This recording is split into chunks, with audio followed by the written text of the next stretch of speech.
Chapter 291. After playing with the little girl for a while, Li Zixuan was no longer sleepy. So he carried Lan Er and left the room. Under the care of Xiao He and Xiao Shi, the siblings washed up and went to the front yard to have breakfast. However, they bumped into San Bao. "Hey, San Bao, are you feeling better?" "Yes, young master. My body is very strong. I've almost recovered since last night." San Bao quickly scratched his head and said with a silly smile, "Hey, look at what you're capable of. Later, go to Butler Wang to get 3 strings of money as a tip. Thank you for your hard work yesterday." Li Zixuan took a closer look and realized that San Bao was really fine. He waved his hand and brought Lan Er to the front hall. "Thank you, young master. Thank you, young master." San Bao was very surprised and thanked him profusely. When the other servants saw this, they looked at San Bao enviously. This tip was equivalent to a few months of their salary. In the front hall, the family of 4 was having breakfast happily.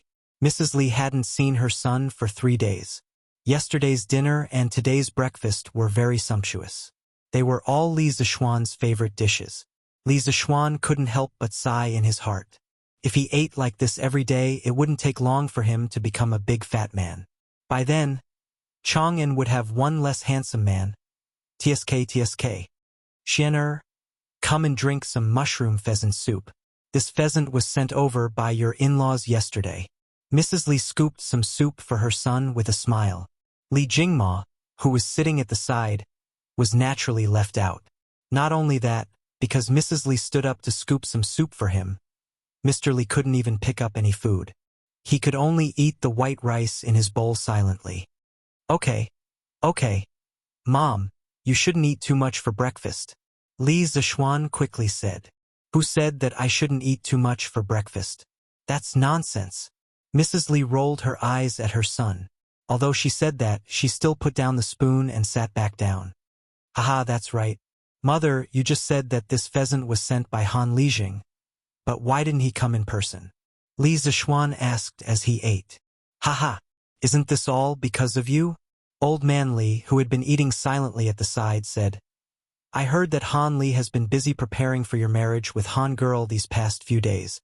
At the same time, he often goes to the neighboring plum village to check on the situation of the chicken farm there.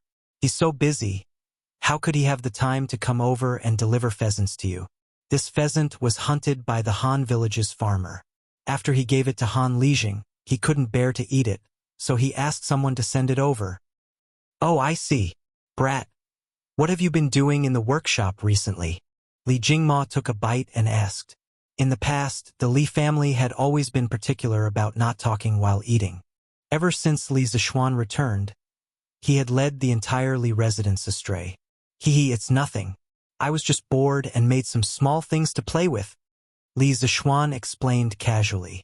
"Brother, what's so fun about it? Lan Er wants to play with it too." Okay, I'll teach you later." After breakfast, Li Zixuan didn't forget that he had something important to do today. He called San Bao, Xiao He, Xiao Shi, and Lan Er over, then took out a telegraph and a few spare batteries. He said to them, "Send these things to the Han family. I've already put the instructions and code book of the telegraph inside. Xiao Shi, you know more about the telegraph. If Yushi doesn't know how to use it, you can teach her." "Yes, young master." "Lan Er, don't run around. Do you understand?"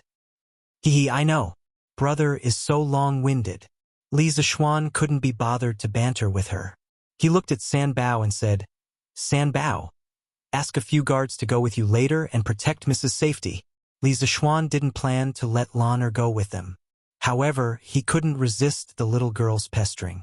Now, he could only arrange a few more people to take care of her. Young master, don't worry. I will definitely not let anything happen to Miss Lan Er." San Bao patted his chest and promised. His loyalty to Li Zixuan was unquestionable. He was almost equivalent to Li Zixuan's #1 henchman. Go quickly. Xiao Shi. Remember to send me a telegram when you arrive." "Yes, young master." A group of people drove the carriage out of Yongla Lane and went straight to the west gate of Chang'an City. Li Zixuan estimated that Xiaoxi and the rest wouldn't be able to reach the Han family in less than 2 hours. After all, the road from Chang'an City to the Han family village wasn't wide and flat. It wasn't easy to walk on it. So he went back to his room to catch up on his sleep. For the past 3 days, he had been working overtime and didn't have much time to rest. Today, he wanted to sleep for the whole morning but was woken up by Lan Er. Since the telegram machine was in his room, he would be able to hear Han Yushi's message immediately. Li Zixuan slipped back to the west courtyard, closed the door and windows and started to sleep. Eat and sleep, sleep and eat. If old man Li was at home and knew about this, he would probably scold Li Zixuan for not doing his job properly and being a good-for-nothing.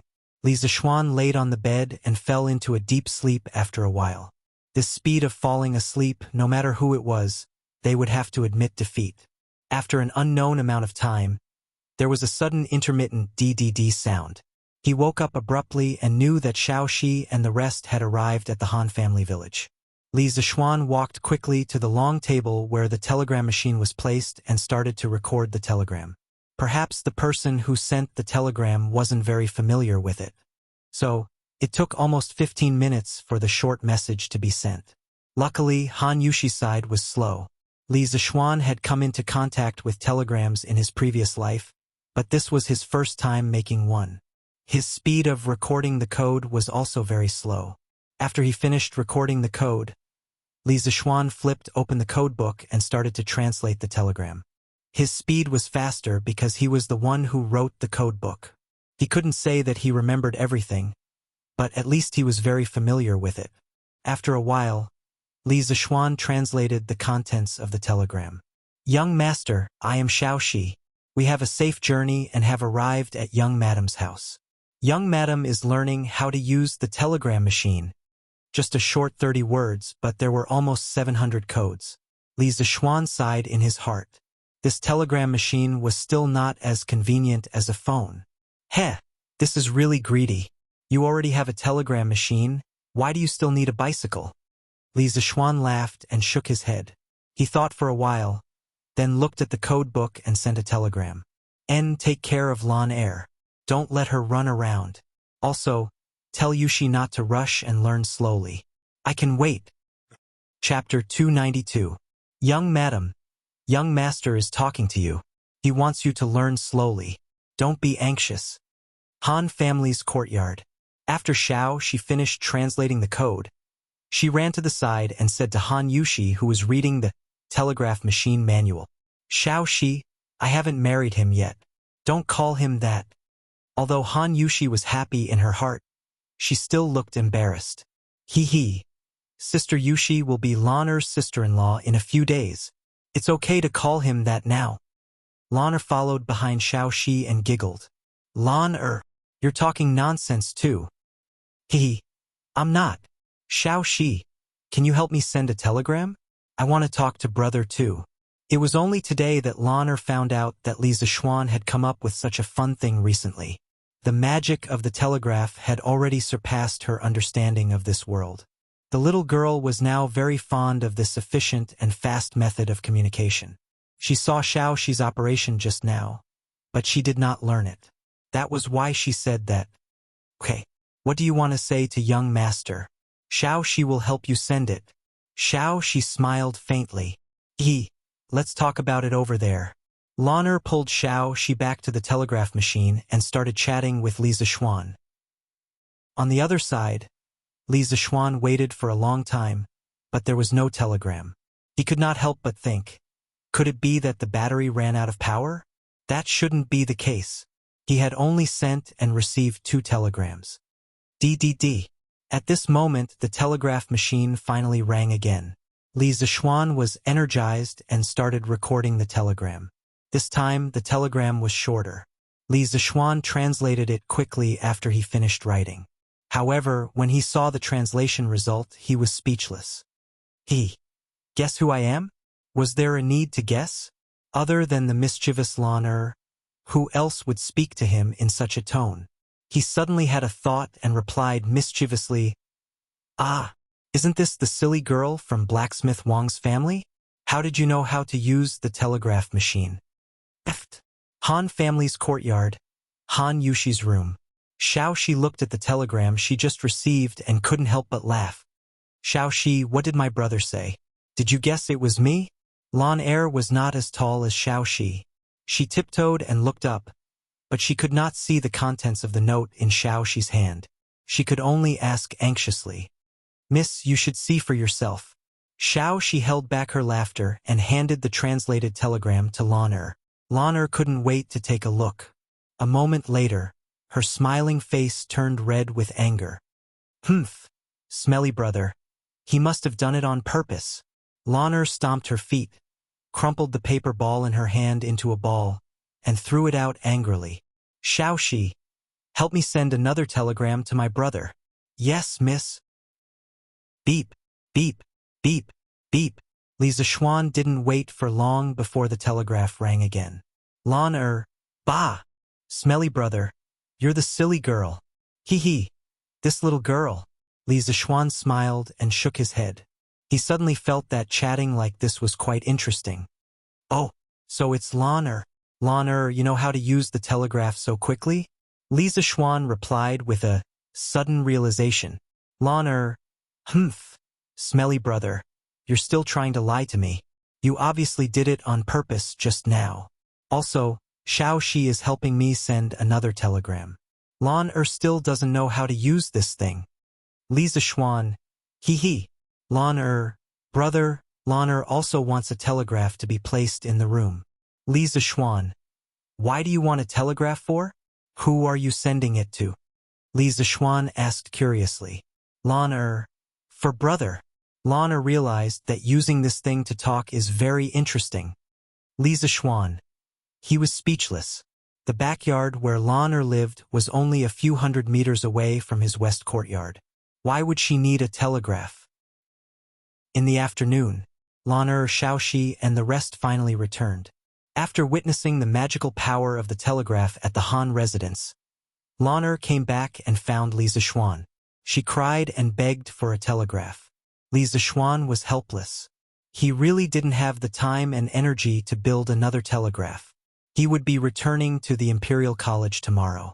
So now that he thought about it, the position of Imperial College was really a kind of restraint. Li Zishuan planned to find an opportunity in the future to resign with Li Er and return to their hometown. He only wanted to keep his title of nobility. After promising countless benefits, Li Zishuan finally got rid of Lan Er, this annoying little tail. He called Xiaoxi and asked, "How's Yushi's learning of the telegraph?"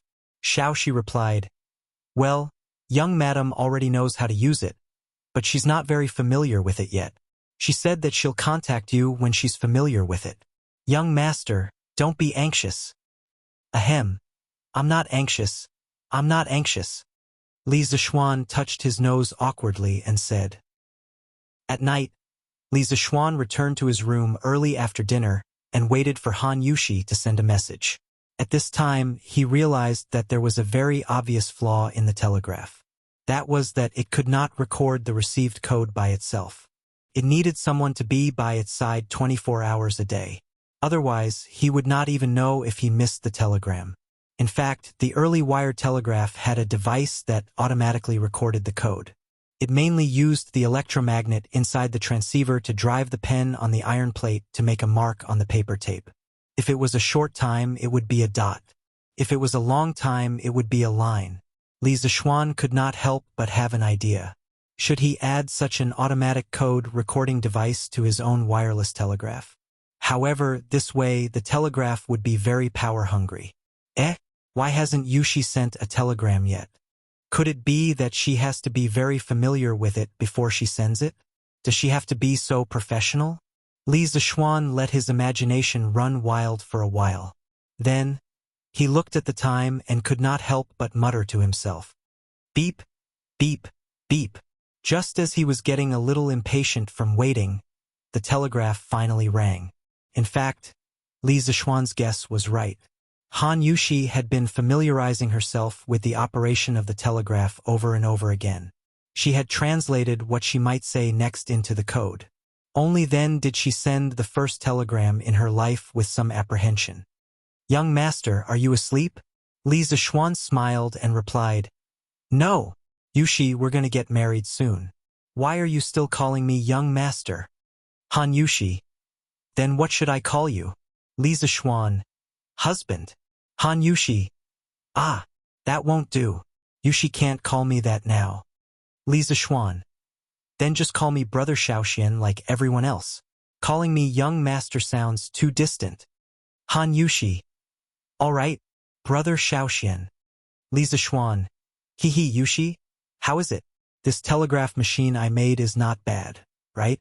Before we get married, you can't go out. I specially made this telegraph machine to talk to you and relieve your boredom. This is not considered a violation of etiquette. So this magical iron box was specially made for me." Han Yushi felt a little sweet in her heart and said, "Yes, this telegraph machine is very good. Yushi likes it very much." Chapter 293. Everyone do your best. Regarding the monthly exams reward and punishment system, I believe all of you are very clear about it. I don't need to repeat it, right? If you do well, you will gain both fame and fortune. If you don't do well, hee. The next morning, Li Zixuan held the exam papers and stood on the podium. He was trying to motivate the students before the exam. But his words did not sound like he was trying to motivate them. The students, especially Cheng Chumo, Sun Zifan, Yudong Kai, Kong Chuansuan, and the others, who were aiming to get out of the last 5 places, heard Li Zixuan sneer and felt their buttocks tighten. No, their hearts tightened. If they were unlucky enough to get into the last 5 places, they would not have a good time next month. Ku Shiqing, Zheng Ziren, Meng Wenhao, and the others, who were in the front, were all eager to try. The reward for getting first place in the monthly exam was very tempting, especially Meng Wenhao, who was determined to get first place in this monthly exam. This was because the fleet that was going south would set sail the day after tomorrow. He wanted to get first place and give it to his father. Li Tai was very indifferent. What Li Er said to him yesterday, of course, he took it as a joke. The royal family was not so poor that they could not afford to eat. Okay, put away your textbooks and start the exam. At this time, there was the sound of the drum and bell from the directorate.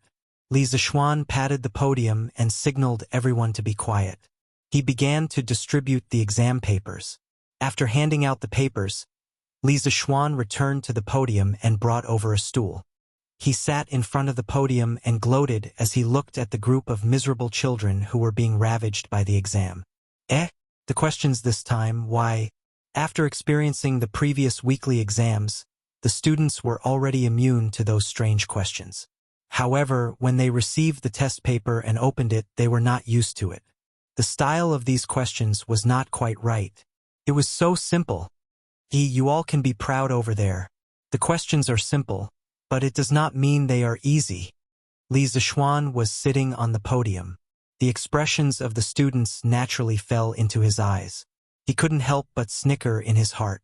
Compared to the previous questions, this set of questions was indeed very basic. But who said that basic questions were easy to do?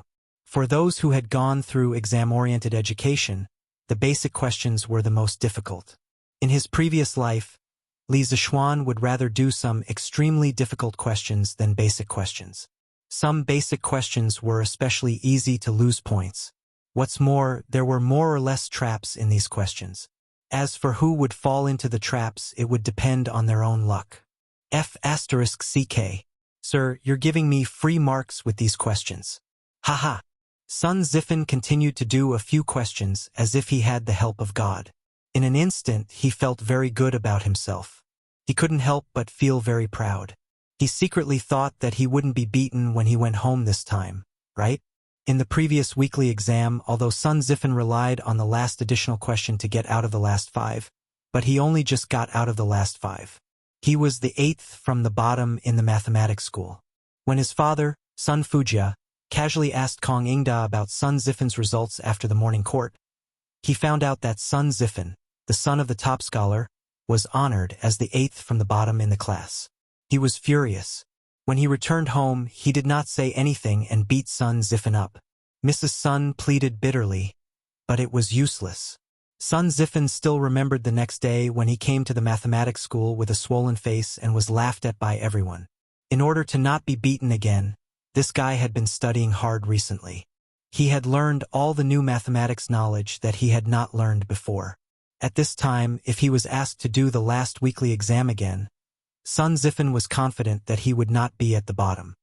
If 1 is equal to 4, 2 is equal to 8, 3 is equal to 24, then 4 equals underscore underscore underscore. F asterisk CK. This question is too easy, right? If it was 7 days ago, I might not even be able to understand this question. Even if I understood it, I wouldn't be able to calculate it in a short time. What a pity. A scholar who has been away for 3 days must be looked at with new eyes. The answer to this question is equal to 4 times 24.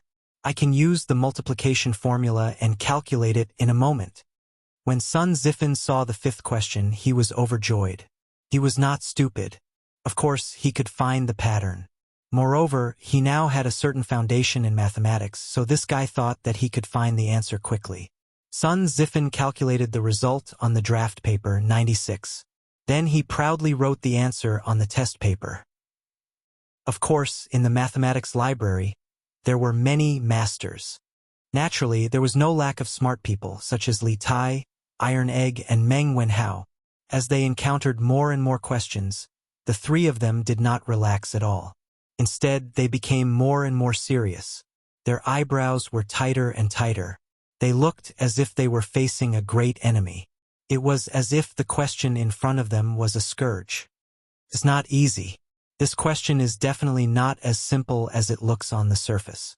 Just like the previous 4 questions, there must be a trap in the question. Meng Wenhao kept reminding himself to not be careless and not fall into the trap.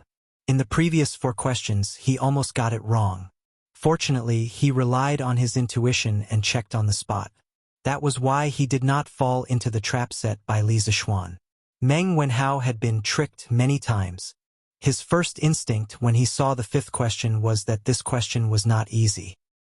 He secretly warned himself that he must not solve the question according to the usual way. Otherwise, he would definitely get it wrong. After looking at the question several times, Meng Wenhao's eyes suddenly lit up. I got it. 1 is equal to 4. Isn't 4 equal to 1? Sure enough, it's not 96. Sure enough, Mr. Wang deliberately set a trap to harm others. Meng Wenhao was happy, but he could not help but feel lucky. Fortunately, he was serious. Otherwise, he was afraid that he would lose points for such a simple question. If he could not get the first place because of this, wouldn't he cry to death? Iron Egg and Li Tai found the correct answer almost at the same time. They did not have the complicated inner experience like Meng Wenhao. The reason why they were not fooled by the simple appearance of these questions was that they were too familiar with Li Zishuan's character. They knew that with Li Zishuan's bad temper, he would never set such an easy question to let everyone get full marks easily. Therefore, the more simple the question looked, the more suspicious they were. Li Zishuan leaned on the podium and looked for a while. He felt that it was a little boring because there was no one who cheated. Now, he was considered a celebrity in Chang'an. The 2nd generation of the officials in the Imperial College were not simple. Naturally, they were more well-informed than ordinary people. Through word of mouth, many students knew that not only was he good at learning, but he was also good at martial arts. Therefore, no one dared to cheat under Li Zishuan's nose. Li Zishuan leaned on the podium. His eyelids became heavier and heavier. Slowly, he fell asleep. The main reason was that he had chatted with Yushi too late last night. Chapter 294. The students were seriously working on the exam questions. In the classroom, only the rustling sound of the pen tip rubbing against the paper could be heard. In such a quiet environment, Li Zishuan naturally slept very comfortably. However, because the students were immersed in the sea of questions, no one noticed that Li Zishuan was taking a nap. Time passed slowly. The students below were sweating profusely while Li Zishuan was sleeping soundly. Fortunately, he didn't snore when he slept. Otherwise, wouldn't it be embarrassing? When the first class of the Imperial College was about to end, an old man in a scholarly robe suddenly appeared at the entrance of the Institute of Mathematics. It was Kong Ingda. Ever since Li Zixuan joined the School of Mathematics, the series of disturbances in the Imperial College had basically been caused by the School of Mathematics. The School of Mathematics had gradually become a hot topic among all the teachers and students, from an obscure and bottom-feeble existence. The Institute of Mathematics also became the most active of the 6 institutes of the Imperial College. Nowadays, the monthly examination of the mathematics school was not only a big deal for the mathematics school. The other 5 schools, as long as they were well-informed, were also paying close attention to the monthly examination of the mathematics school. After all, the rewards for this monthly examination were too generous. If converted to money, it was almost equivalent to 100 strings of cash. To many people, this was a huge sum of money, and such a generous reward could be obtained as long as one got first place. This made many professors and teaching assistants want to participate in this monthly examination. The students from the other academies were naturally envious and jealous. They all made requests to the professors in their own academies, hoping that they could also have a reward system like the one in the Institute of Mathematics and Mathematics. In this way, those professors and teaching assistants were completely in trouble and annoyed all day long. Of course, there were also some narrow-minded people who secretly bore grudges. For example, Cui Shanyu, the professor of the Imperial College, had come to Kong Ingda more than once 2 days ago to complain that Li Zixuan was affecting the academic atmosphere and maliciously disrupting the normal teaching order of the Imperial College. He begged Kong Ingda to kick this kind of person who didn't follow the rules out of the Imperial College. Kong Ingda was not an unreasonable person. He thought about it and used the excuse that Li Zixuan was the one who paid for the exam and that Li Zixuan was now the director of the Imperial College and had the right to slightly change the system of the Imperial College to send Cui Shanyu away. Of course, Cui Shanyu was unwilling, but Kong Ingda's path was no longer feasible. Even if he was unwilling, there was nothing he could do. Perhaps he could only take another path. Yes, Li Sai is indeed very strict in his studies. The students are all very serious in their exams. Kong Ingda stood at the door and glanced inside. He discovered that no one was looking around and doing nothing. Everyone was immersed in doing the questions. He couldn't help but inwardly sigh in admiration. However, in the next moment, the smile on his face suddenly froze. He saw Li Zixuan lying on the podium, snoring loudly in his sleep. Humph! Sleeping in the classroom is a disgrace to the educated. Kong Ingda snorted angrily and walked in. His footsteps were very light. Most of the students did not notice him coming in. A small number of students who did notice him only raised their heads to glance at him before lowering their heads and continuing to do the questions. Kong Ingda came to the podium and wanted very much to give Li Zixuan a hard slap on the back of his head. But after thinking about it, he felt that it was inappropriate. First, he was afraid that it would be too loud and affect the students' exams. Second, he was afraid that if he did it in front of the students, it would make Li Zixuan lose face and affect his prestige in the hearts of the students in the future. In the end, Kong Ingda thought about it and only gently pushed Li Zixuan's shoulder. Kong Ingda pushed him again, but he still did not wake up. Kong Ingda could only use some strength. This time, Li Zixuan finally woke up. He raised his head and looked at Kong Ingda. He was stunned for 3 seconds before coming to his senses. F***ck, as a teacher sleeping in class, he was caught red-handed by the principal who happened to pass by. What kind of experience was this? As the person involved, Li Zixuan only wanted to say, "Old Kong, you're here specially to mess with me, right? This young master has never slept in class before. Why did you catch me after I only slept with her once?" Li Zixuan stared blankly for a moment. Just as he wanted to say something, he was stopped by Kong Ingda's gaze. "Come out with me," Kong Ingda said in a low voice. He then turned around and walked out of the classroom with a gloomy face. "Oh!" Li Zixuan responded and followed him out. "Cough, Chancellor Kong, why have you come here? I was just meditating on an extremely difficult math problem and got lost in thought. My mind wandered and I almost thought of an idea. I didn't notice Chancellor's arrival. My apologies." Arriving under the ginkgo tree in front of the School of Mathematics, Li Zixuan did not wait for Kong Ingda to speak and took the initiative to explain. This was called taking the initiative. Otherwise, if Kong Yingda spoke first and took the lead in the conversation, Li Zixuan was sure that he would die a horrible death. The corner of Kong Yingda's mouth twitched. He wanted to kick this shameless person but was afraid that it would affect his image as a dignified chancellor. He could only say in a muffled voice, "Whether you were meditating or sleeping, I'm sure Li Sai knows better than me. I'm here today to remind you that the school of mathematics is flourishing and your hard work is obvious to all. However, you can't be complacent just because of a small achievement. You have to know that there are many people who are watching you from behind." "What do you mean?" Li Zixuan stared and asked in puzzlement. "Humph, that's all I have to say. You're on your own." Kong Yingda originally wanted to have a good talk with Li Zixuan. However, he couldn't help but recall the scene he saw in the classroom. He was furious and left in a huff. "Hey, this old man, why is he so angry today? Could it be that his wife is having an affair? Bah. What are you talking about?" Li Zixuan muttered to himself and returned to the classroom. The students were still very obedient and didn't dare to cause any trouble. Li Zixuan sat on the podium and sighed. It was lonely to be a master.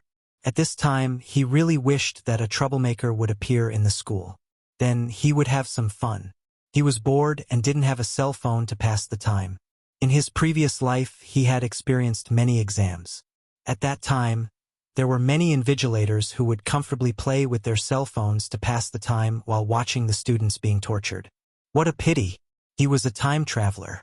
Although his family was rich, he couldn't afford a cell phone. Li Zixuan could only lean over the podium and take out the pencil he had asked someone to make for him. He started to write The Legend of a Mortal's Journey to Immortality. Recently, he had used up too much of the manuscript for The Mortal. Ma Zhou had already asked him for a few manuscripts. It was not a bad idea to take the opportunity to write a novel. Anyway, he had kung fu now and his writing speed was very fast. Therefore, a very strange scene appeared in the School of Mathematics. The students were crazily doing the test papers while Li Zixuan, the unreliable teacher, was holding a wooden stick on the podium and writing a novel like crazy. Chapter 295. Clang, clang, clang. Let's go and take a look at the monthly exam at Clang. It's just a monthly exam. What's so interesting about it? The student named Yuan Shua shook his head and refused. What do you mean it's not interesting? If it's not interesting, why would there be so many people in the first two classes? Let's go. TSK. I heard that the first place in the monthly exam can bring their whole family to Zuatian for free. You can order whatever you want as long as you can finish it. Yanfu, although your family isn't rich, you can't afford to eat at Zuatian, right? Your father is the owner of the Hongwen School. His calligraphy is priceless. Any one of his calligraphy pieces would be enough for your family to spend for several years, right? So the young man in front of him was Chu Sueliang's eldest son, Chu Yanfu. Sai, it's not as exaggerated as you say. But even so, my father won't agree. My father thinks that his calligraphy can't be compared to those filthy things. So, even if I have the money to eat at Zuatian, I won't be so extravagant as to order whatever I want.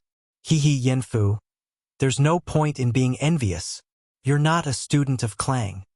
Yuan Shua chuckled and struck a blow with his words. Ha! Although I'm not a student of Clang, I can still go and take a look. Yuan Shua, let's go.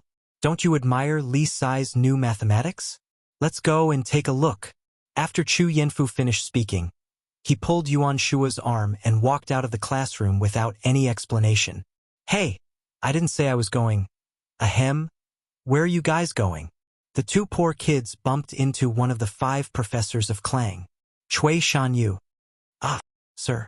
Let's go. We're going to the toilet, sir. When Chu Yanfu heard that Yuan Shua was about to tell the truth, he quickly cut in and made up a lie.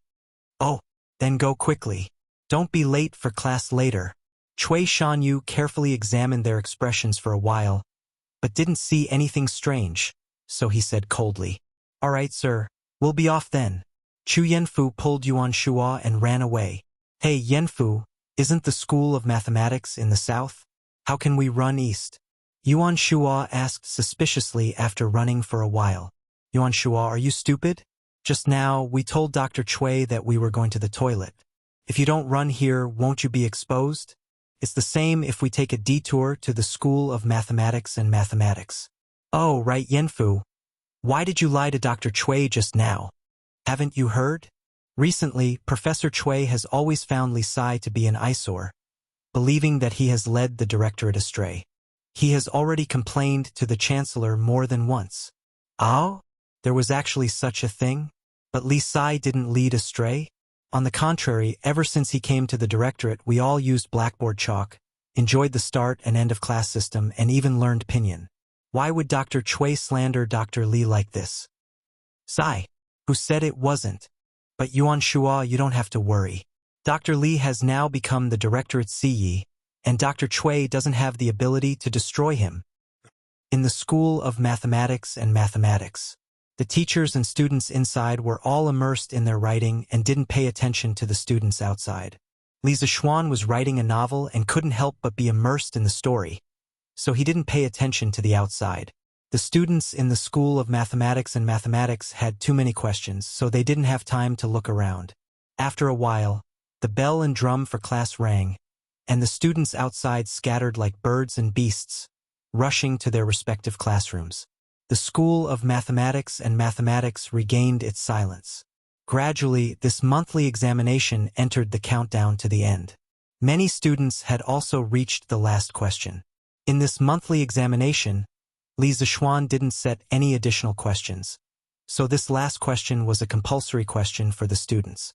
However, after everyone read the question, they were all dumbfounded. One day, a young man came to Boss Wang's shop to buy a gift. The cost of this gift was 180 copper coins, and the price was 210 copper coins. In the end, this young man took out a golden bean worth 1,000 copper coins to buy this gift. Boss Wang didn't have so many copper coins at that time, so he used the golden bean worth 1,000 copper coins to exchange with the neighbor for 1,000 copper coins and gave the young man 790 copper coins. However, the neighbor later found out that the golden bean was fake, so Boss Wang had no choice but to return the neighbor a golden bean of the same size. The question is, how much money did Boss Wang lose in this transaction? After reading the question, Sun Zifen felt a little confused. He read the question twice again and felt that he had some ideas. He began to calculate on the draft paper. The 790 copper coins that Boss Wang gave to the young man was his loss, and the 1,000 copper coins that he gave to his neighbor was also his loss. His income was 210 copper coins, but 180 copper coins were his cost. So his total loss was 790 plus 1,000 plus 180 minus 210 is equal to 1,760 copper coins. TSK, that should be it, right? Sun Zifen sorted out his thoughts and calculated the answer in a short while. He couldn't help but feel a little complacent. When he was about to copy the answer on the test paper, he suddenly felt that something was wrong. He paused and calculated again. No, I should think of it this way. Boss Wang's loss was the 1,000 copper coins that he returned to the neighbor and the 790 copper coins that he gave to the buyer. In addition to the 180 copper coins that the buyer took away as a gift, the total was 1,000 plus 790 plus 180 is equal to 1970 copper coins. This should be correct, right? Sun Zifen held his chin and thought for a while. He was a little hesitant about the second answer and didn't dare to write the answer on the test paper. He looked at the question again and still felt that something was wrong. That's not right. Although the cost of the gift was 180 copper coins, its price was 210 copper coins. Boss Wang could earn 30 copper coins if he sold it to someone else. After selling it to the young man, other than the money he lost, shouldn't the 30 copper coins be included as well? In this way, Boss Wang's loss would be 1,000 plus 790 plus 210 is equal to 2,000 copper coins. F***CK. How did he come up with 3 answers in such a short time? Which one is the correct answer? Sun Zifen looked at the 3 different answers on the draft paper and was completely dumbfounded.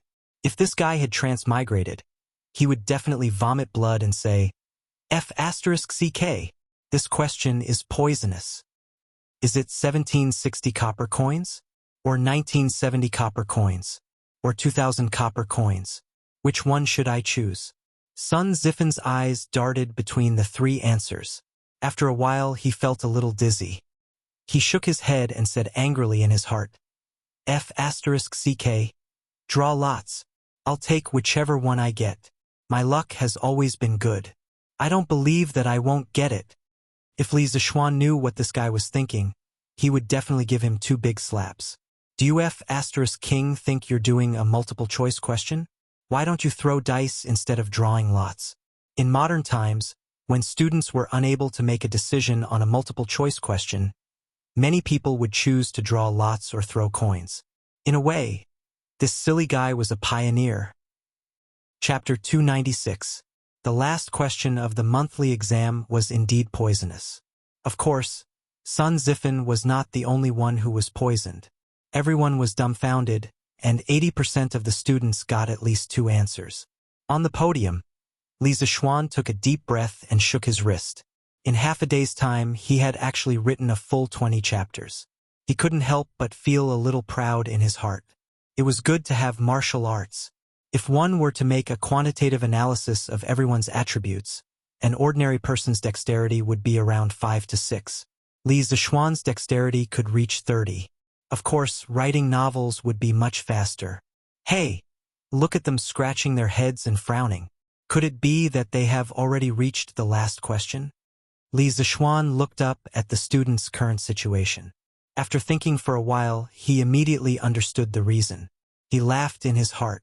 This last question was a second-grade math problem in the modern era.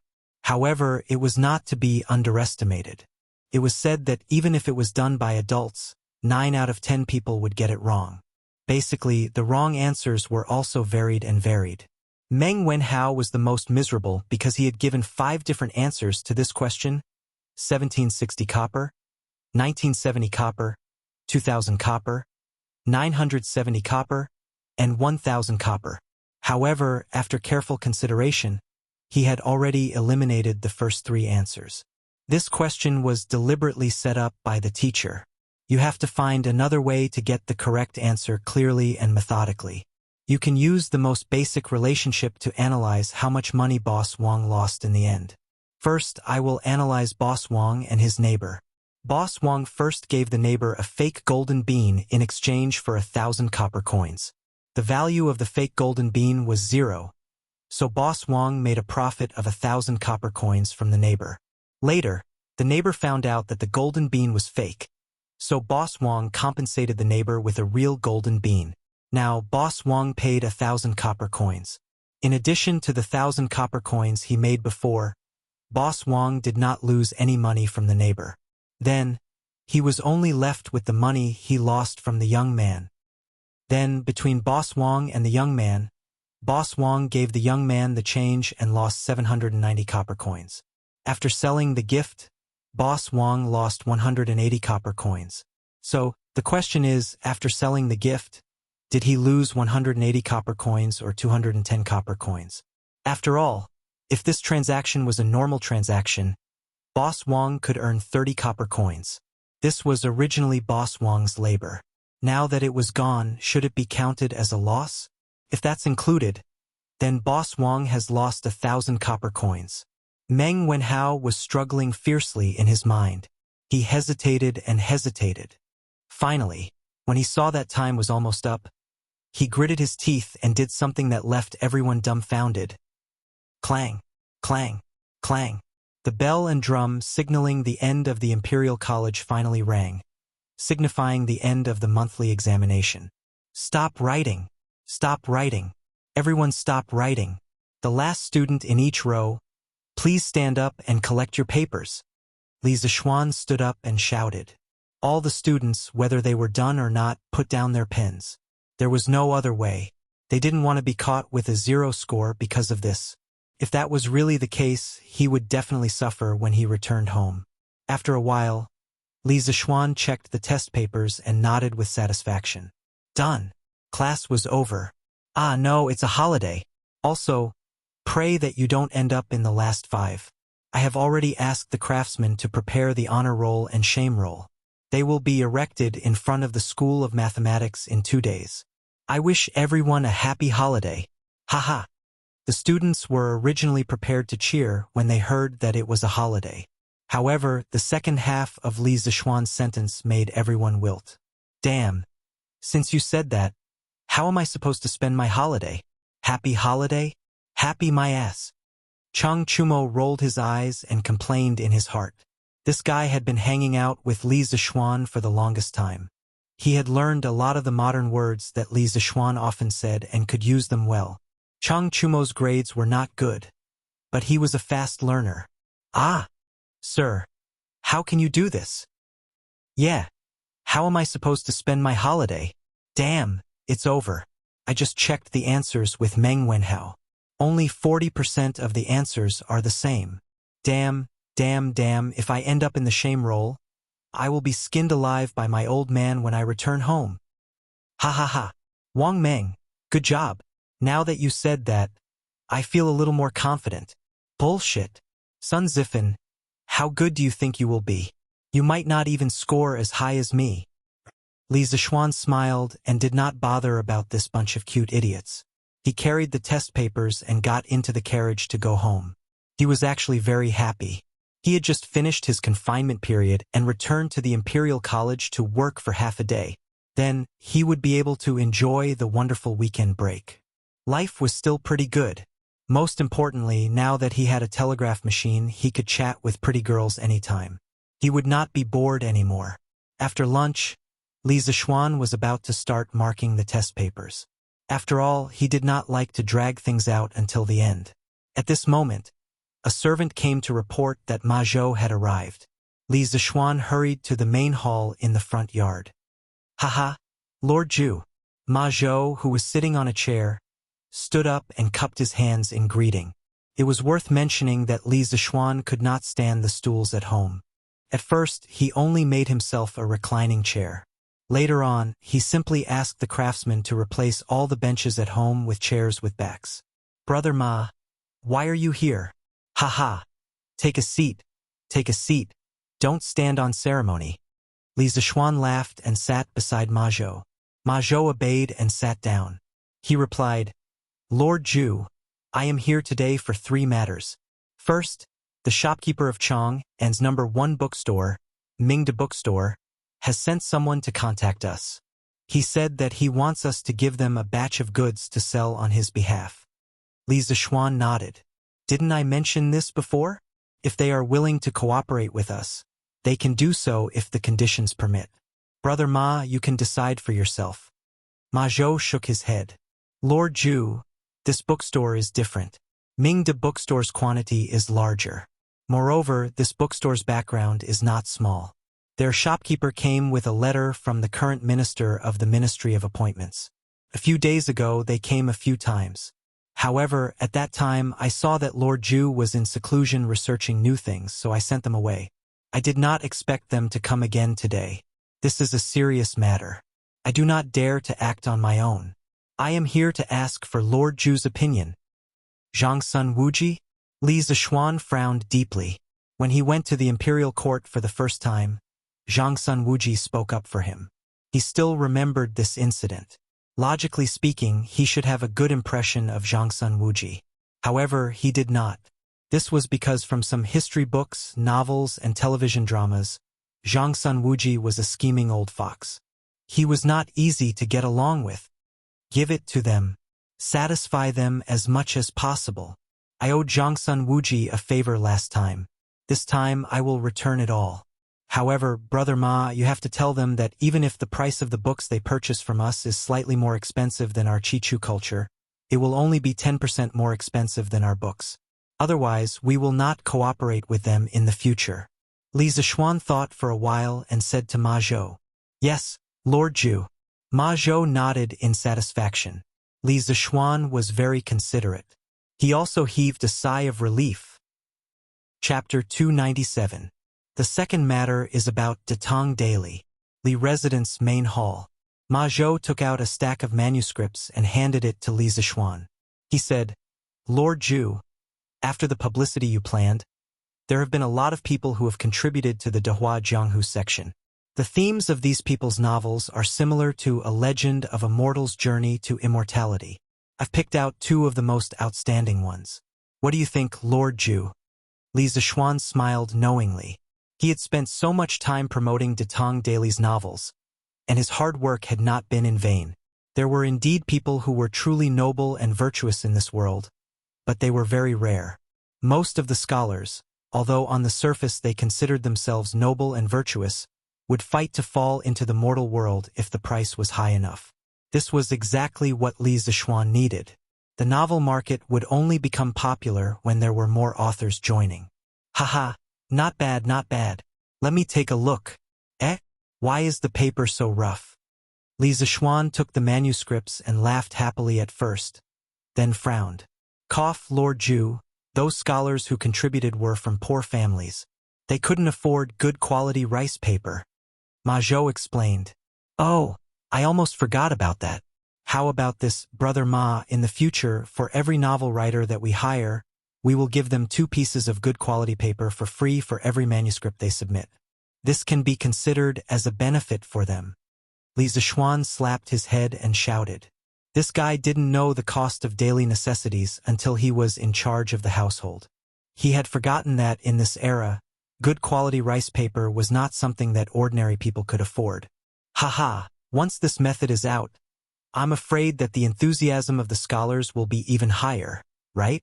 Ma Zhou nodded and smiled. That's exactly what I want. Anyway, the cost of making new paper in our workshop is not high. Li Zishuan said as he took the manuscripts and started reading.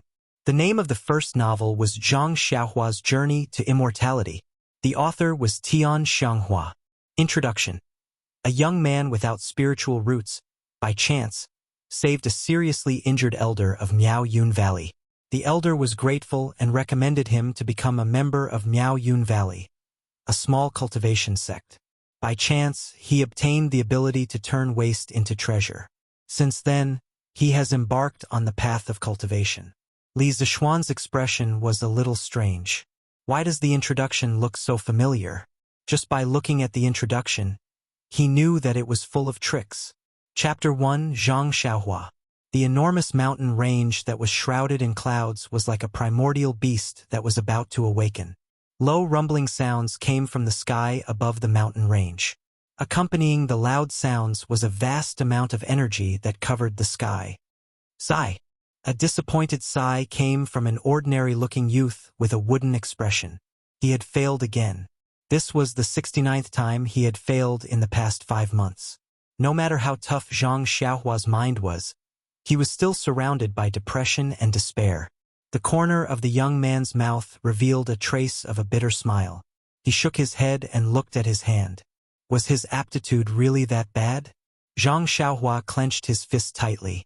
His nails had already pierced deep into his flesh, but he didn't seem to feel any pain. He was 17 years old this year and had already been a disciple of Miao Yun Valley for 3 years. Miao Yun Valley was a small sect in the cultivation world. They had nearly 1,000 disciples, and Zhang Xiaohua was one of the low-level disciples.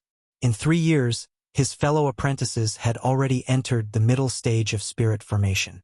A few of them had even entered the late stage of the 5th layer, but he was still lingering in the 1st layer. Li Zishuan read a few paragraphs and lost interest. He felt that he could more or less guess the plot after reading this. He guessed that wherever the pig trotters went, it would be the start of the auction. Wherever he went, it would be best if the person's cultivation was only 1 level higher than him. Wherever he went, it would be a treasure hunt, but in the end, he would be the only one to obtain the inheritance treasure. No matter which world he went to, the first few pages were destined to be encounters. F***CK. This was basically an old story from cultivation novels. In the modern era, when The Legend of a Mortal's Journey to Immortality came out, it quickly ignited the popularity of the mortal genre. A large number of books that followed the trend, such as 100 Refinements to Immortality, Search for the Immortal Path, Limitless Demonic Path, etc., appeared out of nowhere. Fighting monsters, leveling up, treasure hunting, auctions, these were all used over and over again. Modern people like to follow the trend, but I didn't expect the ancient people to follow the trend even more. What should I do? I originally thought that someone would write a novel for me to read. But now it seems that there is still a long way to go. Li Zishuan's heart was filled with regret. Lord Zhu, is this novel not good? When Ma Zhou saw Li Zishuan's expression, his heart skipped a beat and he asked in puzzlement. This was a novel that he had picked out from dozens of novels. Oh no, it's not bad. Although this story is similar to The Legend of a Mortal's Journey to Immortality, this person can be considered to have imitated his own style. In the next issue of the newspaper, let's publish this novel as well. In the future, The Legend of a Mortal will be set at 3 p.m. every day, so that we can copy some pages for other novels. Li Zishuan came back to his senses and said, in his previous life, he had experienced the bombardment of all kinds of novels and was already a proper bookworm. His taste was definitely higher. In this era, people did not read many novels. He felt that The Legend of Zhang Xiaohua's Journey to Immortality was old-fashioned. But that did not mean that others would feel the same way. Just like 100 Refinements to Immortality in his previous life, although it was a copy of The Legend of a Mortal, it still attracted a large number of readers. Yes, Lord Zhu. Then what about the other novel? That novel is actually as good as this one. Do you want to hire it? Ma Zhou asked. Let's hire it. I believe in Brother Ma's taste. Li Zishuan waved his hand and said casually. When he heard Ma Zhou say that novel is actually as good as this one, he did not have the mood to open it to take a look. He. Thank you for your trust, Lord Zhu. Ma Zhou thought that it was really because Li Zishuan trusted him and was suddenly overwhelmed by the favor. No need. Oh right, Brother Ma, in the future, as we hire more and more novels, the original The Legend of the Underworld section will definitely not be enough. You have to be prepared to separate this section. In the future, Datong Daily will be separated into 2 separate publications. News and novels. Li Zishuan thought for a while and added, Yes, Lord Zhu. I will arrange it in advance. Didn't you just say that there are 3 things? What's the last one? Replying to Lord Zhu, the third thing is that there are not enough chapters for The Legend of a Mortal's Journey to Immortality. I know that Lord Zhu is busy, but I still hope that Lord Zhu can find the time to write a few more chapters. After all, you said before that the authors who stopped updating didn't have a little know that thing? As Ma Zhou spoke, he almost blurted out that word. He suddenly felt extremely embarrassed. F***ck. Li Zishuan almost vomited blood in his heart. Was this considered shooting himself in the foot? I've already prepared this. Here, I'll give it to you. This is the 20 chapters of The Legend of a Mortal that I wrote this morning. Chapter 298. After sending off Ma Zhou, the debt collector, Li Zishuan shook his head and returned to his courtyard. He was surrounded by beauties, running water, and a gentle breeze. Under the pavilion, Li Zishuan was marking the test papers while enjoying the wonderful humanistic care. He was very satisfied. He planned to finish marking the test papers today and then have a comfortable holiday for the next 2 days, of course. The facts later proved that he was thinking too much. TSK. Amazing. Yu Dong Kai. This unlucky guy perfectly stepped on all the traps I dug. He didn't let any of them go. Amazing. Did this little bastard do it on purpose? Li Zishuan looked at the test paper in front of him and sighed. On the top right corner of the test paper, there was 18 written on it. If Yu Dong Kai was here, he would have vomited blood if he heard this sentence. What the hell do you mean by I did it on purpose?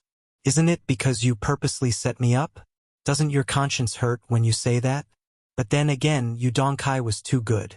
As long as Li Zishuan purposely set a trap for him, he would answer all the questions wrongly. If this guy walked on a road with landmines, he would probably walk on all the landmines buried. Luckily, Li Zishuan set a few honest questions without any traps. Otherwise, Yu Dong Kai wouldn't have dared to score a 0. Xiao He and Xiao Shi, who were waiting on the side, heard Li Zishuan's words and couldn't help but cover their mouths and chuckle. They silently mourned for the student named Yu Dong Kai. Not bad. Sun Zifan. This kid improved quite quickly. From 20 points last time to 58 points this time, although he still didn't pass, although this guy gave 3 answers to the last question, although all 3 answers he gave were wrong, This rapid progress is still worthy of praise. Li Zishuan held Sun Zifen's test paper and sighed. Xiao He and Xiao Shi looked at each other and were speechless. This sentence sounded strange to them. The first half of the sentence was fine, but the second half of the sentence was used 3 times in a row. Was this a compliment to Sun Zifen, or was it mockery? Haha, Brother Hua. My novel has been accepted by Datong Daily. Furthermore, their editorial department had offered a high price of 20 copper coins per 1,000 words. That's great. Jin Yu Academy under the pine forest. Chun Tianhua laughed heartily with an excited expression. Oh? Why was the price so high? Didn't they say that 1,000 characters were worth 5 copper coins? Hua Hongyi asked in surprise. Ha, Brother Hua, you didn't read it carefully. Back then, he said at least 5 copper coins per 1,000 words. As for the exact amount, it depends on the quality of the work. Chun Tianhua explained. Oh, then congratulations to Tianhua. This way, you'll be able to earn 3 or 4 strings of cash every month. Although Hua Hongyi couldn't help but feel a little disappointed, he still sincerely congratulated his good brother. Tianhua, you're really amazing. Although my novel was accepted, I only received a price of 10 copper coins for 1,000 words. Liao Feichen couldn't help but say. Feichen, don't think like that. It's a good thing to be accepted. A few days ago, both of you didn't think that you would be accepted, right? Now that your wish has been fulfilled, don't be discontent. I heard that there are at least 50 scholars who have submitted to Datong Daily these few days, if not 100. It's not easy for both of you to stand out. Hua Hongyi analyzed with a smile. Yes, Hongyi is right. It's not easy to be accepted. Feichen, you write first. I believe that you'll write better and better later. Chun Tianhua interrupted. Yes, that makes sense. I was a little greedy. Liao Feichen thought for a moment and nodded in agreement. It turned out that the 2 novels that Faubert had picked out were both from Jin Yu Academy. Oh, right, Hongyi, didn't you say that you wanted to write your own novel? How's the preparation going? Feichen and I are looking forward to it. Chun Tianhua looked at Hua Hongyi and asked. Hua Hongyi thought for a while and said, My novel isn't imitating a legend of a mortal's journey to immortality. I plan to write a new story. There's no cultivation level, no treasure hunting, and no trial auction. I plan to write about a hooligan who knows a little about martial arts. I'll write about him roaming the Jianghu and serving justice. I've already built the framework of the novel. I should be able to write 30,000 words soon. I'll take it to the workshop and try my luck. It'll be great if I can be accepted. If not, I'll just treat it as my own entertainment. Wow, martial arts? It sounded pretty good. But Hongyi, have you seen any Jianghu masters? Liao Feichen asked in surprise. Of course I have. When I was young, I lived in the Sichuan area. There were many Jianghu sects there. I've seen many real Jianghu masters. So, I thought that instead of writing about those illusory cultivation and Tao, I might as well write about the Jianghu masters that I've seen. Hua Hongyi looked to the south with some nostalgia and said, After hearing what you said, Hongyi, I can't wait to see it. Hongyi, go and write it.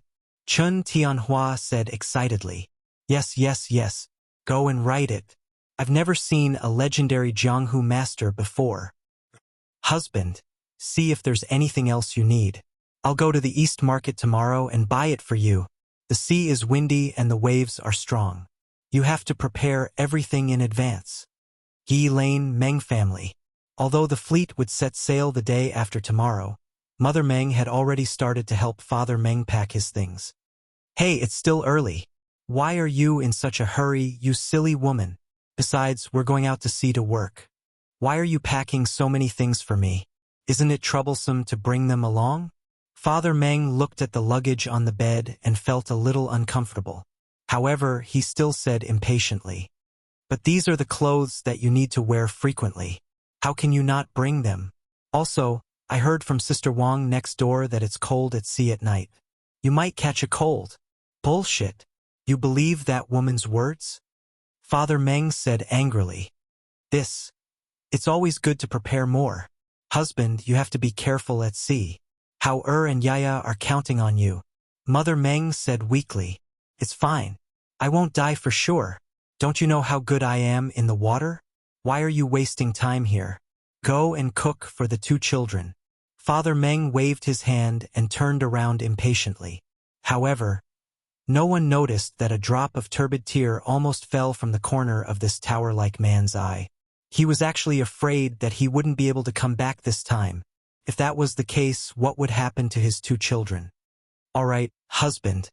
I'll go and kill that old hen and stew it for you. Wait, you prodigal woman. That hen's eggs are for Hao to nourish his body. How can you kill it? Chapter 299. Father. Outside the house, Meng Wenhao stood in the corner with his back against the wall. He clenched his fists so tightly that his fingernails dug deep into his flesh. However, he did not seem to feel any pain at all. His eyes were slightly red at this moment. Obviously, he had heard the conversation just now. At this point, no one could stop Father Meng's journey to the south. Meng Wenhao and Mother Meng had tried, but in the end, they returned without success. Meng Wenhao's heart was extremely heavy. He sighed, shook his head, and went to the front hall dejectedly. In the hall, the thin and weak Yaya also felt that the atmosphere in the house was not right. A child's heart was always very sensitive. Big brother, is Daddy leaving soon? Yaya looked up and asked in a crisp voice. Yes. Father will leave the day after tomorrow. Yaya, you have to be obedient and not distract father. Meng Wenhao's heart ached. He rubbed his little sister's braids and said softly, Yaya will definitely be obedient. But brother, where is father going? When will he be back? To the south. He should be back in 2 or 3 months. Meng Wenhao replied with uncertainty. But Yaya heard from Fat Tiger that father might not be able to come back this time. He said that Yaya will be a child without a father in the future.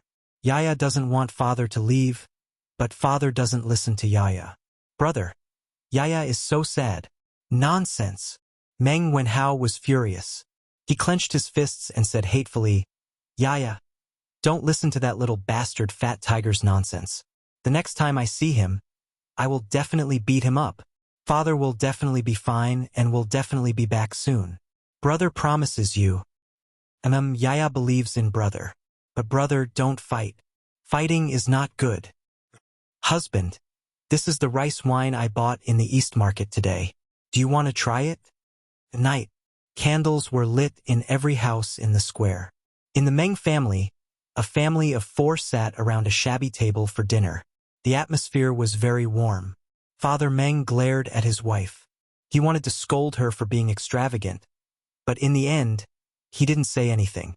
Smelling the fragrance of the rice wine, Father Meng's long-suppressed alcohol addiction was also aroused. He picked up the bowl and took a sip. He didn't swallow it immediately, allowing the taste buds in his mouth to absorb the stimulation of the rice wine's fragrance. Ha! Good wine. A moment later, Father Meng swallowed the mouthful of rice wine and sighed. Father, what kind of good wine is this? The Drunken Immortal in's Drunken Immortal is the real deal. Meng Wenhao forced a smile in order to liven up the atmosphere. Heh, you stinking brat. That immortal drunken wine is a liter of 5 strings.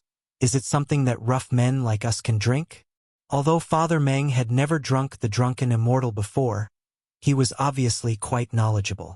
He pointed at his son and scolded him with a smile. Hey, who said that father can't drink it? Teacher said before that everyone is born equal.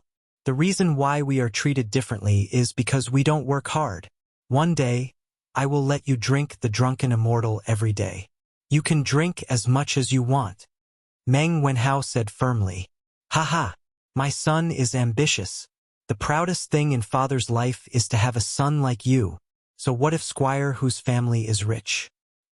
His son is not as capable as my Hao. When Father Meng heard this, he didn't criticize his son for bragging. Instead, he was filled with pride and laughed heartily. Hao, how did you do in the monthly exam this time? I heard from Squire whose son that your School of Mathematics is getting higher and higher in the Directorate of Education. Many students from other schools are paying attention to the monthly exam this time. Mother Meng smiled and asked with a hint of joy on her face. It was not easy for Meng Wenhao to enter the Imperial College of Mathematics and Mathematics from the provincial capital school.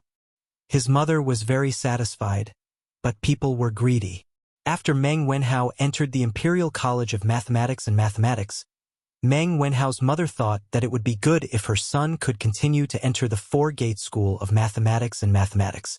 However, she didn't expect the school of mathematics to suddenly rise in status. It seemed like it was going to surpass the other schools. When Meng Wenhao heard his mother's question, he couldn't help but think of the situation during the exam this morning. He pondered for a moment and answered, "Mother, I think I did okay. As for whether I can get first place, it will depend on my luck." He looked at the wine bowl in Father Meng's hand and continued, "If I can get first place, according to the rules of our school of mathematics, I can bring you all to the Drunken Immortal restaurant for free. However, by the time the results are announced, I'm afraid Father will have gone to sea." The atmosphere in the room became a little heavy for a moment. "Haha, you're such a boring woman. We're having a good meal, why are you asking about the exam results? When have we ever worried about our Hao-er's results?" Father Meng slapped the table and glared at Mother Meng. He then looked at Meng Wenhao and said earnestly, "Although I won't be home at that time, you can take your mother and Yaya with you. All these years, our family has been eating chaff and vegetables. It's good to take this opportunity to improve our diet. Isn't Yaya craving for that gnawing chicken? This time, let's let her eat to her heart's content. Hao-er, as a man, how can you act like a little girl? Although Father didn't study much, I know that separation and joy are common things in the world. A man should be open-minded. How can you care about these trivial matters every day?" "Yes, Father, I understand." Meng Wenhao wanted to refute, but after hesitating for a moment, he still responded in a muffled voice. "Haha, Father knows that you're all worried. Actually, there's no need for that. For this voyage, Boss Feng has equipped each of our ships with a compass. Even if we're separated from the team due to strong winds and waves, we can still use the compass to find the direction."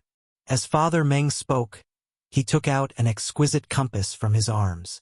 It was a product of the Curious Pavilion workshop. Meng Wenhao was very familiar with this thing. When the first generation of compasses was released, he was still at the scene.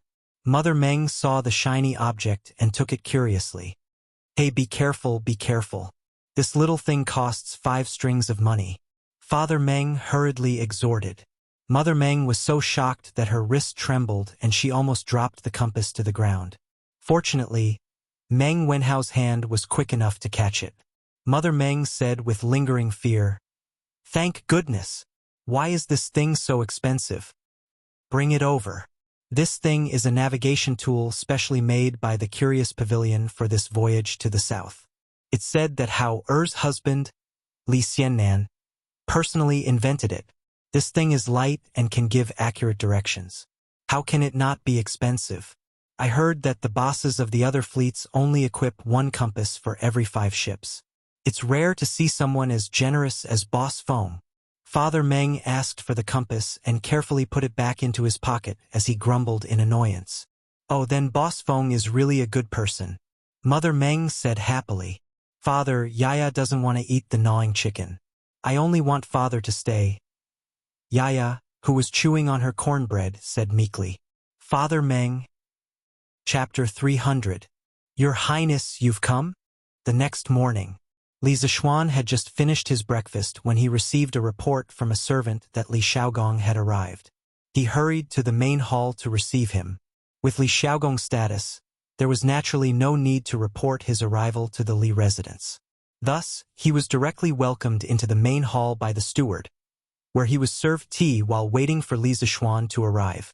"Haha, sit." Li Xiaogong gave a bold smile.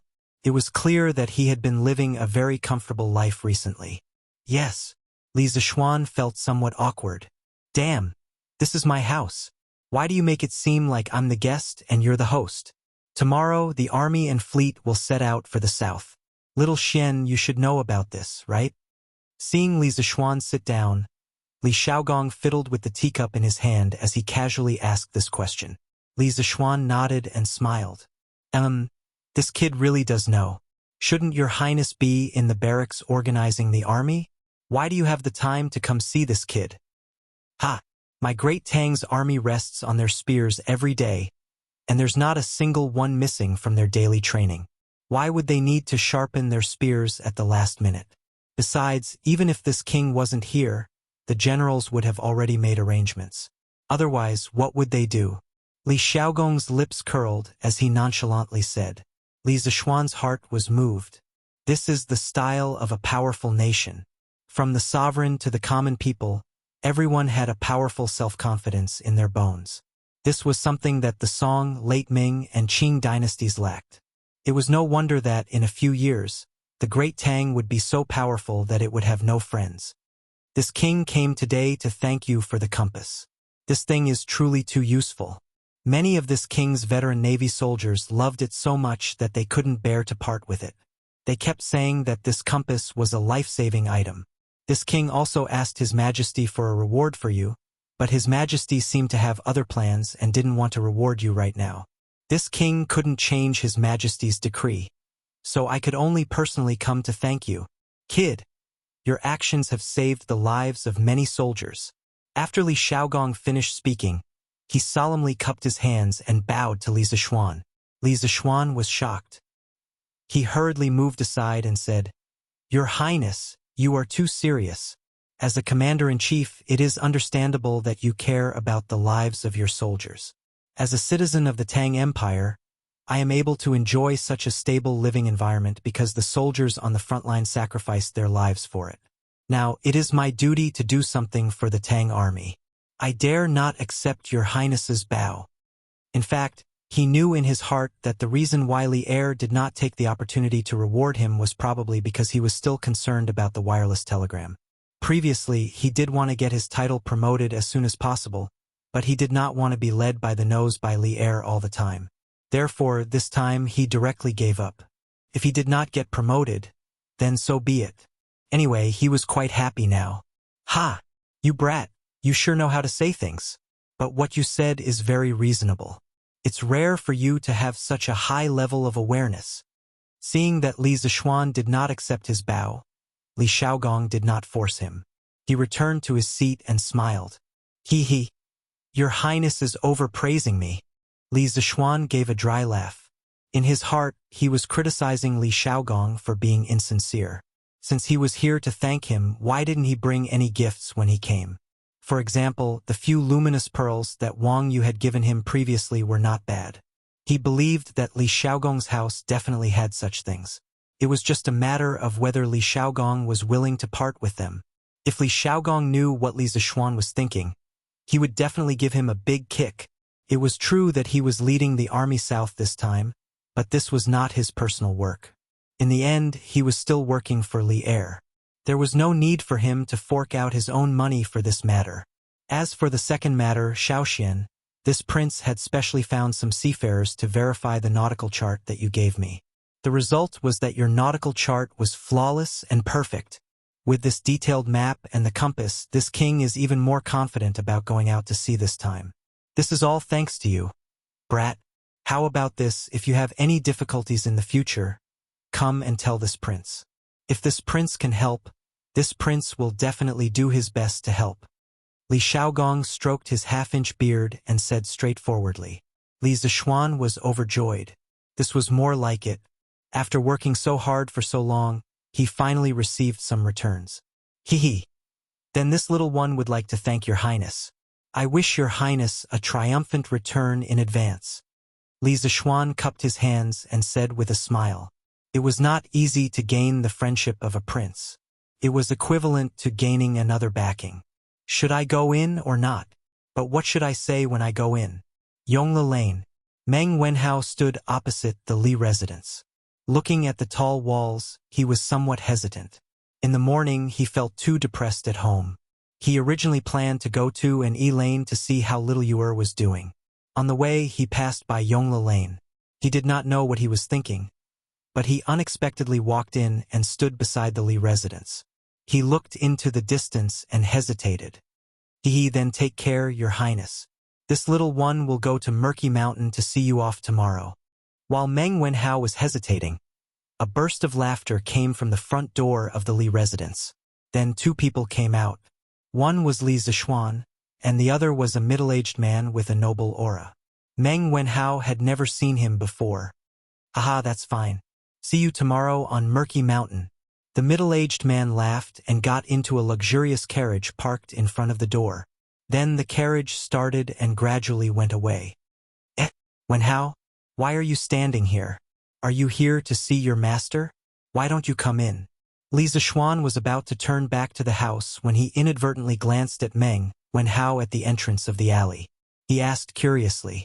Meng Wenhao was shocked and panicked.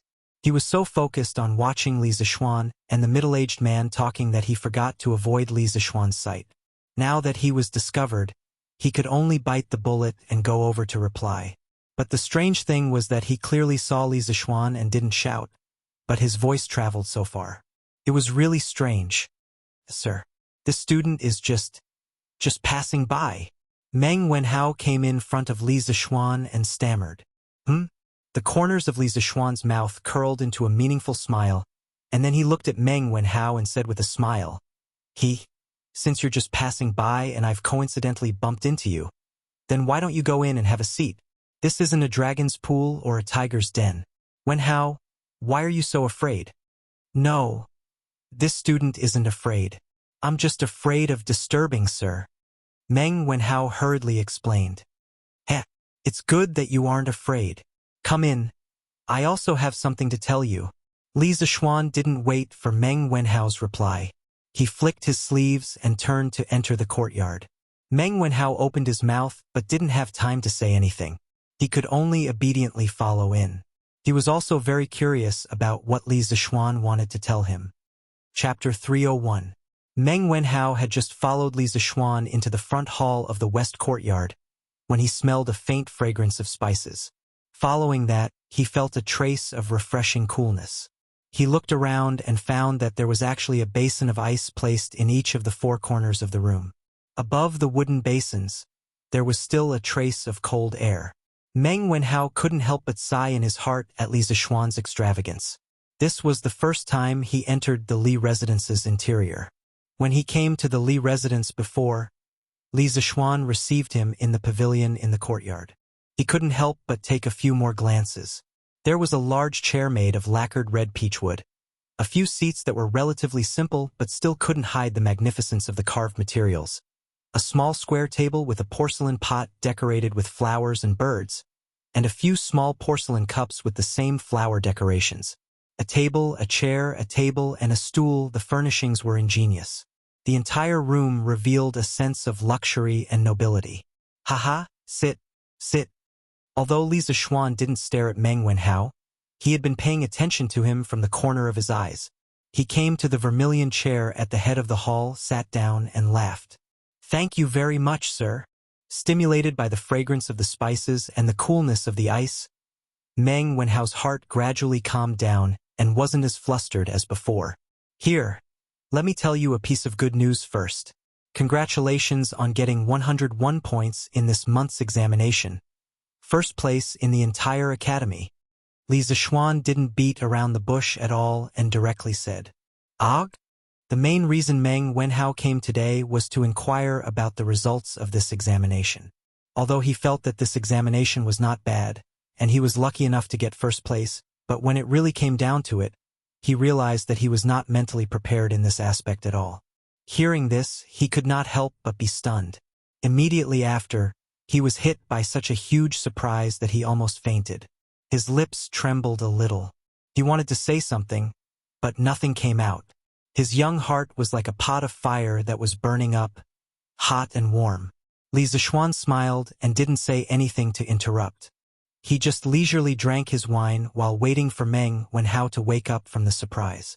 Meng Wenhao took a few deep breaths and suppressed the fanatical excitement in his heart. He looked at Li Zixuan and asked, "Sir, when you were outside the door, you said that you had something to do with me. Is it about this?" "Yes," Li Zixuan said casually. Meng Wenhao choked for a moment and then asked, "Sir, if I remember correctly, this is the total score of the monthly examination. Should be 100 points. But why did I get 101 points? Could it be that you have remembered wrongly? Haha, of course. Li Zishuan smiled and then went to the back room to take out Meng Wenhao's test paper. He said, I think that you answered the last question very well. Your thinking is very comprehensive. Of course, you wrote 2 answers in the end, which also shows that you are very courageous. In the last question, in the whole school, there are only 5 people who can consider the cost of labor. Not only did they consider the cost of labor, but you were also the only one who came up with the correct answer. I calculated that there are a total of 10 people who answered the last question correctly. Except for you, the other 9 people all answered 197, and your answer was 197 or 200. Wenhao, your thinking is very comprehensive. What's commendable is that not only can you ask questions, but you also have the courage to put it into practice. I admire you very much, so I gave you an extra point. Anyway, I'm not afraid of you being proud. Haha. In his previous life, there were 2 correct answers to the last question of the monthly exam. The only point of contention between the 2 answers was whether or not the 30 copper coins that Boss Wang should have received from this transaction should be included in the loss. The various experts on the internet all had their own opinions, each saying that they were right, while the other saying that they were right. In order to avoid a debate, when Li Zishuan set the question, he simply decided on 2 answers. He didn't expect Meng Wenhao to be so daring as to write down both answers. Li Zishuan admired this courage from the bottom of his heart. After all, if he were in Meng Wenhao's shoes, he wouldn't have dared to play around like this. So that's how it is. Meng Wenhao suddenly understood and muttered to himself.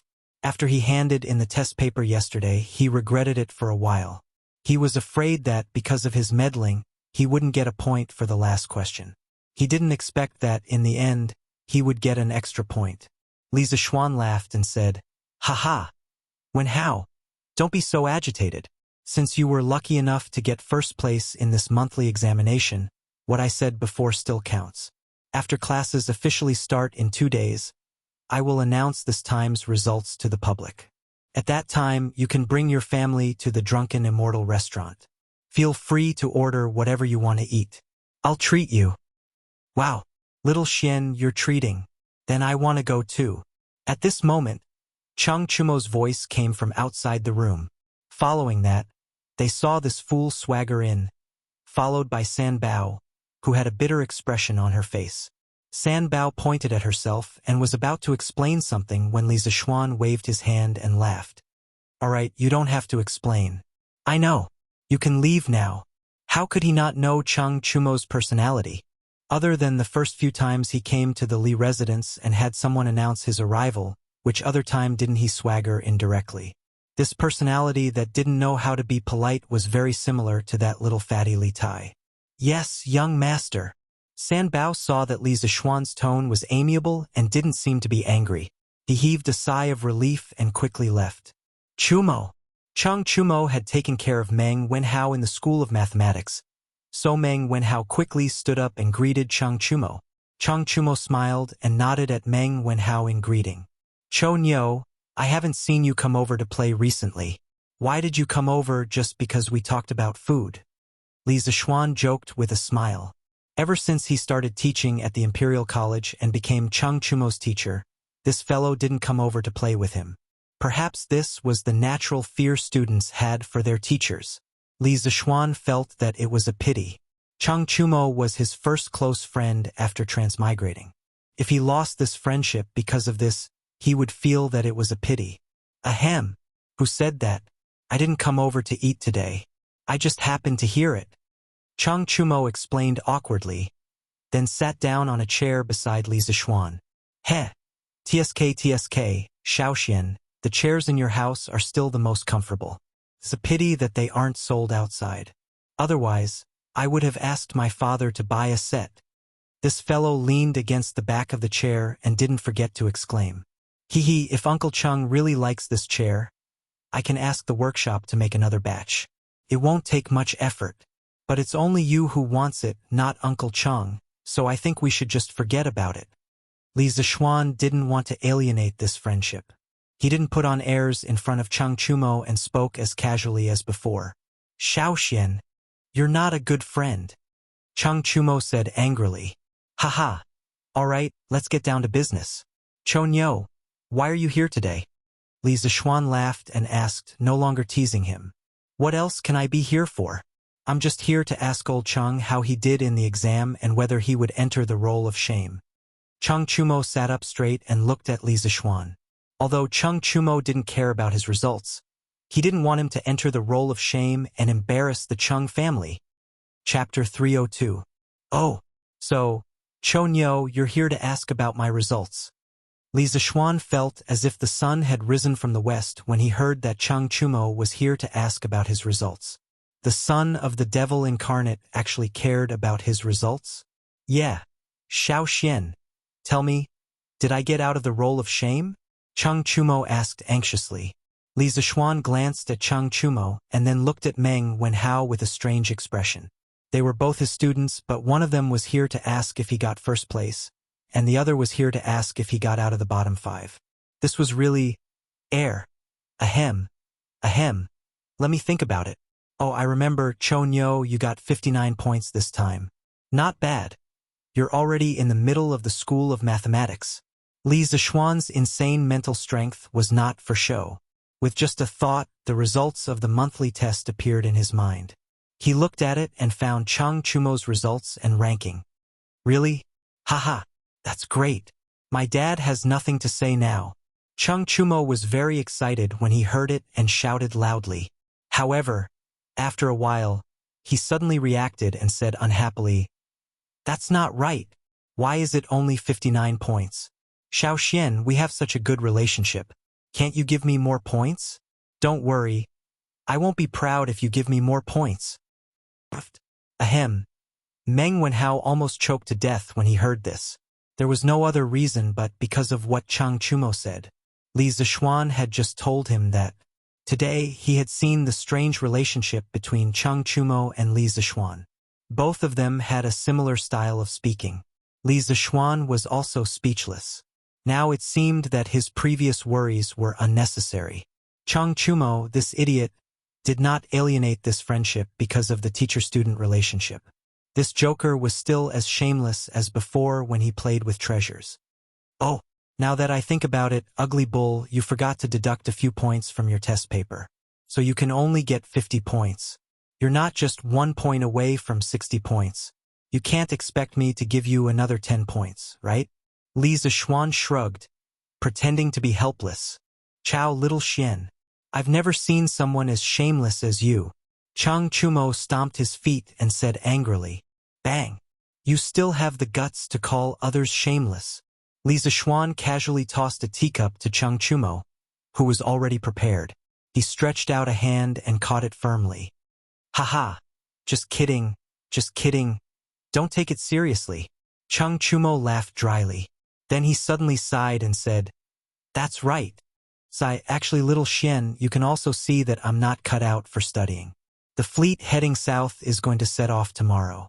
If it wasn't for my father, I would have definitely gone with Uncle Li and the others. The vast sea, free and unfettered. This is where Chang Chumo, should go. Haha. Li Zishuan could hear the loneliness in his words and couldn't help but feel a little uncomfortable. The atmosphere in the room also became a little quiet. Ugly bull, how's your swimming? After a while, Li Zishuan broke the silence and asked, I'm not good at swimming. Chang Chumo's face turned red and he scratched his head awkwardly. F***ck, you're not good at swimming, and you still want to go south with the prince? Why don't you go and ask the prince if he wants you? Li Zishuan's face was as if he had just been F***ked. It turned out that he had worried for this guy for so long for nothing. I don't know how to swim, but I can learn, Chang Chumo said unwillingly. Learn your ass. Li Zishuan waved his hand and didn't want to bother with this guy. He turned to Meng Wenhao and said, Wenhao, you actually came here today to check your score, right? Meng Wenhao heard Li Zishuan call him, and he quickly recovered from the explosive conversation between the two and answered honestly, Yes, sir. Well, since you have checked your score, then you can go back. The fleet will set off tomorrow, so you can go back and accompany your father. Wenhao, you don't have to worry too much. I've already asked Prince Hejian to send someone to keep an eye on your father's safety. Also, I know the owner of your father's boat company and I've already sent someone to talk to him. He won't make things difficult for your father. Li Zishuan nodded and said, "Ah? Thank you, sir. Thank you, sir." Hearing this, Meng Wenhao was pleasantly surprised. The big stone that had been hanging in his heart for a long time finally fell to the ground. He stood up excitedly and bowed to Li Zishuan to express his gratitude. No need, no need. Sit down. This is just a small matter. You are my student. Of course, I can't just sit by and do nothing when you are in trouble. Li Zishuan comforted him. Yes. Wenhao, you don't have to be like this. I was wondering why you were so depressed these days. So it's because of this matter. If you had told me earlier, I would have helped you. Haha. Cheng Chumo was boasting shamelessly on the side. A good picture of a master and disciple was interrupted by this guy. Meng Wenhao was so amused by Cheng Chumo that he couldn't continue to bow.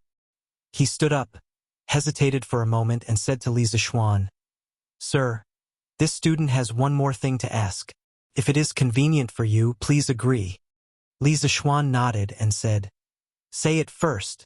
Meng Wenhao said awkwardly, This student wants you to advance the reward for the first place in this monthly exam." After saying that, Meng Wenhao was a little ashamed. Li Zishuan had helped him a lot before, and now he was still making these requests. He felt that he was pushing his luck. Oh? Could it be that Wenhao is afraid that I will renege on my debt? Li Zishuan asked with a smile. No.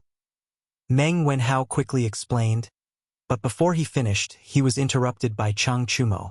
"Damn, Wenhao, you got first place again this time. That's awesome." In Xiaoshuan's words, "You are so awesome." Cheng Chumo's focus was always different from others. His first reaction was to marvel at Meng Wenhao's results. "Shut up, you have the nerve to say that. Look at Wenhao, he always pursues first place. What about you? You always pursue to get out of the bottom. Look at you." Li Zishuan said angrily. "So what? Wenhao is going to be the top scorer. I don't expect to be the top scorer." Cheng Chumo curled his lips and said indifferently, "You?" Li Zishuan saw that this guy was like a dead pig that wasn't afraid of boiling water, so he didn't bother to say anything more. He looked at Meng Wenhao and said, "Wenhao, continue. What are you thinking?" Meng Wenhao continued to explain, "Teacher, it's like this. I have always had a dream. I hope that one day, I can take my parents and sister to the best restaurant in Chang'an City for a meal. I came from a small place and entered the Imperial College. In fact, my parents worked harder than me. I want to repay them, but they never let me work for them. I can only study hard. Now that I finally have the chance to realize that dream, my father is going to go to sea. Therefore, I hope that I can redeem the reward for the first place in the monthly exam in advance. I can let my father drink the wine of his dreams before he goes to sea. Please grant my wish, teacher." After saying that, he bowed deeply to Li Zishuan. Li Zishuan was silent. Cheng Chumo also stopped joking and became silent. "I promise you, Wenhao, get up. These are what you deserve. You don't have to beg me." Chapter 303. Meng Wenhao, why are you looking for me? Li Yu, who was in the editorial department of Datong Daily, was racking her brains to write the news. When she heard that someone was looking for her, she came out and saw that it was Meng Wenhao. She couldn't help but be surprised. "No, nothing. I'm just here to see how you've been recently." Compared to the first time they met, when her clothes were tattered and her face was dirty, the current Li Yu could only be described as stunning. Her eyebrows were picturesque, her lips were red, her small face was like a goose egg, her thin body, and her fiery red clothes fluttered in the wind. She was like a fairy that had descended from the heavens, elegant and otherworldly. She was completely different from the little beggar a few days ago. Meng Wenhao couldn't help but stare blankly at her, stuttering a little. Li Yu was the treasure in the hearts of his adoptive parents. She was afraid that she would melt in their mouths, fall in their hands, and touch in their arms. She had been doted on since she was young. Even though their family fled to Chuyun village and their lives weren't as rich as before, Fu Lingyan and Lu Yixuan never stopped providing for Li Yu's daily necessities. It could be said that in the first 10 years of Li Yu's life, she didn't understand the suffering of the world at all. It wasn't until her adoptive parents passed away that she stumbled to Chang'an alone and tasted the hardships along the way. At that time, she was thankful to be able to get food to eat, so how could she have the time to dress up? Therefore, when Meng Wenhao met her for the first time, she was in such a terrible state. But now, the little girl had a high-paying job that countless people envied. Li Zishuan even gave her an advance of 5 strings of money. After deducting the rent and household expenses, she was left with a large sum of money. Li Yu directly turned from a little beggar to a little rich woman. Now that she had money in her pocket, she naturally wouldn't treat herself unfairly. She dressed up and walked around, buying beautiful clothes and hair accessories whenever she saw something she liked. It was as if she had returned to her days as a little princess in Chuyun village. Me? I've been doing well recently. Meng Wenhao, why are you blushing? Hehe, are you mesmerized by my beauty? Li Yu immediately noticed the unnatural expression on Meng Wenhao's face. She proudly spun around on the spot. Her fiery red dress was like a ball of fire, dancing in the wind, passionate and unrestrained. Cough, cough, of course not. Meng Wenhao coughed dryly, took 2 steps back, and flatly denied. Hehe, your face is getting redder and redder. And you're still denying it? That day, this lady said that the robber didn't have good eyesight. He only wanted to rob money and not women. At that time, you didn't believe me. Hehe, do you believe me now?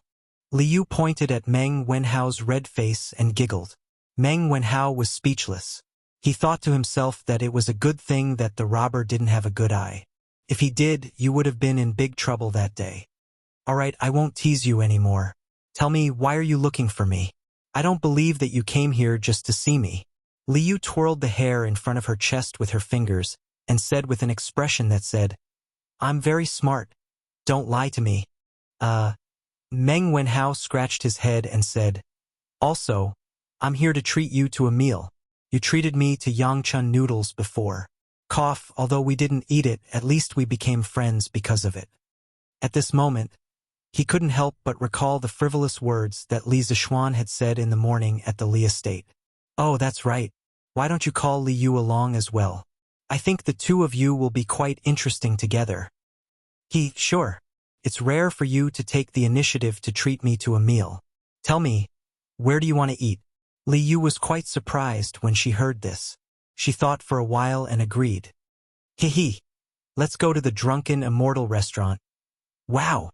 Drunken Immortal restaurant. Did I hear wrongly? Wenhao, did you get rich? Li Yu shouted excitedly. Although she had some assets now, she didn't dare to go to the Drunken Immortal restaurant. A meal there would cost at least 3 or 4 strings of money. No. It's because I got first place in this monthly exam. Sir gave me a reward.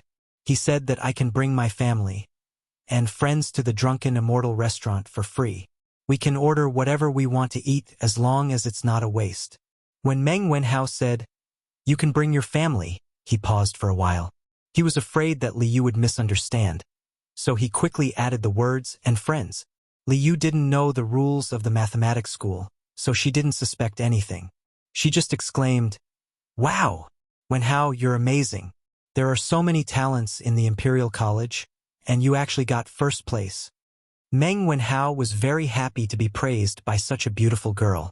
He said embarrassedly, I only got first place in the mathematics school, not in the entire Imperial College. Little Yu, don't talk nonsense. That's still very amazing. But is it appropriate for an outsider like me to go when Sir is treating your family to a meal?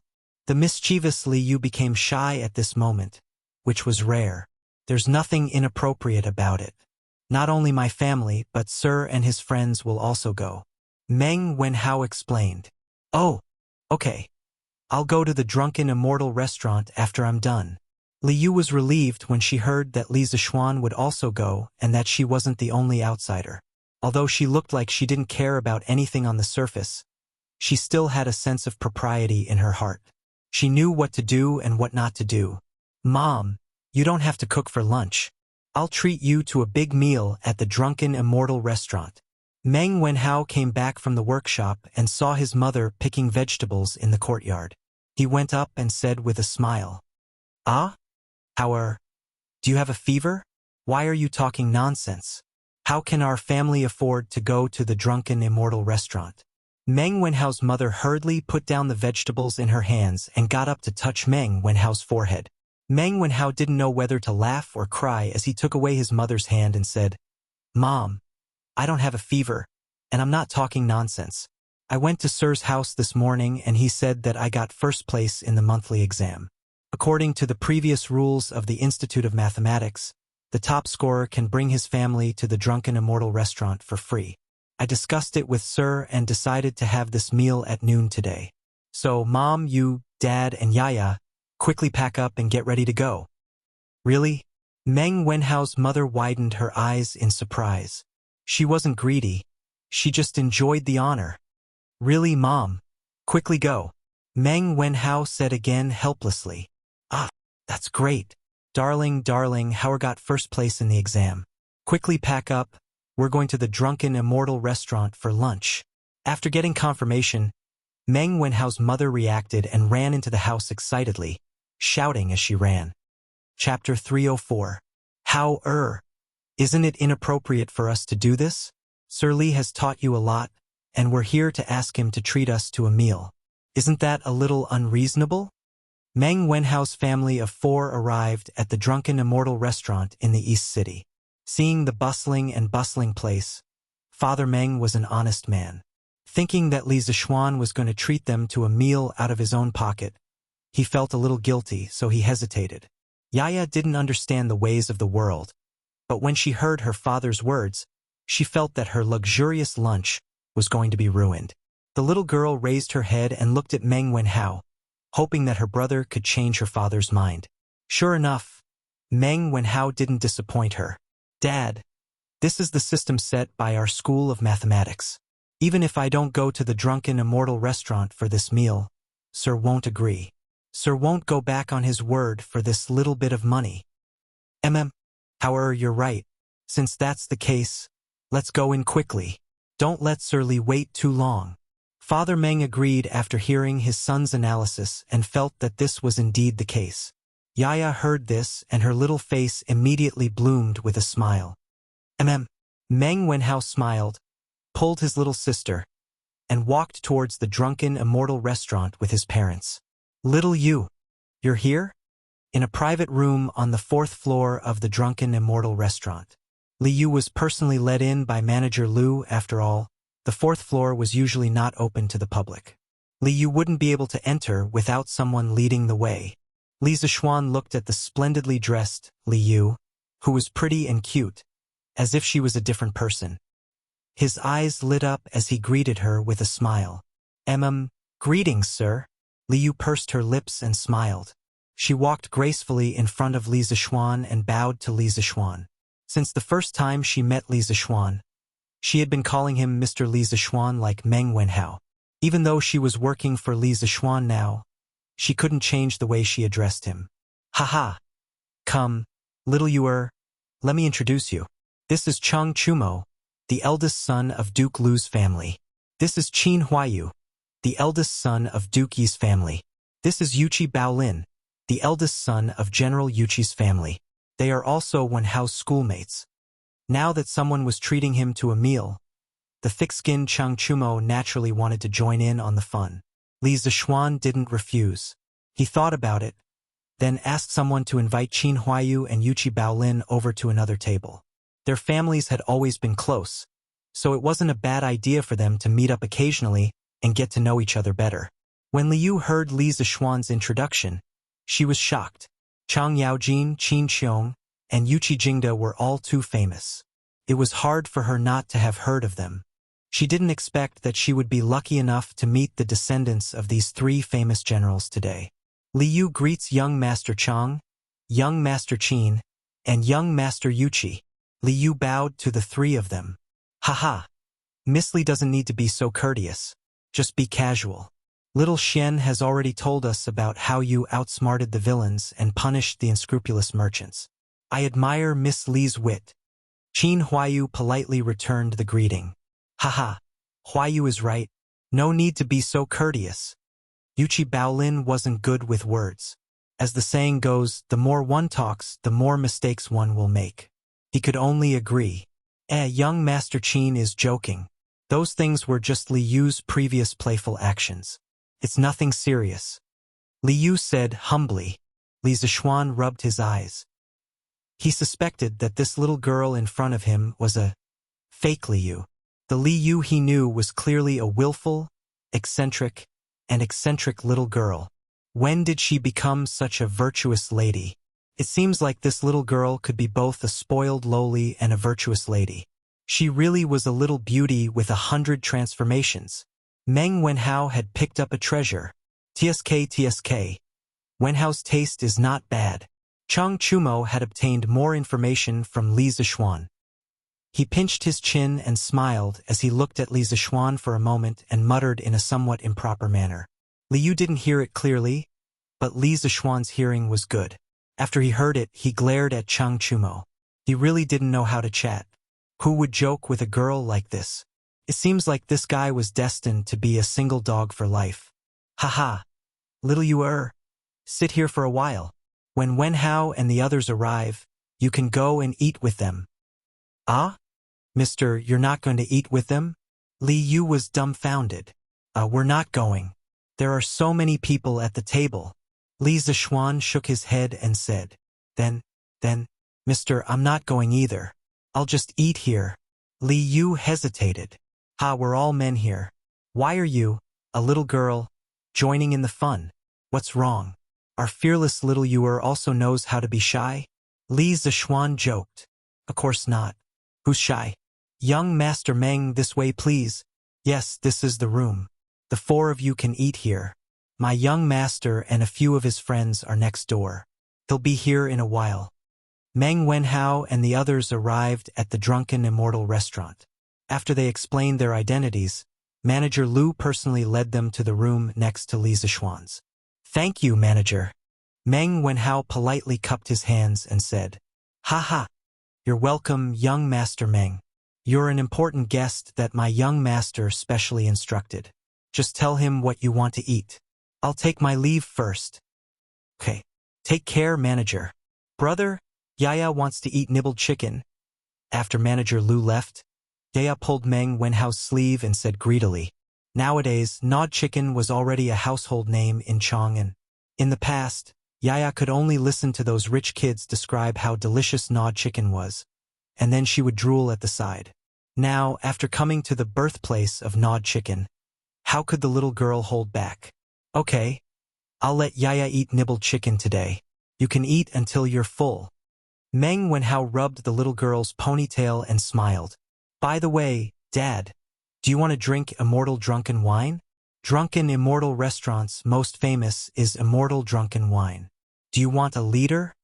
Meng Wenhao looked at his father and asked. Ever since Father Meng entered the Drunken Immortal Inn, he had been in a daze. The Drunken Immortal Inn's extravagance and Manager Lu's respectful attitude had given him a huge mental impact. He never thought that a poor and pedantic man like him would actually have the opportunity to come to such a luxurious place and even receive such respect from the manager. He felt like he was dreaming. He had given birth to a good son. All of this was because of his son. Father Meng sighed in his heart more than once. Howard, what did you say? Father Meng woke up and asked when he vaguely heard his son calling him. Meng Wenhao had no choice but to repeat himself. Father Meng hurriedly shook his head and said, No. Dad heard that Immortal Drunken Wine costs 5 rounds a liter. It's very expensive.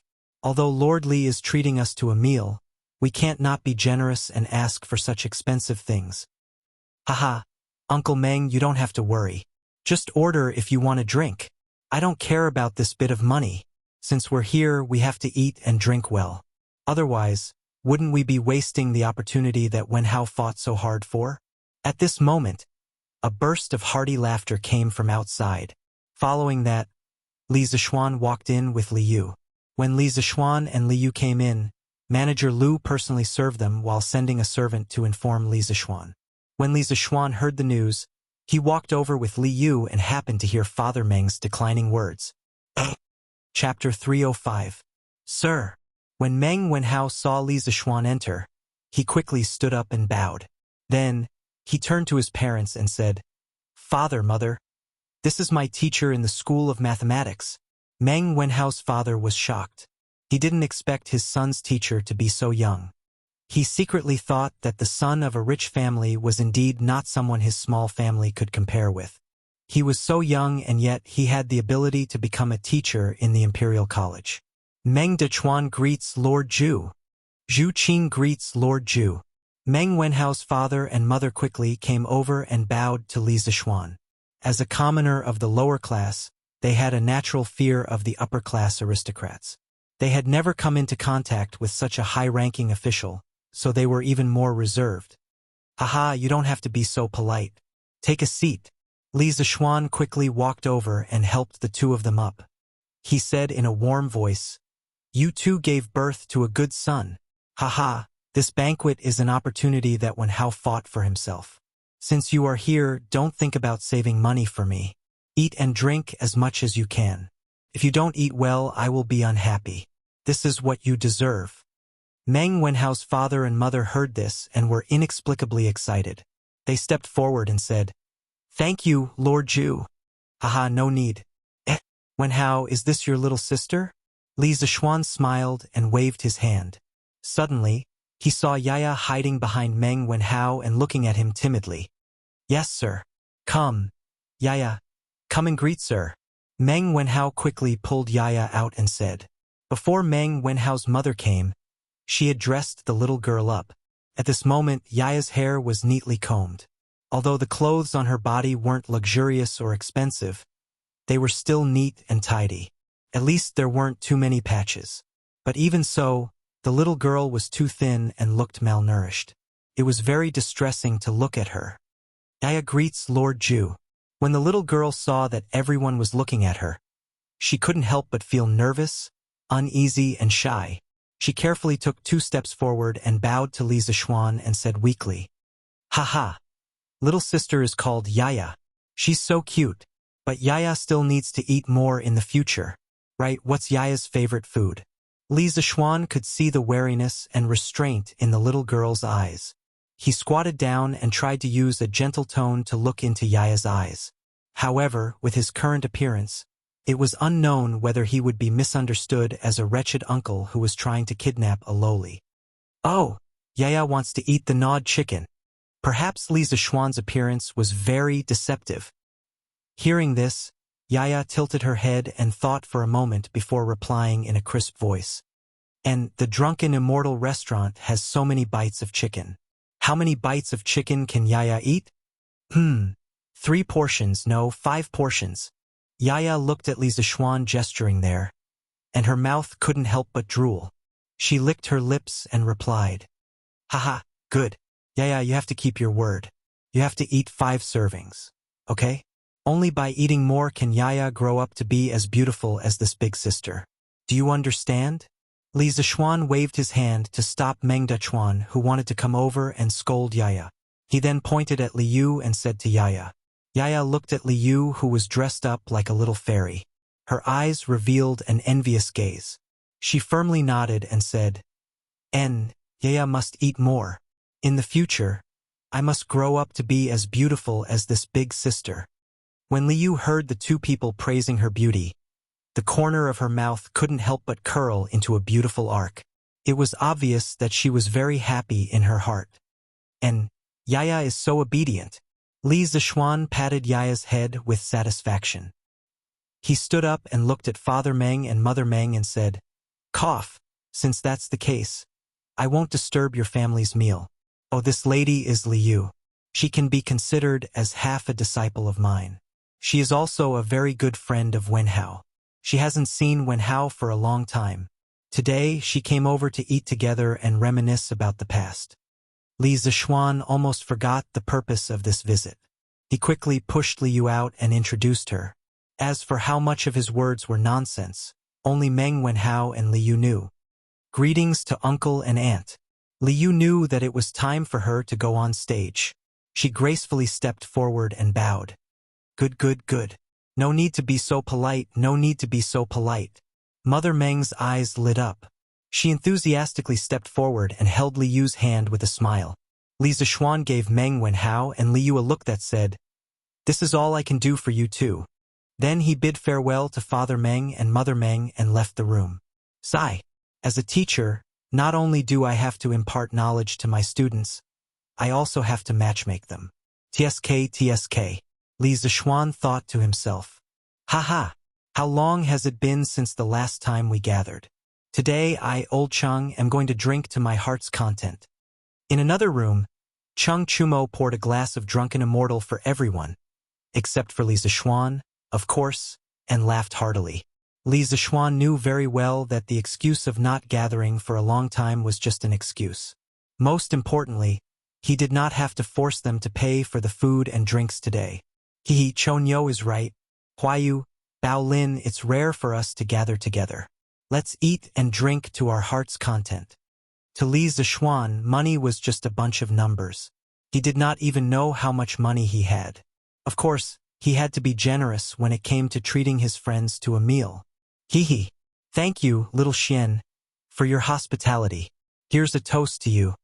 Qin Huayu raised his glass and laughed. Here's a toast to little Xian too. Yuchi Baolin also raised her glass and joined in the fun. In the School of Mathematics, they had a teacher-student relationship with Li Zishuan. But outside the School of Mathematics, they were good friends again. All right then, here's a toast to you too. But little Xian, you're drinking a soft drink. It's not strong at all. Chung Chumo grumbled unhappily. Haha, I didn't want to show my alcohol tolerance. I was afraid that it would hurt you, Chonyo. Come, cheers. Li Zishuan laughed heartily as he drained the cup in one gulp. Of course, what he said just now was not completely nonsense. The weather had been hot recently, and he was addicted to drinking cold soft drinks. Slowly, he figured out how to control the true qi in his body to burn the alcohol, so that it would evaporate and be expelled from the body. This thing sounded quite mysterious, but it was not difficult for martial artists who had entered the qi transformation realm. First, it was because their understanding of martial arts and the meridians of the human body had already surpassed the scope of ordinary people. Second, martial artists in the qi transformation realm had gone through the stage of refining energy into qi. The quantity and quality of true qi available in their bodies were far from what martial artists in the qi drawing realm and the body refining realm could compare with. Therefore, controlling true qi to burn alcohol was really easy for them. When Li Zishuan was bored out of his mind, he thought of those wuxia cultivation novels from his previous life where the protagonists used their internal energy to force alcohol. That was why he tried it out of curiosity. He didn't expect that he would succeed. Although the principle of forcing alcohol was different, the final goal was achieved. Haha. TSK. Good. Little Xian, stop bragging. You should drink your soft drink. Haha. Chung Chumo put down his glass and curled his lips in disbelief. Li Zishuan could not be bothered to argue with him. There was no need to compete between brothers. He smiled and shook his head, minding his own business as he ate. Although Qin Huayu could drink, he was not good at it. After drinking a glass of drunken immortal, his face had already begun to turn red. Chung Chumo looked at him and finally said to Yuchi Baolin, since both of them are not good at drinking, then Baolin, let's have a drinking game. Okay. Yuchi Baolin hurriedly agreed happily. Chapter 306.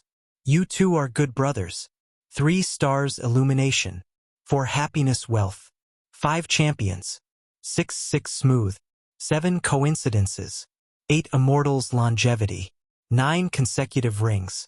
All of them. Baolin, you lost. Drink. In the private room, Chung Chumo slammed the table and shouted excitedly. Burp.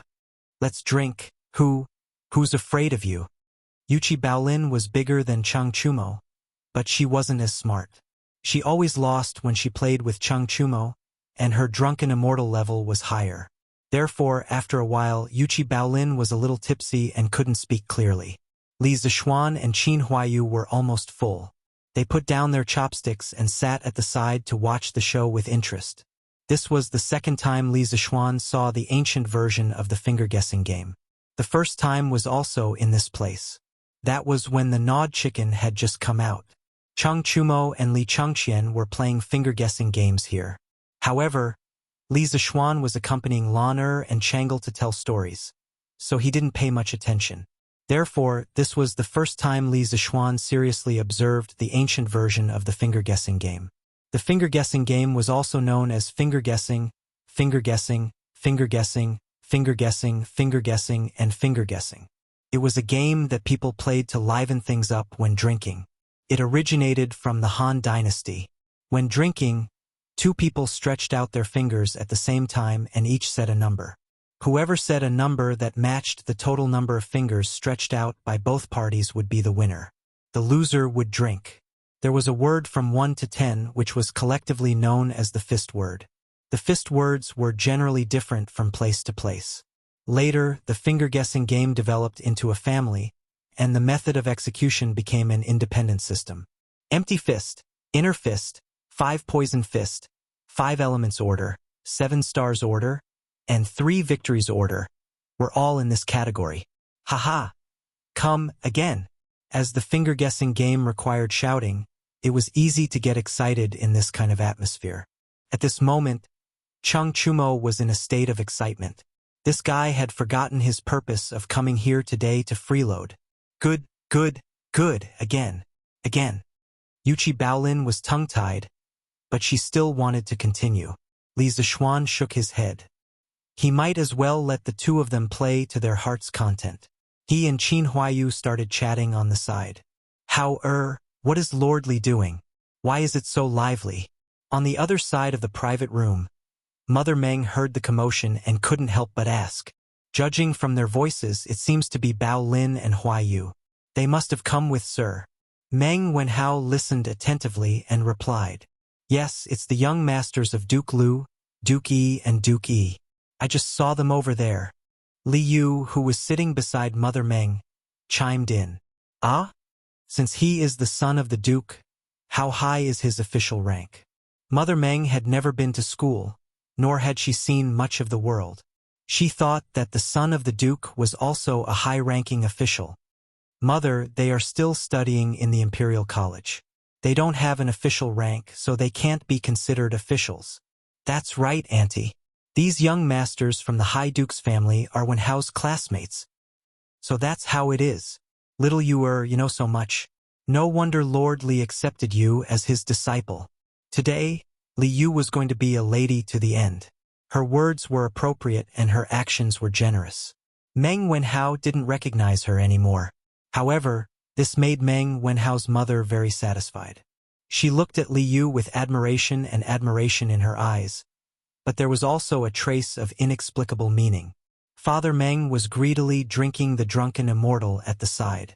He didn't have time to pay attention to their conversation. From the moment he took the first sip of the drunken immortal, he had already forgotten the expensive price of this wine. He also didn't remember that he couldn't bear to drink it just now. The wine and meat passed through his intestines. The spiciness of the white wine and the sweetness of the mountain fruit exploded in Father Meng's taste buds. At that moment, he really felt as comfortable as a deity. No, he wouldn't exchange it for a deity. As for Yaya, she had transformed into a Taotai and was sweeping the goods, like a whirlwind sweeping away the clouds. At first, the little girl ate 2 portions of chicken. Her mouth was full of oil and she was very satisfied. There were bits of meat on her face from time to time. Li Yu, who was beside her, kept wiping her mouth with a handkerchief. After eating 2 servings of chicken, Yaya rubbed her stomach because she felt that she was already half full. She thought about how she told Li Zixuan that she wanted to eat 5 servings of chicken and grow up to be as beautiful as Li Yu in the future. The little girl's eyes flashed with a trace of determination and stubbornness. She started to attack the other 3 servings of chicken. However, the tragedy was that, after a while, the waiter came up with 4 more dishes. They were red braised pork, red braised lion's head, dompa pork, and twice cooked pork. Just by smelling the fragrance, Yaya couldn't stand it. When she saw the others eating with relish, she could only eat the chicken at the side and watch helplessly. At this moment, the little girl's heart was filled with grievances. She had only heard people say that the chicken was delicious. Who would have thought that there was something more delicious than the chicken in the drunken immortal restaurant? Your Majesty, do you have something on your mind? Imperial Palace, West Court, Empress's bedroom. Empress Zhongsun saw Li Er mechanically eating the food and staring blankly at the table, as if there was something rare on the table. She asked with some concern. I was thinking about the telegraph machine I saw a few days ago. Guanyin made. Don't you think that thing is strange? It's just a small iron box. Not only can it make a sound by itself, but it can also transmit the same sound dozens of miles away. It's really amazing. Li Er put down his bowl and chopsticks, sighed, and said, So your Majesty is thinking about this. In fact, I also feel that this thing is quite amazing. Yesterday, when Li Xiannan explained the principle of the telegraph machine, I didn't understand it very well. I don't know how this child thought of making this thing.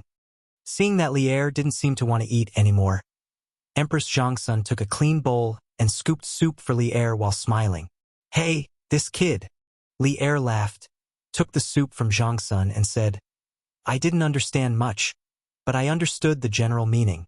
From what he said, the reason why this telegraph machine can transmit signals so far is because of the process of electricity generating magnetism, and magnetism generating electricity.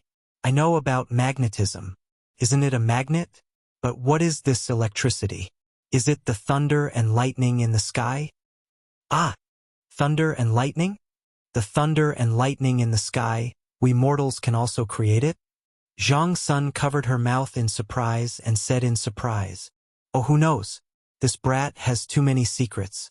Previously, I sent 100 riders to Mount Longhu and asked them to investigate what this brat and spiritual master Ling Su had experienced in the 8 years that they had disappeared.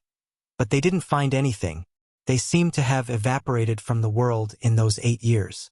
In short, this kid is too mysterious. If it weren't for the fact that his family background is clean and he has no ambition, and that Xu Bao and Jijia think highly of him, I would have already killed him. After all, such a person with divine skills and unknown intentions will bring a lot of unknown dangers to the Tang Empire. If his skills are used by the foreign race, then the Tang Empire situation will be even worse. Li Er said lightly as he drank the soup. He had killed countless people in his life. When he said that he wanted to kill Li Zishuan, there was no change in his expression, as if he was talking about a trivial matter. Ah? Your Majesty, from what I see, this child isn't like those evil people. He definitely won't do that kind of thing. Your Majesty, don't do something that will hurt your loved ones and make your enemies happy. It is the blessing of our Tang Empire that this child has such abilities. Chapter 307. Haha. Is Maid Guanyin pleading for that kid? In the bedchamber, Li Er asked casually as he leisurely drank his soup after listening to Empress Zhongsun's words. Empress Zhongsun was stunned and said, I just don't want to see such a young talent die prematurely. My thoughts are all for the Tang Empire. Ahem, Maid Guanyin, you don't have to be nervous. I just said it casually and don't mean anything else. You and I have been husband and wife for more than a decade. How can I not trust you? Before Empress Zhongsun finished speaking, Li Er saw that something was wrong. He quickly put down the spoon in his mouth and interrupted her. Empress Zhongsun saw that Li Er's words didn't seem to be fake. Her heart warmed as she smiled and said, Thank you for your trust, Your Majesty. Haha. Li Er smiled and shook his head. Suddenly, he sighed and said, Since I ascended the throne, I have always promoted talents. Needless to say, Li Zishuan is full of talent. Although his talents don't seem to belong to the mortal world, as long as he doesn't betray the country, I can tolerate him. The Tang Empire can also tolerate him. Now, I am worried about how to arrange for him. Empress Zhongsun blinked her beautiful eyes and asked curiously, Your Majesty, isn't that child already the youngest official in the history of the Imperial College? Why are you still worried about this? You can't say that, Li Er shook his head and said with a complicated expression, "As the saying goes, make the best use of a person's talent. Since I have already decided to put Li Zishuan in an important position, I have to arrange a position for him that allows him to display his talents. But Maid Guanyin, look at the knowledge that kid is good at. Other than mathematics, physics, chemistry, electricity, electromagnetism, and so on. Who in the world has heard of these knowledge? How can the position of an official in the Imperial College allow him to display all that he has learned?" Hearing this, Empress Zhongxuan's brows furrowed slightly. She thought for a moment and said, "Your Majesty's consideration is thorough. In that case, Li Zishuan is indeed not suited to stay in the directorate." Li Er rubbed the space between his eyebrows and sighed in annoyance. "He is indeed not suitable to stay in the Imperial College, but there is an even more serious problem. This brat has learned many different things. Although we do not know where he learned all this knowledge, we are very sure that he is not from the Confucian school. Thus, even though we clearly know that his knowledge can strengthen the Great Tang, we cannot give him too much support. Otherwise, if some of the great Confucians become dissatisfied and stir up trouble among the Confucians, the foundation of the country will be shaken." Empress Zhongxun thought about it in shock and said, "Your Majesty, is it really that serious?" Of course. Li Er stood up and looked out the door. With his hands behind his back, he said, "Although Li Zishuan is currently teaching mathematics at the Imperial College, the content, methods, and systems that students study have all undergone earth-shattering changes. Moreover, these changes are constantly affecting other schools. He is already using the name of mathematics to develop his new school. No, this is a new study in the guise of mathematics. We are not the only one who has discovered this. Some of the professors at the Imperial College have also discovered this. We have previously heard from Kong Ingda that Cui Shanyu of the Imperial College has already requested to expel Li Zishuan from the Imperial College on the grounds of ruining the academic atmosphere more than once. Although Kong Ingda has sternly refused, it is said that Cui Shanyu has not given up and has the intention of further contacting the other great Confucians of the Imperial College to jointly write a petition. Cui Shanyu? I have heard of this person before. It is said that he is quite proficient in the Confucian classics. I thought that he was a person of profound righteousness, but why is he so unreasonable?" Zhongxun nodded and said with some confusion, "Profound righteousness? Haha, in the end, these people are just doing it for their own benefits." Li Er sneered and was unwilling to say too much on this topic. He only thought to himself, if we vigorously support Li Zishuan's new study, then I'm afraid that the tens of thousands of Confucian disciples in the world will become the current Cui Shanyu in order to maintain the orthodox position of the Confucian school. Empress Zhongxun was not stupid. She had just not thought of this for a moment. Once Li Er said this, she immediately understood. However, as the Empress, she knew that on this sensitive topic, she could only maintain her silence because the more she spoke, the more likely she would make mistakes. The room was silent for a moment. Li Er suddenly smiled and said, "Ha ha. Now it seems that we were right to not have Chengqian go to the Imperial College's School of Mathematics to study. Otherwise, there would definitely be more great Confucians who would not be able to sit still right now, right?" When Li Er said the words Great Confucian, he emphasized the syllables. He was probably dissatisfied with some people in his heart. Yes, as the heir to the throne, Chengqian's every action represents His Majesty's attitude.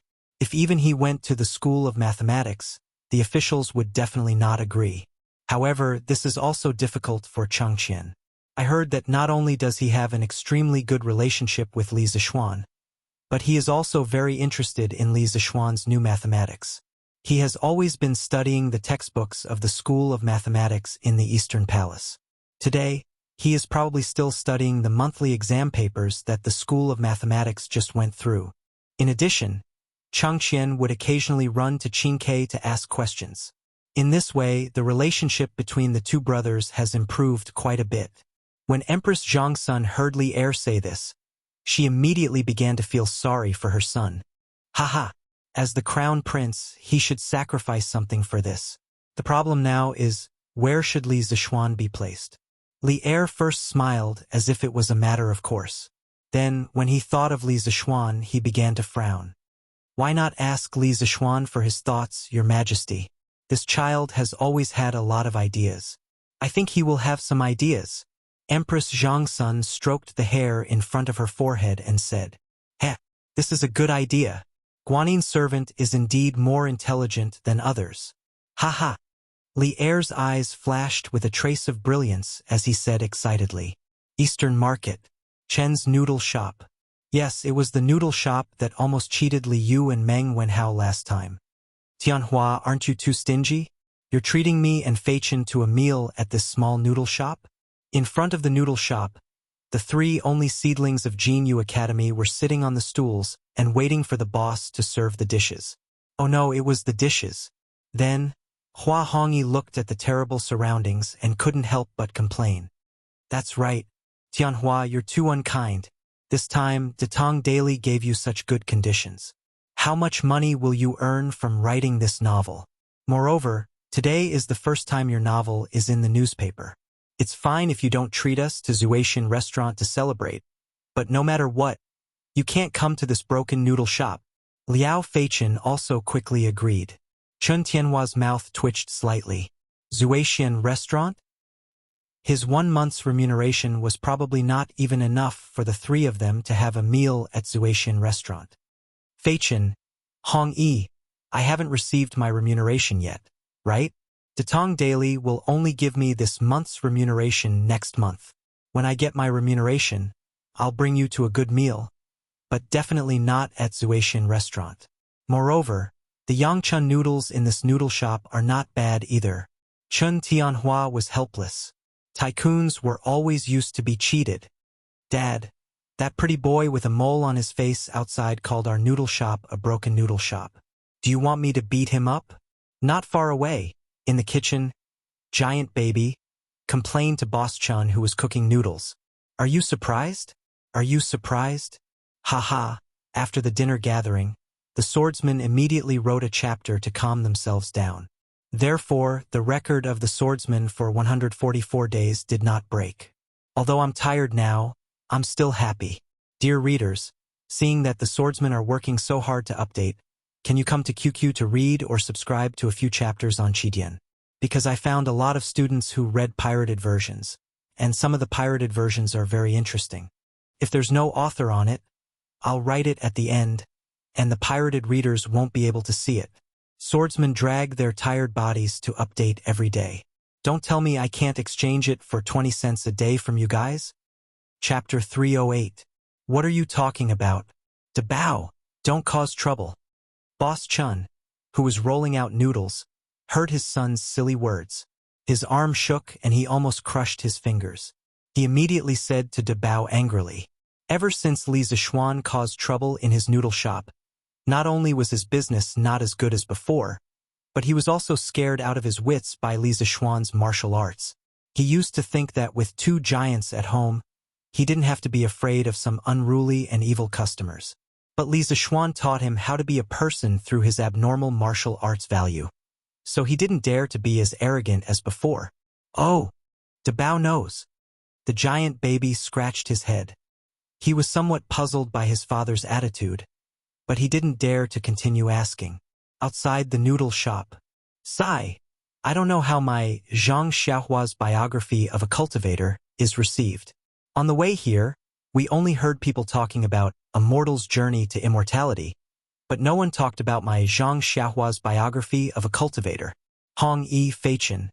Does this mean that my novel isn't popular? Chun Tianhua saw that Yang Chun's noodles hadn't come up yet. He recalled the scene on the way here and said worriedly, Tianhua, you're simply insatiable. Datong Daily has already given you such a generous reward. Why aren't you satisfied? So what if your novel isn't popular? At most, you'll lose some readers who give you tips. But now, the money that Datong Daily gives you is enough for you to live comfortably. Why do you have to be so stubborn? Liao Feichen didn't realize that he was almost beaten up by the Giant Baby. Because of his cheap mouth, he complained to Chun Tianhua with a speechless face. As he spoke, he suddenly realized something. He slammed the table and shouted, Oh, I understand, Tianhua. You want to compete with Immortal's Journey to Immortality, right? Why bother? Our two novels are both imitating Immortal's Journey to Immortality. It's very difficult to compare with it. Let's just focus on writing our own novel. Hearing this, Chen Tianhua's face was full of awkwardness. In his heart, he didn't want to surpass Immortal's Journey, but he more or less hoped that his novel would be like Immortal's Journey and receive the support and rewards of many readers. Tianhua, you've only released 3 chapters of your novel today. How could someone reward you so quickly? Even when The Legend of Immortal's Journey to Immortality was first published in the newspapers, no one took it seriously either. For something like a novel, without a long period of accumulation, it was impossible to produce results. You need to calm down and write slowly. You can't rush it, or it will affect the quality of your work. Hua Hongyi was a mature and steady person. He hit the nail on the head and pointed out the crux of the problem. Brother Hongyi is right. I've gone too far. Thank you, Hongyi, for enlightening me. Hua Hongyi's words were like a wake-up call to Chen Tianhua. Chen Tianhua was stunned for a moment, then reacted. He cupped his hands and thanked Hua Hongyi. Yang Chun noodles are here. Please enjoy your meal. Boss Chun brought out 3 bowls of Yang Chun noodles on a tray and bowed to Hua Hongyi and the other 2 with a smile. Haha, let's eat noodles. No matter what, thank you for your hospitality today. Tianhua. Hua Hongyi laughed. Yes. Let's eat noodles, hiss. This restaurant's Yang Chun egg noodles are so delicious. Liao Feichen was already starving. He cheered, picked up his chopsticks, and started eating. Chen Tianhua smiled helplessly. He wasn't in the mood to eat noodles now. He wanted to go back and write his novel in peace. I'm not drunk. Let me drink another cup. This immortal drunk is really good wine. Burp. Good wine. Drunken immortal restaurant. The banquet was over. Everyone was full, especially Yaya. The little girl was rubbing her stomach in pain. As for Father Meng, he was drunk and was throwing a tantrum. You're already so drunk and you're still not drunk? I told you to drink less. But you didn't listen. Come. Get up. Let's go home. Mother Meng pulled Father Meng's arm and shouted angrily. Auntie, why don't I hire a carriage to send Uncle Meng back? After all, Drunken Immortal Restaurant is quite far from Gi Lane. After this banquet, Li Yu had become very familiar with Meng Wenhao's family. She quickly suggested. This? Mother Meng hesitated. Hiring a carriage would cost a lot of money. Haha. There's no need to hire a carriage. Drunken Immortal Restaurant has its own carriage. I'll ask Boss Lu to send someone to send you back later. At this time, Li Zishuan walked in with a smile. The banquet was over. Qin Huayu had already left with the drunk Chang Chumo and Yuchi Baolin in the carriage. Thank you, Lord Zhu. Mother Meng was surprised and happy at the same time. She thought to herself that Meng Hao's teacher was not only kind, but also considerate of others. No wonder he could reach such a high position at such a young age. This kind of cultivation was not something that ordinary people like us could have. Thank you, sir. Meng Wenhao also came over and thanked him sincerely. Today was the happiest day of his life. Through his own efforts, he had finally brought his family to Drunken Immortal Restaurant. Furthermore, his family had received the respect that they deserved. He was now grateful to Li Zishuan from the bottom of his heart. Well, Wenhao, now that your wish has been fulfilled, you have to focus on your studies. As your teacher, I look forward to you getting first place in the next monthly exam. Li Zishuan patted Meng Wenhao's shoulder and smiled. I won't disappoint you, sir. Meng Wenhao replied confidently. Good. Wenhao, go find Boss Lu and ask him to arrange a carriage. Yes, sir. Meng Wenhao replied with a smile and went out. Little Yu, isn't it time for you to go back to the workshop? If you don't go back now, Steward Ma will probably come and ask me for you. Li Zishuan looked at the mischievous Li Yu and smiled. At the same time, he secretly felt that it was a pity that there were no televisions or cameras in this era. Otherwise, he really wanted to cultivate Li Yu into a little child star. Because of Li Yu's sweet appearance and her unrestrained and mischievous personality, it would be a pity if she did not become a star. Hee hee. Then I'll take Sir's carriage on the way.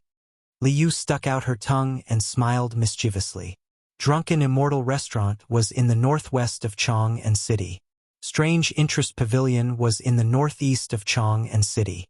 If she did not borrow a carriage, she would probably have to walk for a long time. Anyway, there was a free ride. Why not take it? All right, let's go then. Li Zishuan smiled and turned to say goodbye to Mother Meng and Yaya. Then he left with Li Yu. Chapter 309. Lord Zhu. Lord Zhu. His Majesty has decreed for you to enter the palace immediately for an audience. Li Zishuan's carriage had just entered Yongla Lane when a servant from the yellow door chased after him. San Bao, who was driving the carriage, hurriedly stopped Big White. Li Zishuan's heart skipped a beat. Could it be that Li Er had discovered that he had been idling around for the past 2 days? Was he here to settle scores with him? Old Li wouldn't be so petty, right? He lifted the curtains and jumped off the carriage. The servant from the yellow door also hurriedly got off his horse. Little eunuch, may I know why His Majesty is looking for me? Li Zishuan discreetly stuffed a few golden beans into the servant's mouth and asked with a smile. The earlier he knew Li Er's intentions, the earlier he could prepare. Lord Zhu, I don't dare to accept this. Please take it back. I'm only here to pass on a message. I don't know why His Majesty is summoning you. It seemed like this was the first time the imperial eunuch had been sent out. He didn't even dare to take advantage of the situation.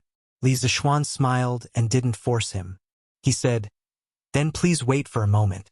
I'll go back and change into my official uniform. I'll follow you into the palace." He was here to dine with his good brother today. Of course, he wouldn't wear his official uniform like a lunatic. Besides, his light scarlet official uniform wasn't very nice. Why should he wear it? However, it was still necessary to wear it to meet Li Er in the palace. His Majesty specifically said that Lord Zhu can enter the palace immediately without changing into your official uniform, the servant from the yellow door added. Li Zishuan was speechless. Li Er was in a hurry to be reincarnated. Of course, he only dared to say that in his heart. He couldn't say it out loud. Then I'll follow you into the palace. Then, he turned to look at San Bao and instructed, San Bao, send little you to the workshop and go straight home. Yes, young master. San Bao responded and hurried Big White toward Lane. Let's go. Li Zishuan turned around and said a few words before following the small yellow door to the imperial palace. The distance between Yongla Lane and the imperial palace was not far. Only about 3 to 4 li. Li Zishuan arrived outside the walls of the imperial palace in a short while. The little yellow gate led Li Zishuan through the gate of heaven. He passed through the Garter Gate, the Tai Chi Gate, the Zhuming Gate, the Yin and Yang Gate, and the Sweet Dew Gate. He went straight to the Sweet Dew Hall. Unlike the previous summons, Li Er chose to summon him at the Sweet Dew Hall. Li Zishuan was no longer a novice when he first entered the officialdom. He had crammed in a lot of basic knowledge about officialdom. Naturally, he knew that the emperor usually summoned his officials to the Taiji Palace or the Yin and Yang Palace. The Ganlu Palace was where Li Er studied in the inner palace and was rarely used to summon his officials. It seemed like Li Er wasn't looking for him for some trivial matter. The little yellow gate went in alone to announce the reply. Li Zishuan stood in the corridor outside the hall, waiting for the news. After a while, he heard a sharp voice from inside. Summon the Prince of Lantian County, Minister of the Imperial College, Li Zishuan for an audience. Hearing this, Li Zishuan anxiously walked in with small steps. The Sweet Dew Hall looked very simple, but every table, chair, table, and stool in the hall was decorated with ingenious ingenuity. The furnace in the room was burning with spices. Li Zishuan smelled it, but he couldn't tell what brand the spices were. Li Er sat upright on the dragon throne, wearing a bright yellow dragon robe. He didn't wear the sky-reaching crown that he wore during morning court. Instead, he used a purple and gold crown to tie up his hair. Li Er probably felt that the sky-reaching crown was too heavy. Li Zishuan silently criticized him. "Greetings, Your Majesty." When Li Zixuan walked in, Li Er was holding a book and reading it with great interest. It was as if he didn't notice that someone had walked in. Li Zixuan didn't care if Li Er really didn't see him or if he was pretending. He went forward and bowed. He guessed that Li Er was most likely pretending. Leaders all like to pretend to be deep. Li Zixuan expressed that he understood. But he didn't want to play along with Li Er. He wanted to finish his work quickly and go home. Rise. Have a seat. When Li Er heard the voice, he put down his book and raised his head. Of course, he was reading seriously just now. He wasn't pretending to be deep like Li Zixuan thought. He wasn't that bored. The fact that Li Er was able to succeed in the governance of Jingguan was inseparable from his humility and diligence. Thank you, Your Majesty. Li Zixuan was happy. Since he came in and had a seat, didn't that mean that Li Er wouldn't make things difficult for him today? 3 days ago, I asked you to hurry up and think of a way to improve the telegraph. How was it? How's the progress now? Li Zixuan had just sat down when Li Er asked. Li Zixuan shouted in his heart. It turned out that he was thinking too much just now. Your Majesty, there's no progress. Li Zixuan wanted to fool him, but he couldn't fool him. Old Li had too many spies under him. He might have already known. Even though Li Er already knew the result. When he heard Li Zixuan's reply, he couldn't help but get angry. Are you taking my words as a joke? Li Zixuan heard Li Er raise his voice by an octave and knew that old Li was a little angry. However, he was already mentally prepared. Your Majesty, that's not the case. With the current technology of Tang Dynasty, 20 to 30 li is the maximum distance that the telegraph can transmit. If we want to break through this limit, we need to create a new device, the triode. It can amplify the signal from the telegraph so that it can be transmitted further. However, the triode requires 2 new materials that I haven't found yet. Even if I find them, with the current technology of Tang Dynasty, it's very difficult to create them. On the other hand, regarding the problem of power supply, the power source that I currently use can only supply power on a small scale. If I want to achieve a large-scale power supply, I need to build a large generator and a container to store the power. I also need to build a huge power transmission line. To do this, in addition to a huge amount of financial and material resources, the most important thing is that I need a group of corresponding talents.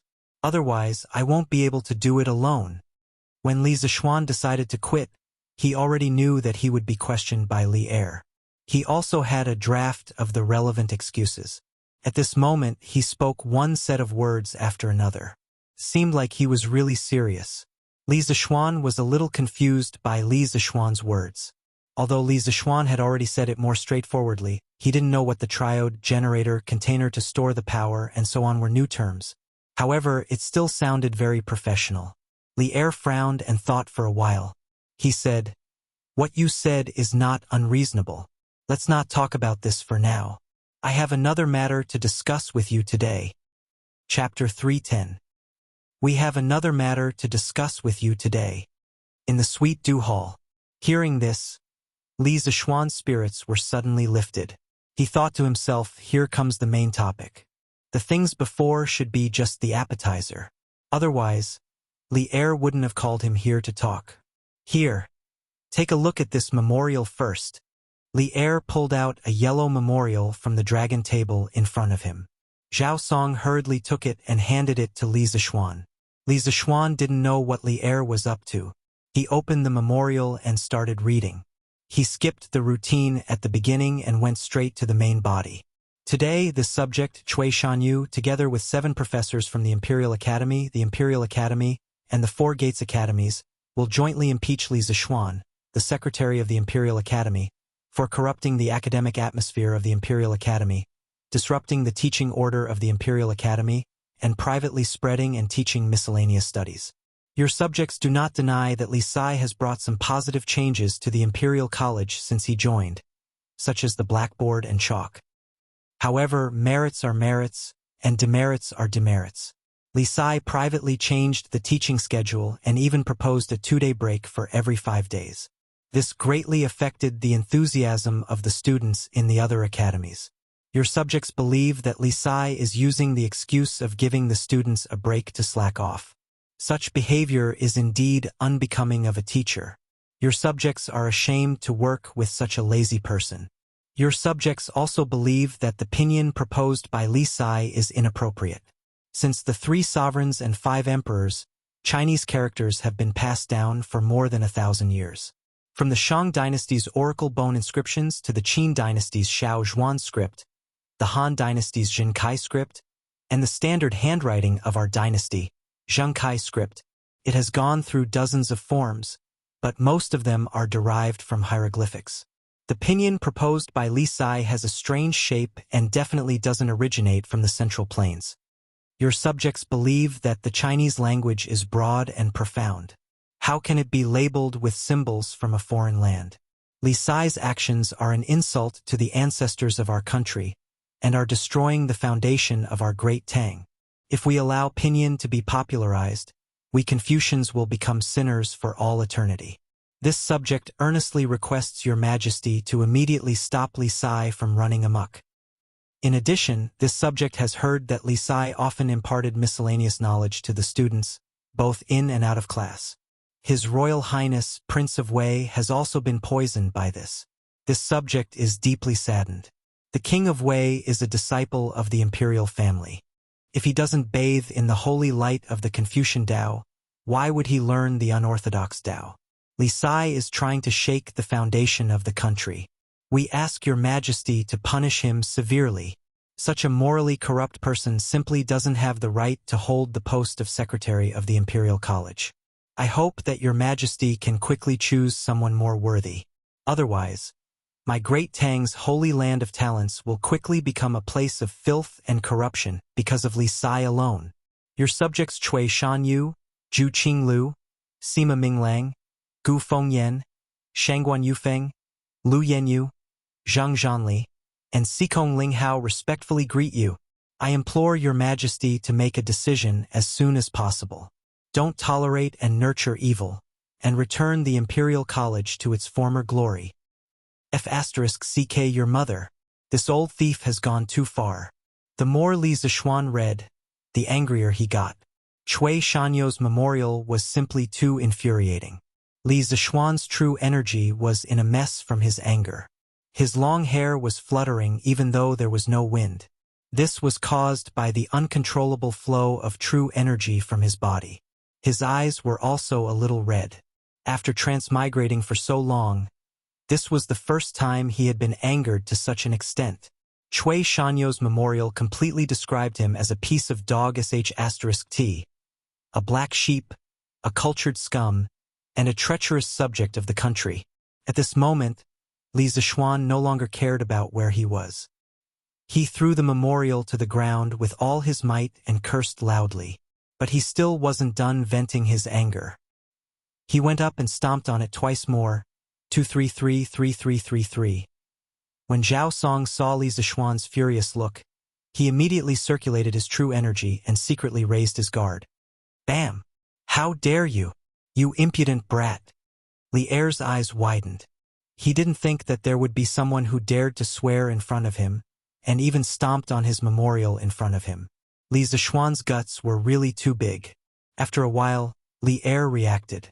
He slammed the table and shouted angrily. When Li Zishuan was reading the memorial, he had been observing Li Zishuan's expression. He knew that Li Zishuan would be very angry after reading this memorial, but he didn't expect him to lose his composure like this. Actually, the appearance of this memorial was also greatly beyond Li Er's expectations.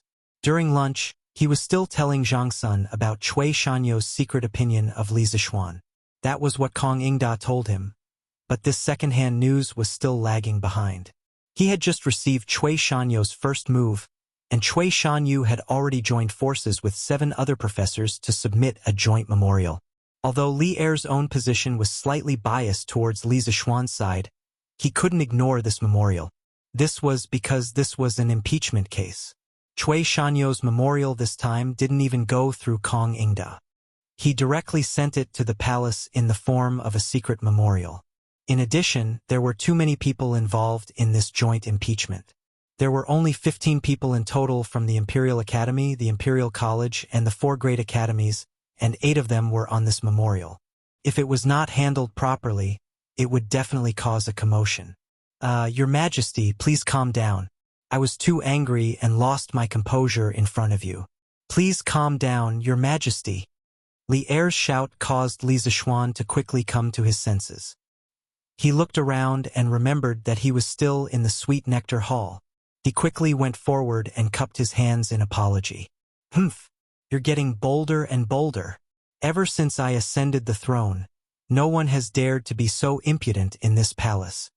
Li Er pointed at Li Zishuan and said angrily, Your Majesty, you can't blame me for this.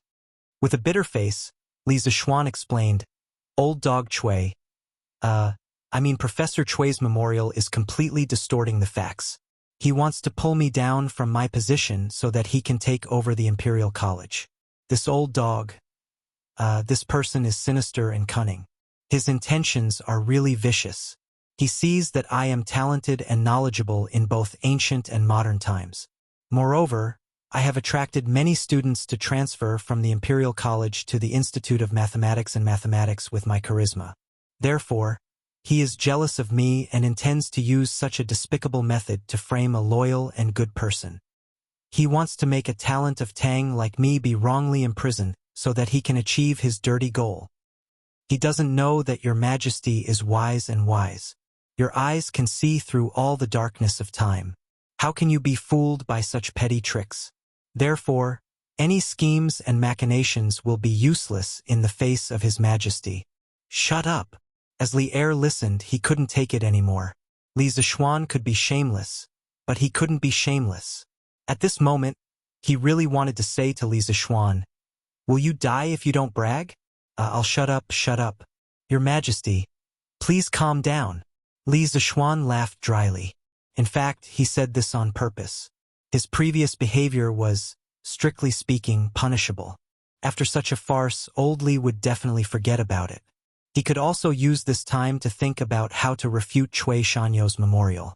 Since Li Er called him here in private today and didn't interrogate him in the imperial court, it meant that even if Li Er wasn't on his side, he was still taking care of him. In this way, at least he had a chance to defend himself. Haha, I'm very smart, right? Li Zishuan thought proudly. Third update. Haha, I still managed to finish it before midnight. The temperature difference between the indoor and outdoor is too big. Swordsmen catch a cold. Their noses are stuffed, and their hearts are even more stuffed. Please support me with a genuine subscription. I don't have anything to eat. Chapter 3:11. Heh, since you say that Chui Shanyu, Lu Yenyu, Zhang Zhanli, Xikong Linghao, and the other professors are slandering you, do you have any evidence? Ganlu Hall.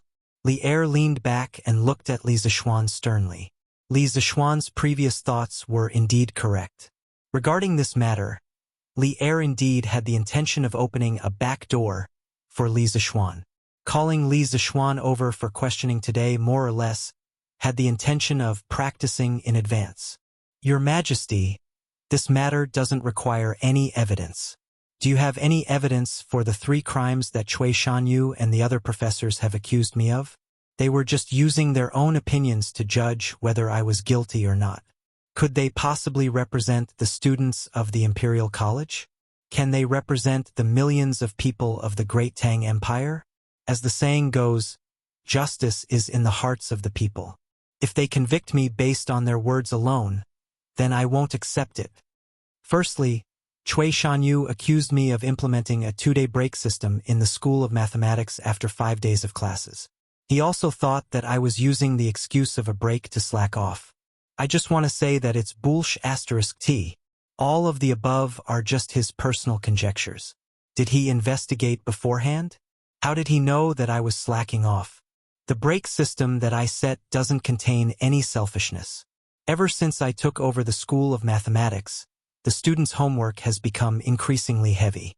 Coupled with the exam reward and punishment system that I set, the pressure on the students has also increased. If they can't strike a balance between work and rest, their learning efficiency will greatly decrease. Although compared to the other schools, the School of Mathematics usually has a lot more holidays, but this official dares to say that in terms of academic pressure and academic performance, the students of the School of Mathematics definitely won't lose to the other 5 schools. If anyone is unconvinced, they can come out and compete. If they lose, this official is willing to accept this crime. Li Zishuan said heroically. Heh, what arrogance! I know that you are proficient in mathematics, but that doesn't mean that the students of the School of Mathematics are also proficient. Why are you so confident? Li Er couldn't help but laugh and interrupt. Of course, as the saying goes, great teachers produce great students. Like teachers, like students, I have absolute confidence in my students. Li Zishuan raised his chin and said affirmatively. Li Er was speechless. If he could, he really wanted to spit tea all over Li Zishuan's face. How could the saying, great teachers produce great students, be used in such a way? Secondly, regarding pinyin, when pinyin was first introduced, His Majesty Kong Jijio and all the important officials in the imperial court unanimously approved it. Why didn't Cui Shanyu and the others jump out to oppose it? This old dog only knows how to bully the weak and fear the strong. Does he think that I'm a pushover? In the Imperial College's actions was the great Tang Empires, is the Tang Empires Tangs, the Foundation Empire as will. If pinyin is successfully popularized, we Confucians will become sinners for all eternity. Thus, Li Zishuan felt a wave of anger rush to his head, and vulgarities involuntarily escaped from his mouth. He had probably used more profanity today than he had in the past 20 years. Speak! If we hear any more obscenities, we will have you thrown out. Li Er frowned when he heard this and could not help but scold him. Cough, Your Majesty. Please forgive me. Let's continue with pinyin.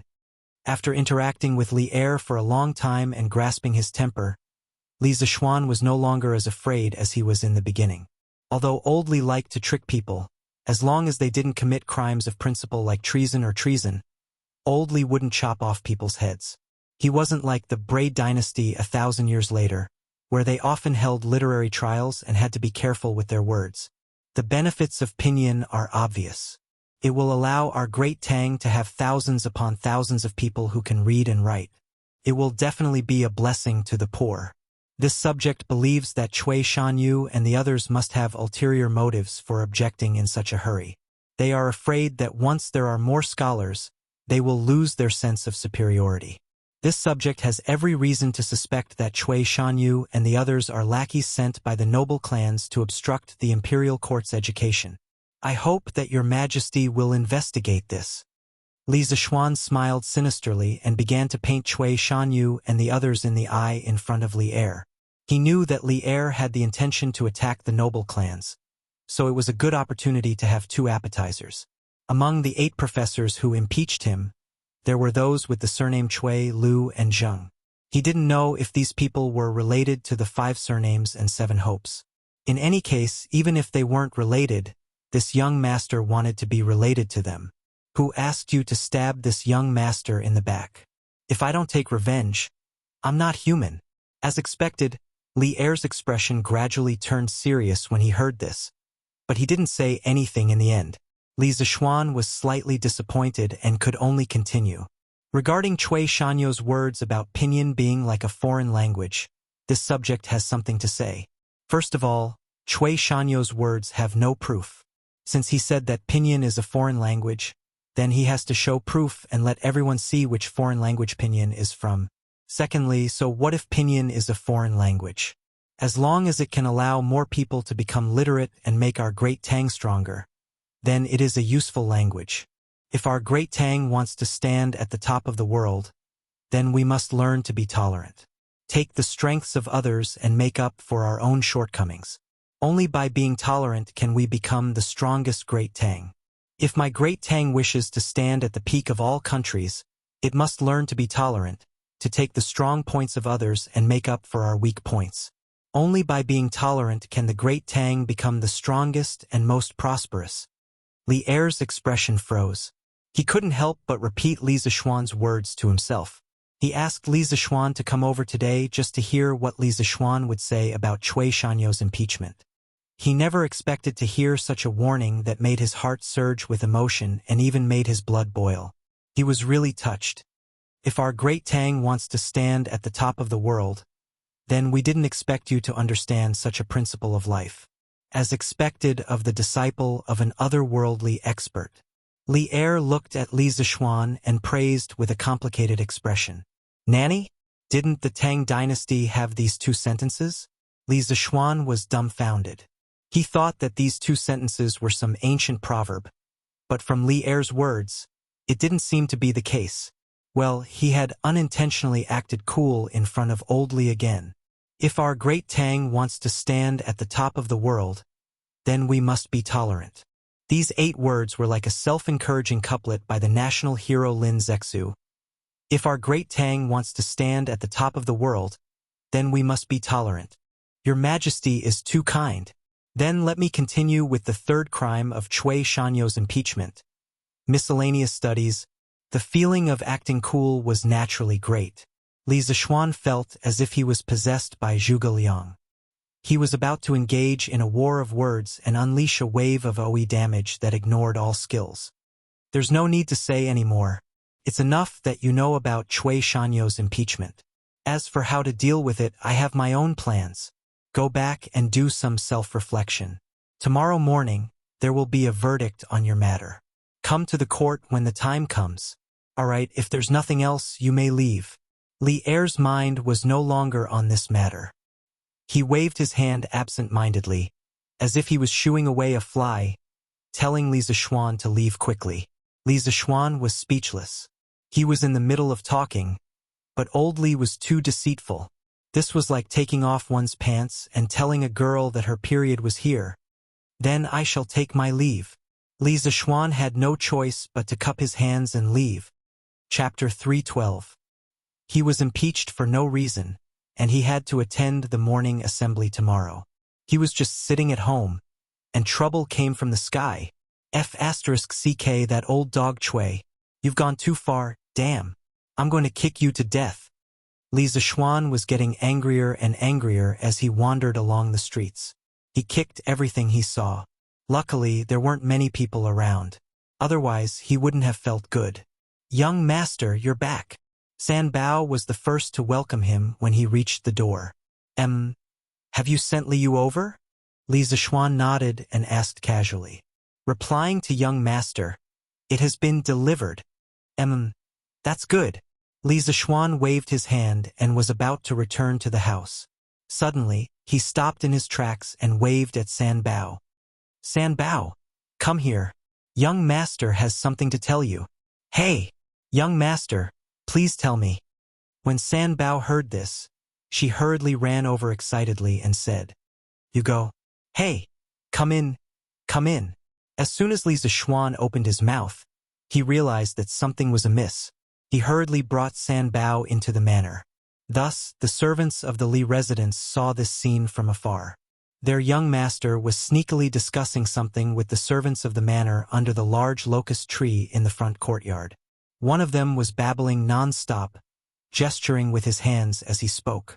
The other had his eyes wide open with a completely dumbfounded expression. Do you understand? Oh? Young master, isn't this too wicked? Wicked your head. Do you still want your job? Young master, please calm down. I'll go now. But if someone finds out, I'm afraid it'll be hard to explain to old master. Are you king pig? I didn't ask you to go personally. Don't you know how to cover your face and secretly hire a few people to help you recruit people?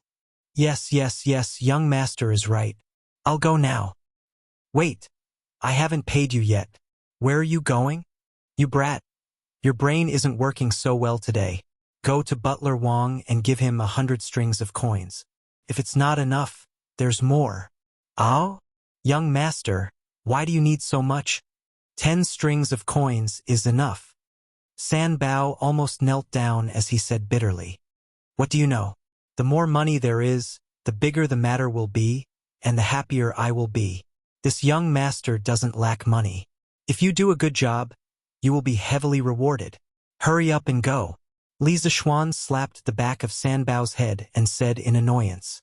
This lackey of his was not good enough. He was too honest and not arrogant enough. It did not suit his status. Yes, young master.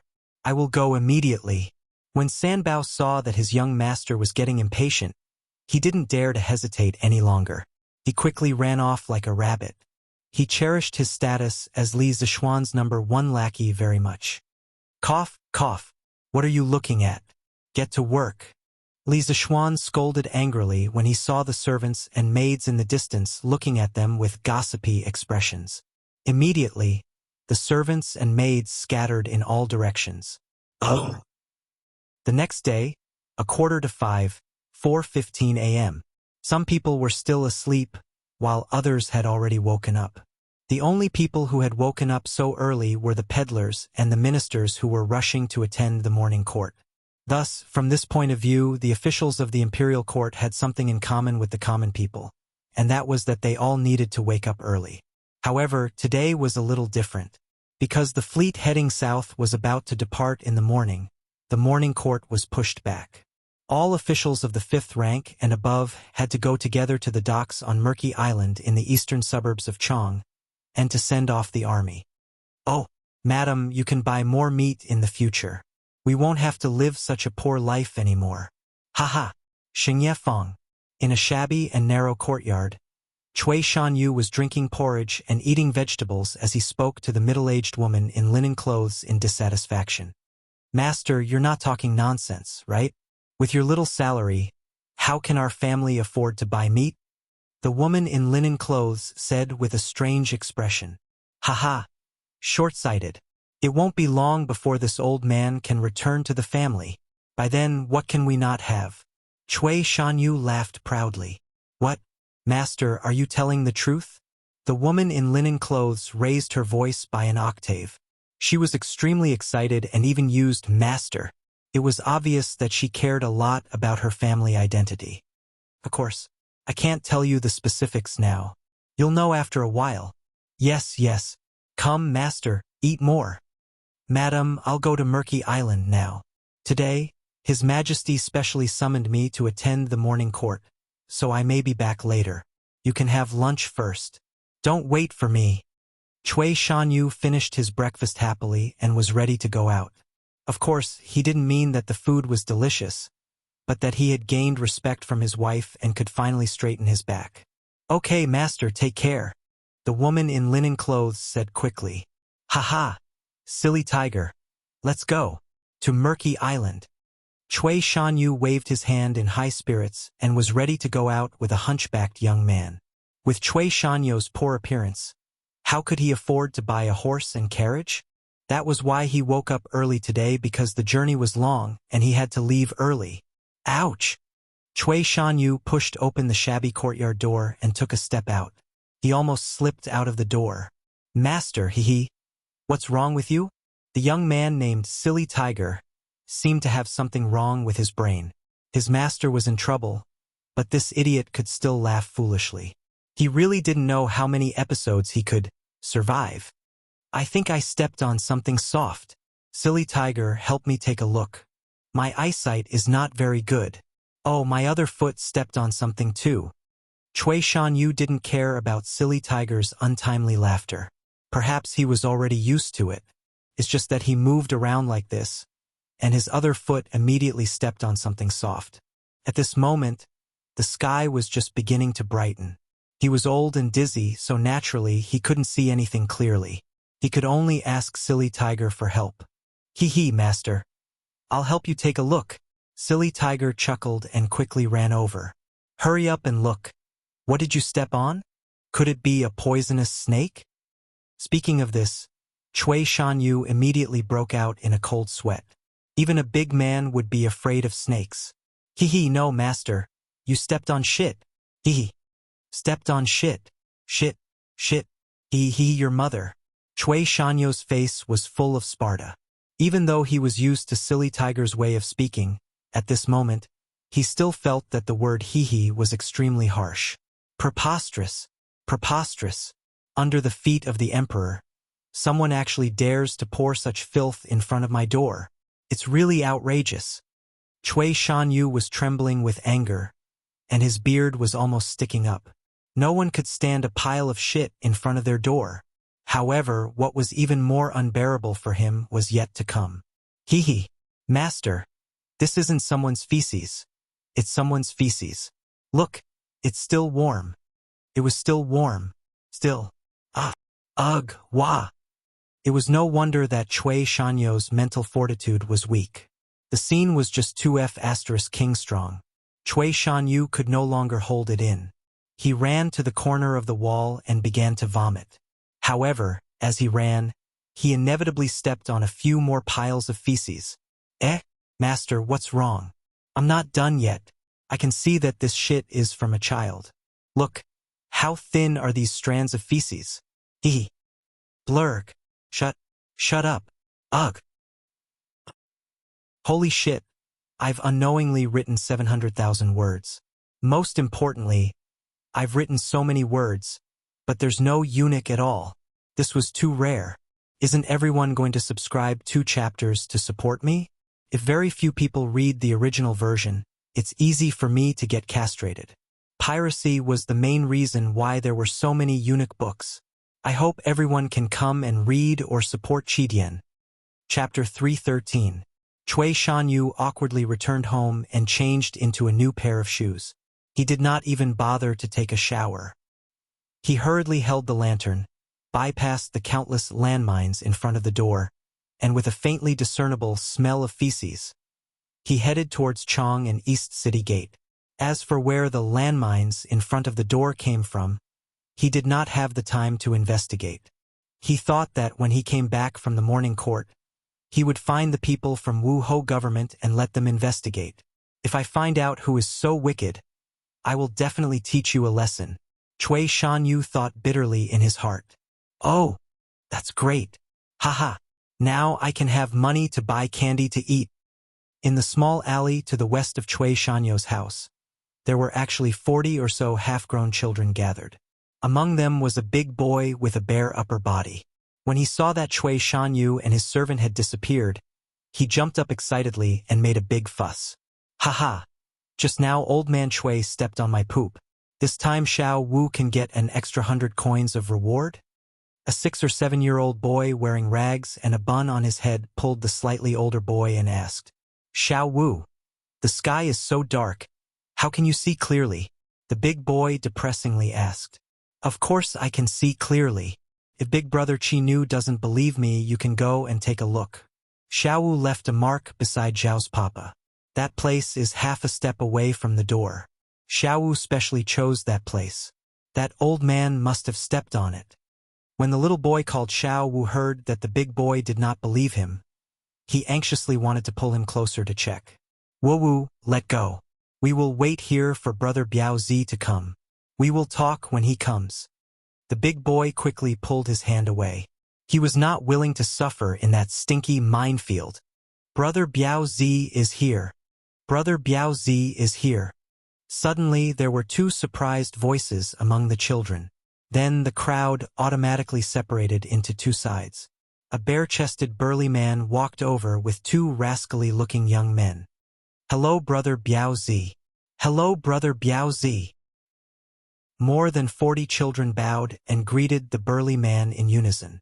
It looked as if the burly man was leading a group of children to mingle in the pugilistic world. It was quite comical. Not bad, not bad. I saw it from the side just now.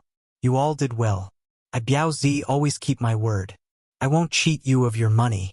Here, 200 copper coins per person. Let old man Chui step on the doll and give an extra 100 copper coins. Lin Lauer, give out the money. Brother Biao Zi put his hands on his waist and shouted with a rough voice. Yes, boss. One of the lackeys hurriedly replied. Thank you, Brother Biao. Thank you, Brother Biao. When the little brats heard that they were really going to get money, they were so excited that they almost jumped up. Quiet. Quiet. Don't provoke others. Biao Zi hurriedly roared and continued. Today, when you go back, all of you save your energy to eat as much as you can for me. If you want to shit, hold it in for me. Tomorrow morning, we will come to Old Man Chui's place to shit again. When the time comes, the price will still be the same. Is everyone clear? Understood. When they heard that they could earn another portion of money tomorrow, the children hurriedly agreed. They only needed to pay a lump of shit, and they could earn a few hundred copper coins. If they did not agree to such a good deal, Was there something wrong with their heads? The same thing happened at the other corners of Chang and city at the same time. Zhu Qinglu, Sima Minglang, Gu Fengyan, Shangguan Yufeng, Lu Yanyu, Zhang Zhanli, Sikong Linghao. The 7 director professors who had submitted a petition to impeach Li Zixuan with Cui Shanyu, without exception. All of them suffered and glided. The 9 Heavens Gate opens its palace and tens of thousands of countries pay their respects to the crown. Chang and city was located on the banks of the Wei River and the northern foot of the Qinling Mountains. In the planning process of Chang and city, the concept of the unity of man and nature was included. There were no rivers in Chang and city. There were only canals that connected the city and the suburbs, as well as man-made or natural ponds, such as the Tsujiang Pond. Outside of Chang and city, there were 8 rivers: Wei, Jing, Feng, Du, Bai, and Ba River. This was what people often called the 8 rivers around Chang. Hence, in terms of transportation, Chang and city was the capital of the empire. Whether it was water or land transportation, it was extremely developed. The Ba River originated from Lantian County, located to the east of Chang and city. On both sides of the Ba Bridge, there were 5 miles of embankment. Tens of thousands of willows were planted, and tourists walked shoulder to shoulder. It was a spectacular sight. Every spring, when the spring wind blew, the willows would dance in the air, creating a hazy mist. It became a major sight on the Ba Bridge of Chang'an. There was a pier on the Ba River as well as a relay station. It was called the Ba Pavilion. Many people would come here to welcome and send off guests, saying their goodbyes and breaking off willow branches as gifts. Li Zixuan had arrived at the Ba River early in the morning. He was speechless at Li Er. Why did he have to make it such that all officials of the 5th rank and above had to come to the Ba River to send off the army? Wasn't it good to just send those of the 5th rank and above? Li Zixuan felt that he was being targeted. Alas, a good 2-day break had gone down just like that. Should he suggest to Li Er one day to bring the 2-day break system to the imperial court? After all, the government workers in his previous life also needed to rest on weekends. Haha, I haven't seen you in a long time. Old Chang didn't look for you. Don't you know how to take the time to greet me? Suddenly, a huge force came from his shoulder. If Li Zixuan's lower body was not stable, he would have been slapped into the river. There was no need to look. Only great demon King Chang would do such a thing. Uncle Chang, you're right. I didn't think it through. I'll invite you and Uncle Qin to my residence for a drink some other day. Li Zixuan was quite helpless towards this crazy and disrespectful Chang Yaojin, so he could only follow his words and say, "Hey, there's no need for another day. You're about to get married. When the time comes, Old Chang, will go to your house for a big meal. Haha, you're not allowed to keep anything to yourself. You have to bring all the good wine and dishes for me." Chang Yaojin patted Li Zixuan's shoulder and laughed. "Jijia, how can you be an elder like this?" Qin Xiong couldn't help but frown. "Hey, second brother Qin, this kid is also one of us. Why do you need to be polite with him?" "Eh? What's that smell? Why is it so smelly?" As Chang Yaojin spoke, he smelled a foul stench. He sniffed his nose and looked around, trying to find the source of the stench. Li Zixuan also smelled it. His eyes were sharp and saw Cui Shanyu, Zhu Qinglu, Sima Minglang, and the rest walking over. He smiled and tugged at Chang Yaojin's sleeve. Then he held his breath and walked forward with cupped fists. "Yo! Isn't this Professor Cui, Professor Zhu, and Professor Sima? Good morning to you all?" Li Sai, good morning to you too." Cui Shanyu wasn't in a good mood today. He just pretended to cup his fists and greeted them briefly. Then, he didn't want to say anything else. The others didn't even say anything. They just cupped their fists. Li Zixuan didn't seem to care, but in his heart, he was cursing these people for stabbing him in the back. He suddenly pinched his nose and shouted exaggeratedly, "Oh, Professor Cui, why are you so smelly? Did you eat shit this morning? Did you eat shit this morning? Eat shit? Eat shit?" Li Zixuan's shout was relatively loud. Chang Yaojin was closer and heard it the best. Old Chung widened his eyes in shock. He pinched his nose and pointed at Cui Shanyu and the others. Ah, what a disgrace to the refined. You guys are the ones who are disgracing the refined. You even ate shit. Ah, it's too smelly. Old Chung, can't take it anymore. Chapter 3:14. Heavens, there's actually someone eating shit? Ugh, it really smells like shit. Ugh, preposterous. Today is such an important day. Isn't Cui Shanyu purposely causing trouble? Chang Yaojin's voice was even louder. All the civil and military officials who had been waiting for Cui Shanyu's arrival heard it. They all widened their eyes and looked at Cui Shanyu and the others in disbelief. Then, they smelled the faintly discernible smell of shit in the air. All the officials nimbly jumped far away, as if they were escaping from the plague. Cui Shanyu and the others immediately formed a circle around them. The commotion here also attracted the attention of the 20,000 Navy soldiers not far away. But because of the strict military rules, they didn't run over to watch the commotion. Even so, they constantly looked over. You! How dare you slander this old man? You! Cui Shanyu saw that everyone was distancing themselves from them with disdain, and even the few officials who were usually on good terms with him weren't willing to come close to him. In the blink of an eye, their reputation of eating shit was about to be confirmed.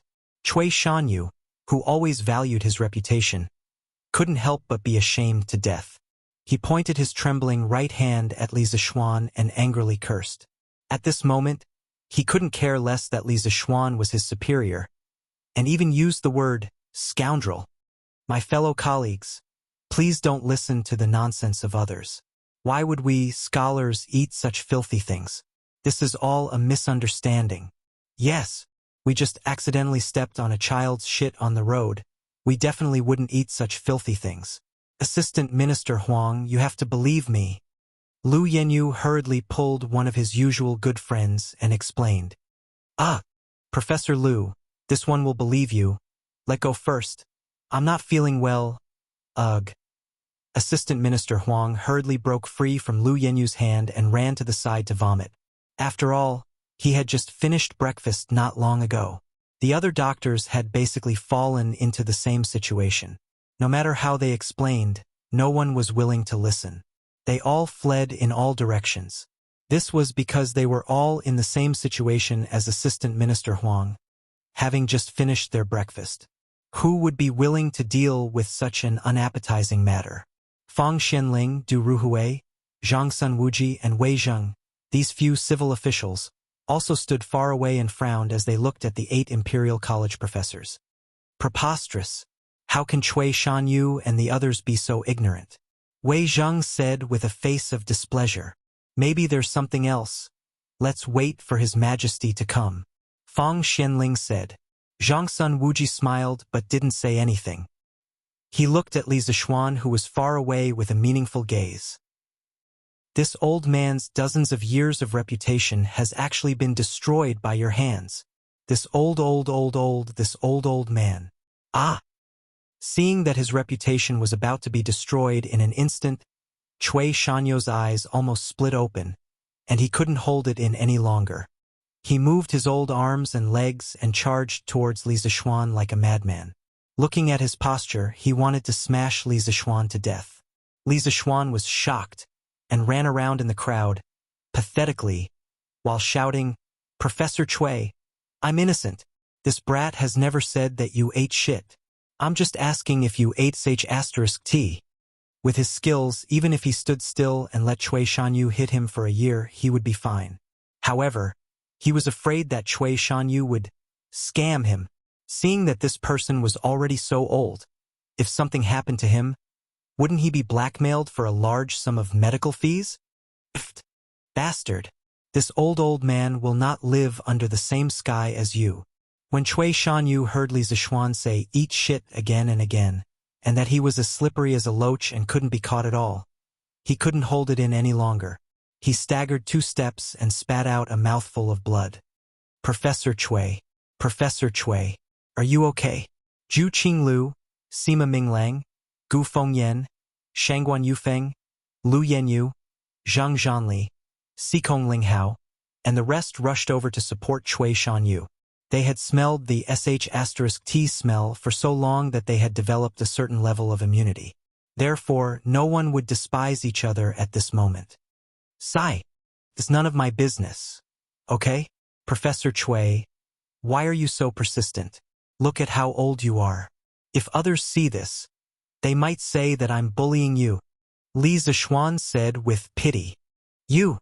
Cui Shanyu said you, for a long time. Finally, he couldn't take it anymore. His eyes rolled back and he fainted completely. Professor Cui, wake up! Professor Cui, wake up! The other 7 directorate professors instantly lost their backbone. All of them grabbed Cui Shanyu's arm and cried sorrowfully. You bring a few people and carry him to the Imperial Physician Department. From afar, Zhang Sun Wuji finally couldn't take it anymore. He decided to end this farce. He called a soldier over and ordered. Yes. The silver-armored soldier bowed and received the order. He brought 2 of his subordinates and ran towards the scene. Hey, what's wrong with you today? Did these people offend you somehow? After the scene regained its calm, Cheng Yaojin grabbed Li Zishuan and laughed. I'm innocent. Uncle Cheng, I was just making a wild guess. I didn't expect your reaction to be so big and shout out those words. Li Zishuan definitely couldn't take the blame for this. It would really damage his perfect image of being a righteous person who respected the elderly and loved the young. Thus, he casually threw the blame to Cheng Yaojin. Anyway, this old demon was already full of lice. There were plenty of people who hated him anyway. Smack. Cheng Yaojin was so angry that his beard blew and his eyes widened. He slapped Li Zishuan's head and scolded, Bullsh *t. You were the one who said it. How dare you put the blame on me? You brat, you've grown up. Li Zishuan rubbed his head and muttered to himself. No wonder Cheng Chumo's brain isn't that bright. He must have been beaten up by Cheng Yaojin since he was young. Haha, it's been a while since we last met, and Shaoxian has become even more powerful. First, he angered Cui Shanyu until he fainted. Now, he provoked Cheng Jijia. Looks like there's going to be another demon king in Tang Dynasty. At this moment, a middle-aged general in full battle armor walked over with a majestic gait. It was Li Shaogong. Your Highness, how come you're free now? Although Li Zishuan didn't agree with Li Shaogong's statement that the Great Tang is about to have another demon king in chaos, he was more surprised that Li Shaogong still had the time to talk to them at this time. Haha, why wouldn't I be free? Look, the army has been reorganized. The civilian caravans and sailors have also gathered. They're just waiting for His Majesty to come. Why can't I be free? Li Shaogong pointed at the neat and orderly army in the distance and said casually. Li Zishuan praised. Your Highness is indeed strict in managing the army. It's obvious that this is a tiger wolf army. Haha, you really know how to talk. Li Shaogong smiled proudly. TSK, this little ability is far inferior to me, old Cheng. Didn't you steal it from the pharmacist? Others would give Li Shaogong some face, but Cheng Yaojin wouldn't. When old Cheng heard Li Shaogong bragging and showing off, he couldn't help but mock him. Cough. Jijie, you. Li Shaogong almost fainted from anger. However, Cheng Yaojin wasn't completely wrong. Li Shaogong's ability to command the army was mostly learned when he fought side by side with Li Jing in the early years. Therefore, he could only glare at Cheng Yaojin. Chapter 3:15. Brat. I've been thinking about it for the past few days and have decided to send my second son to your place. Otherwise, when I go out to sea, no one will take care of him. That brat will be out of control again and cause trouble everywhere. Cheng Yaojin, Qin Xiong, and Li Shaogong were all generals who had fought together on the battlefield. Normally, they would bicker and joke with each other, and none of them would take it to heart. After Li Shaogong rebuked Cheng Yaojin, he suddenly turned to Li Zishuan and said. Li Zishuan was speechless. What is the meaning of this? Have I become the director of a nursery school? Why do all of them like to chase their sons to my side? Does your Highness mean that you want Huiran to study in the Imperial College? Previously, he had heard from Cheng Chumo that Li Xiaogong had a younger son called Li Huairan, who was only 12 or 13 years old. "Oh, do as you see fit. You have so many skills. As long as that bastard can learn even a little from you, he won't starve to death when I'm old." Li Xiaogong shook his head and sighed with the vicissitudes of life. "Heh, Xiaogong, you're only 36 this year. Isn't it too early to think so much?" Chang Yaojin pursed his lips and said, "Ha! It's not early anymore. Huairan isn't young anymore. It's time for him to do something. Your Chonyo has already started studying in the School of Mathematics. My Huairan can't fall behind, right?" Li Xiaogong smiled and said, "Hee, that's just right. After Huairan goes to Shaoxian, my Chonyo will be one step further from the roll of shame." "Ha ha!" Chang Yaojin was thick-skinned. No one knew where he got his confidence from, but he started to brag. "Ift! You can't say for sure. Brat, after Huairan follows you, you can discipline him as you wish. As long as you don't beat him to death, you can do whatever you want with him. I won't say a word." Chang'an City was not so big. Li Zishuan had also heard about the calculator school's shame list. He sneered at Chang Yaojin and then turned to tell Li Zishuan. Li Zishuan wanted to refuse, but before he could say anything, Li Xiaogong retorted, "Kid, don't even think about refusing. You can teach the Cheng family, the Qin family, and the Yuchi family, so why can't you teach my Huairan? It's not like you need to worry about anything. This prince owes you a favor." What else could Li Zishuan do? He cupped his hands and said, "Your Highness is too serious. I have never thought of refusing." "Hey, you brat." Li Xiaogong chuckled, too lazy to expose him. "Big brother, so you're here." At this time, a tall and sturdy man in purple with bronze skin walked over.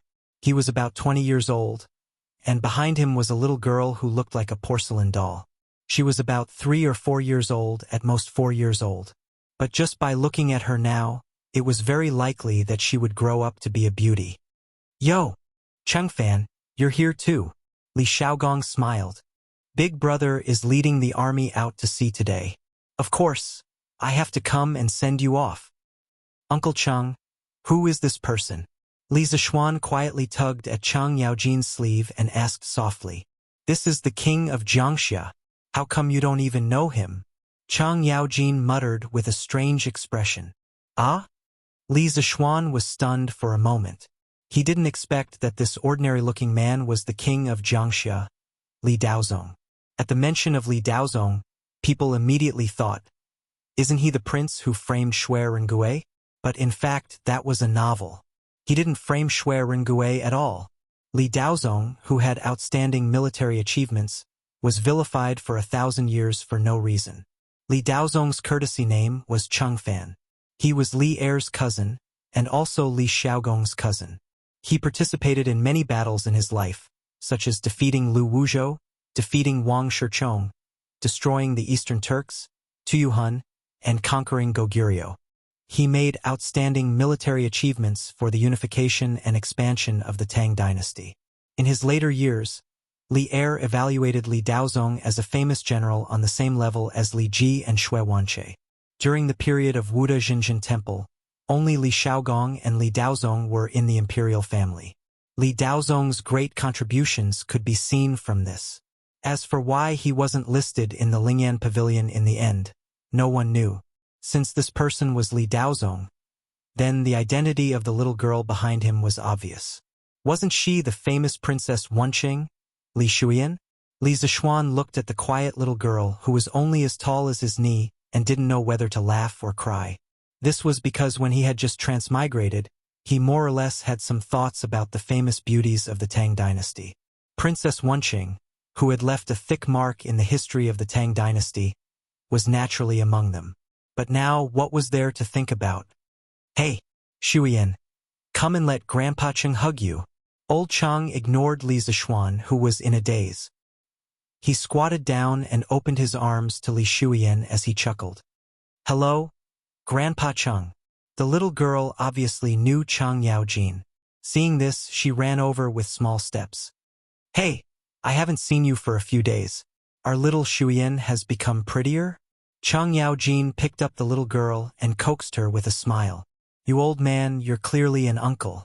How are you a grandfather? Shuiyan, come here. Come to uncle. Li Xiaogong, who was talking to Li Daozong, suddenly had a dark expression on his face as he shouted angrily at Chang Yaojin. He had to be angry. Chang Yaojin was too shameless. He wanted to be older than him for no reason. Haha, this is what Shuiyan usually calls me. It's not like I instigated her. Chang Yaojin laughed proudly as he hugged little Shuiyan. First of all, he was 2 years older than Li Xiaogong and 11 years older than Li Daozong. Moreover, old Chang always liked to grow a large beard on his chin and cheeks, which made him look even older. Therefore, when Li Shuiyan first learned to speak, she often called Chang Yaojin Grandpa Chang. Now she couldn't change it. Humph, I think you're the one who instigated her. At the mention of this, Li Xiaogong was a little flustered and exasperated. Li Daozong was also a little annoyed. However, in front of these old generals, he was indeed a little too inexperienced and couldn't say anything. Ha ha. Lunatic Chang is still as shameless as ever. At this moment, Yuqi Jingda and Niu Jinda arrived. Together with Li Ji, Duan Jishuan, Lu Hongji, Chai Shao, Ho Junji, and Li Jing, all of the upper echelons of Great Tang were here. Paying respects to Uncle Yuqi and Uncle Niu, Li Zishuan stepped forward and greeted the two of them with a smile. After all, he was a junior. Bullshit, you're the one who's shameless.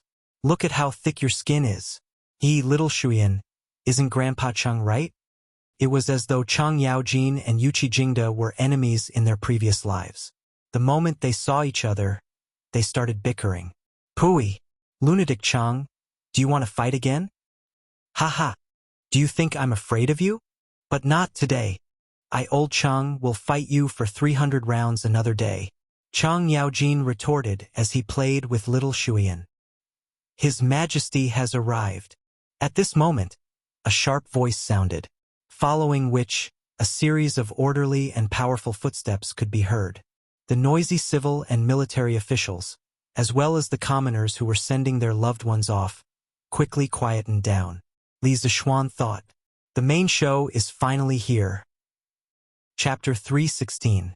Hearing that Li Er had arrived, Li Xiaogong hurriedly ordered a guard to bring Li Shuiyan to the carriages outside. That was where the family of the Junwang manor was. The Junwang consort had also come to send them off. After giving his orders, he hurried back to the front of the army to wait for Li Er's arrival. Today, Li Er did not ride the imperial chariot, nor did he muster a large force. He rode a strong black horse and wore the Mingguang armor. He only brought a few dozen guards and eunuchs with him. Of course, as the heir to the throne, Li Chengqian also came. Greetings, Your Majesty. Greetings, Your Majesty. Greetings, Your Majesty. After Li Er stood on the temporary inspection platform, the civil and military officials, as well as the 20,000 Navy soldiers, were the first to bow and kowtow. Then, the merchants and commoners behind them, followed by the commoners who were sending the bride off. All of them faced Li Er and bowed. Their voices shook the heavens, each wave louder than the last. At this moment, the world shook. Countless people knelt on the empty ground and around the Ba River. Other than Li Er, no one else stood with their heads held high. There were no 3 cries of long live. When meeting the emperor, the 3 cries of long live were first passed down from Wu Zetian's coronation, nor were there any kneeling. In the Tang dynasty, kneeling was not practiced. Unless it was a large-scale sacrifice to the heavens, one would not kneel when meeting the emperor. But Li Zishuan, who was present, was still shaken by these mighty cries.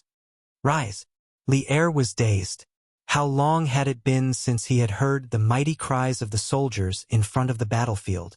How nostalgic! After a moment, he came to his senses and shouted, His Majesty has decreed that everyone rise. His Majesty has decreed that everyone rise.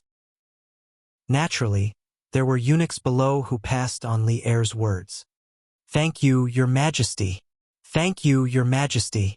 Tens of thousands of people stood up and then stood ramrod straight by the Ba River. Sovereign of the heavenly Tao, Sovereign of the heavenly Tao, let the sun and moon remain the same. "Soldiers, today you will set sail. Unlike the usual battles on the battlefield, you will face countless unknown dangers on the vast sea. You are all good men of my great Tang, and we hope that in 3 months, you will all return alive." Of course, once outside the borders of the Great Tang, as soldiers of the Great Tang, you must ensure the safety of the people of the Great Tang traveling with the fleet. The people of the Great Tang are not to be bullied anywhere. If they encounter an enemy, they must be exterminated with all their strength. Did you all hear that? Li Er roared. If you encounter any invading enemies, do your best to destroy them. If you encounter any invading enemies, do your best to destroy them. If you encounter any invading enemies, do your best to destroy them. Hearing this, the soldiers of the 3 armies roared in unison. The glory of the Tang, the glory of the soldiers, was a glory that they had always defended with their lives. Even without Li Er's words, they would have done so. Long live His Majesty! Long live His Majesty! Long live His Majesty!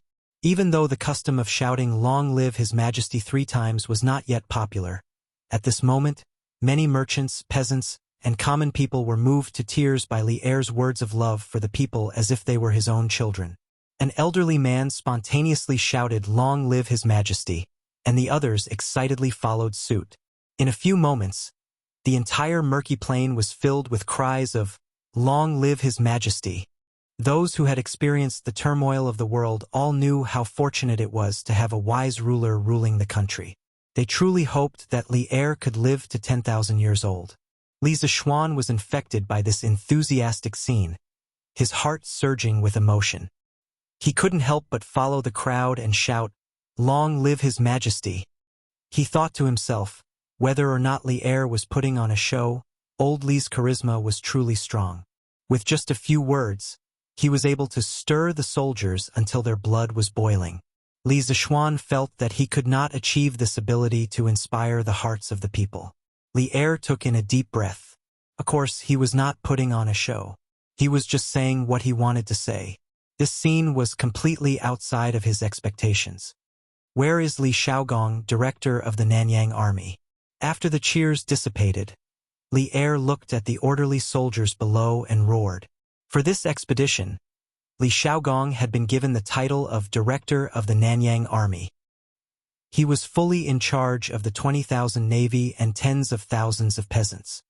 "This general is here." Li Xiaogong strode forward and cupped his fists. "Are the soldiers of the 3 armies ready?" "Your Majesty, the soldiers of the 3 armies can set off at any time," Li Xiaogong said loudly. "Good. Sacrifice. Set off. We wish you all a triumphant return." Li Er pulled out the long sword at his waist and pointed it at the blue sky as he roared majestically. "Yes." Li Xiaogong waved his hand, and 2 soldiers ran up to slaughter the cattle and sheep that had been prepared long ago. They began the last ceremony before the expedition. Of course, the Tang cherished cattle. The cow on the field was an old one that was about to die. Ever since the Western Zhou dynasty, whenever an army was mobilized, they would hold a large-scale sacrificial ceremony. They would slaughter cattle and sheep to sacrifice to their ancestors and the gods of the land and grain. All the soldiers would line up, and the slaughtered cattle and sheep would circle the left and right of the formation. They would be called martyrs, and announce that those who do not need to live will be killed. The commander would personally pour the blood of the animals on the weapons and call it provocation. He would symbolically pour some of the blood on the flags, drums, gold, and weapons used in battle. The strange thing was that the chariots that had been drenched in the blood had to be placed back in the warehouse to be preserved. After the sacrificial ceremony, the cattle and sheep would be cooked and distributed to the soldiers. This time, the fleet was originally going to trade with a small country in Nanyang, but the entire imperial court was preparing for this southern operation as a war. The necessary departure ceremony had to be carried out, and the soldiers' armor and weapons were also the best. The reason for this was because Li Zishuan had played a huge role in it. He had told Li Xiaogong about the sailing matters, including guarding against pirates and natives, and Li Xiaogong repeated them to Li Er.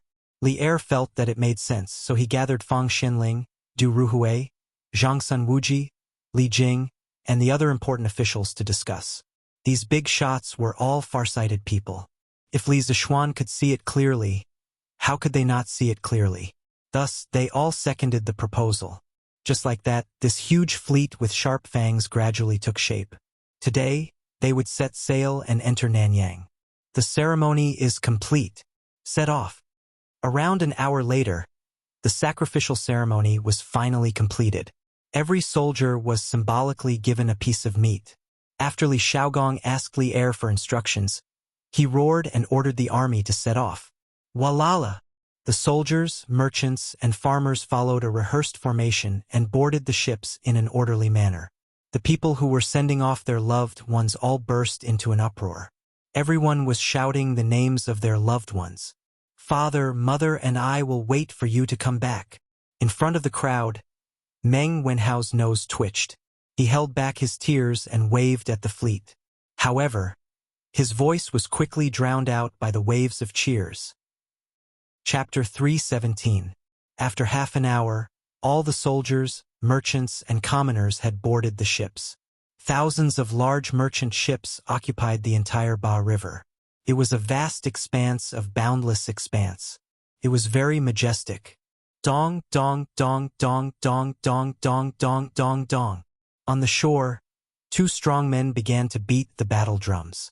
The drumbeats became faster and faster, as if every beat was beating on people's hearts. When the soldiers on the ships heard the drumbeats, they began to wave their flags. All the merchant ships immediately hung up their sails and set sail. For a moment, the sails covered the sky. Along with the battle drums, the people on the shore inexplicably felt a sense of majesty and desolation. Some old people and women silently put their hands together and prayed that their loved ones would return safely. Sigh, I hope that you will all be safe. I have tried my best. Although he knew that there would be sacrifices at the beginning of every great era, Li Zishuan still hoped that no one would die. The plan to trade grain in the south was proposed by him.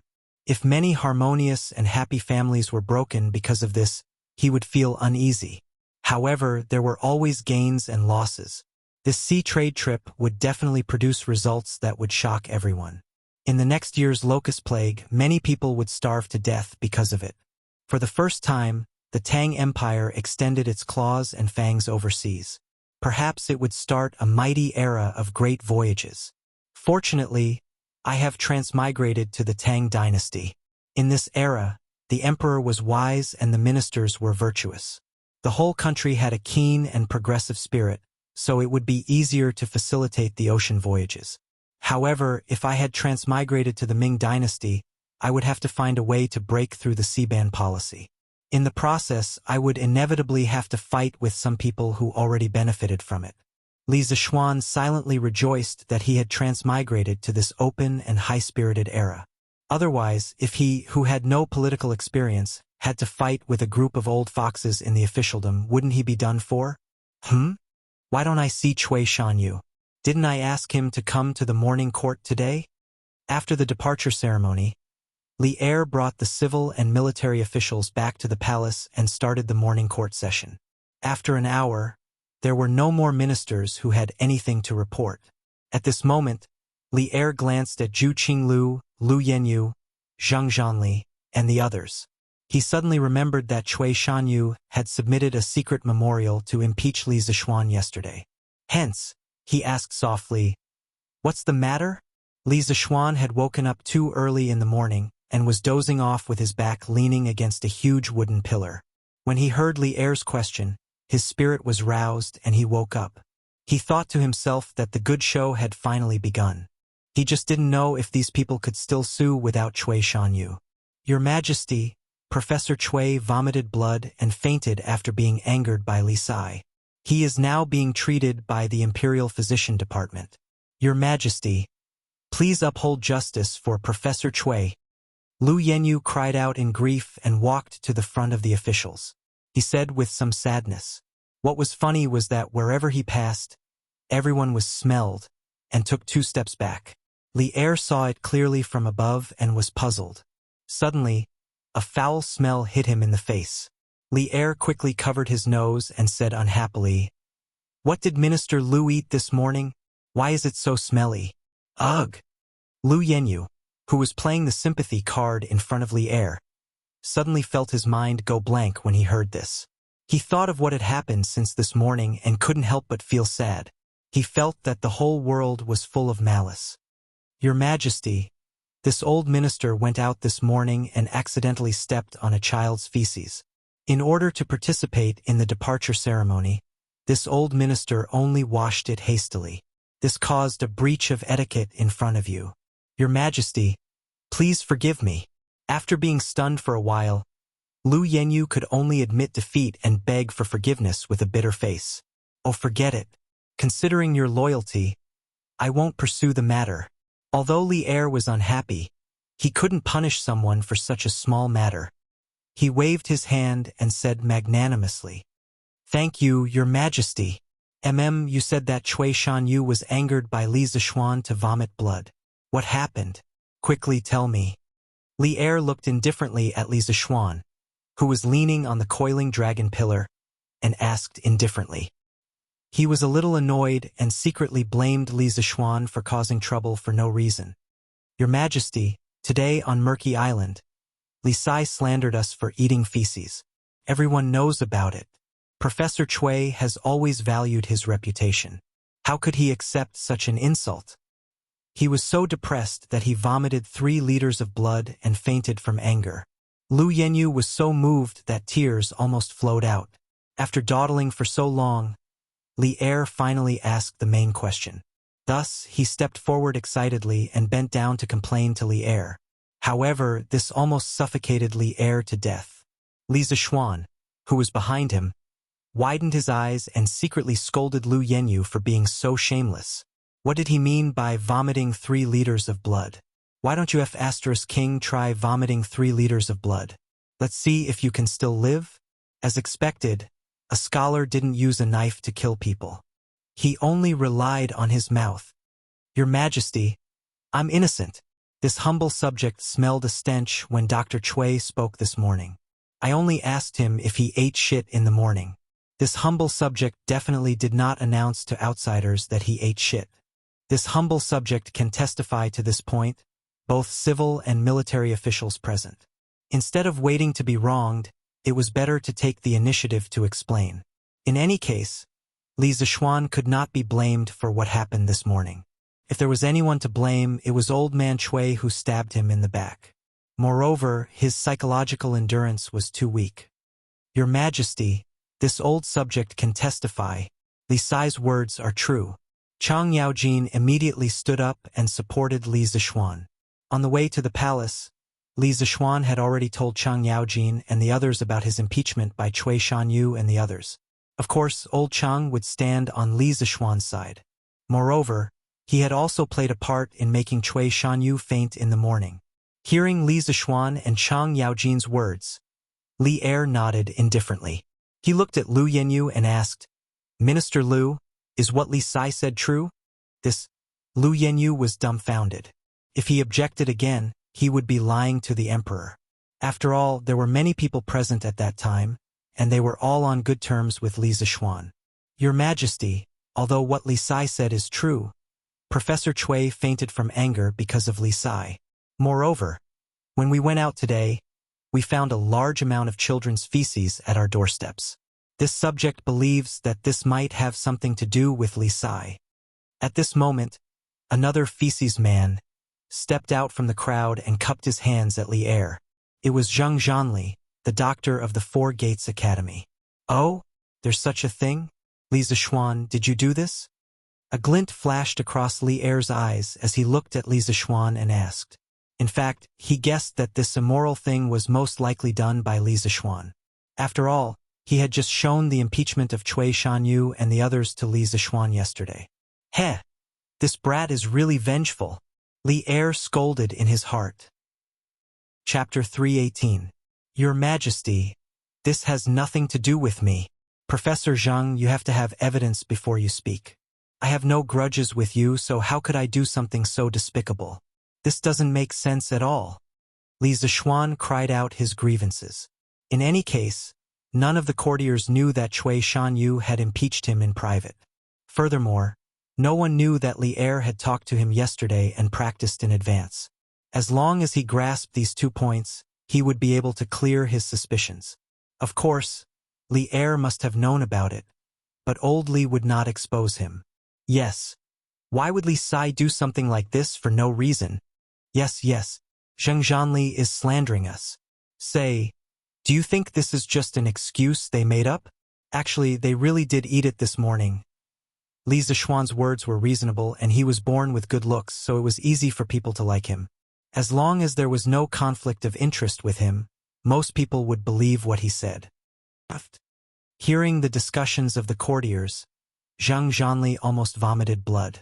He could almost hear his own heart breaking. What the F***ck?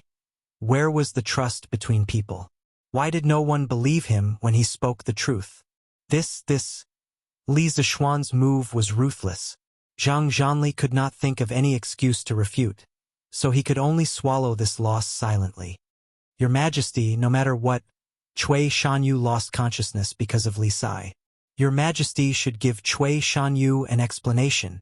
At this moment, a middle-aged man in purple official robes walked out and bowed to Li Er. Hey, Uncle Cheng, who is this? Li Zishuan tugged at Cheng Yaojin and asked softly. It's the Chamberlain of Dependencies, Cui Shanfu, King hypocrite. Cheng Yaojin pursed his lips. Cui Shanfu? Li Zishuan's heart skipped a beat. Could this Cui Shanfu be related to Cui Shanyu in some way? Zhao Song. Send someone to the Imperial Physician Department to ask about Cui Shanyu. Li Er thought for a moment and ordered. Yes, Your Majesty. Zhao Song accepted the order and left. Li Er then looked at Cui Shanfu and said, Minister Cui's words are not without reason. How about this? Li Sai's words were rude and caused Professor Cui to fall to the bed in anger. His salary will be deducted for 3 months. What do you think? Isn't this a little heavy? Yeah. Li Sai didn't do anything. As soon as Li Er finished speaking, some of the ministers who didn't know the truth all felt that Li Er's punishment was too heavy. Cui Shanfu, Zheng Zhanli, and Lu Yenyu, who were at the front, heard the discussions around them, and their faces were as black as the bottom of a pot. Your Majesty is wise. Cui Shanfu had been immersed in the officialdom for many years. He knew that if this matter continued, there would be no result. Instead, it would make Li Er unhappy. He could only cup his hands in agreement. Your Majesty is wise. Your Majesty is wise. Zheng Zhanli, Lu Yenyu, and the others cupped their fists in agreement. The other big shots in the imperial court were all watching coldly from the sidelines. They didn't care about such a small matter, and there was no need for them to stand up for anyone. Only Li Zishuan was cursing in his heart. As expected, this Cui Shanyu was not a good person. His heart was weak and he fainted from anger, and he blamed it on him. He had taken so many precautions, but he didn't expect that he would still be blackmailed. It wasn't that he was unwilling to part with the 3 months' salary.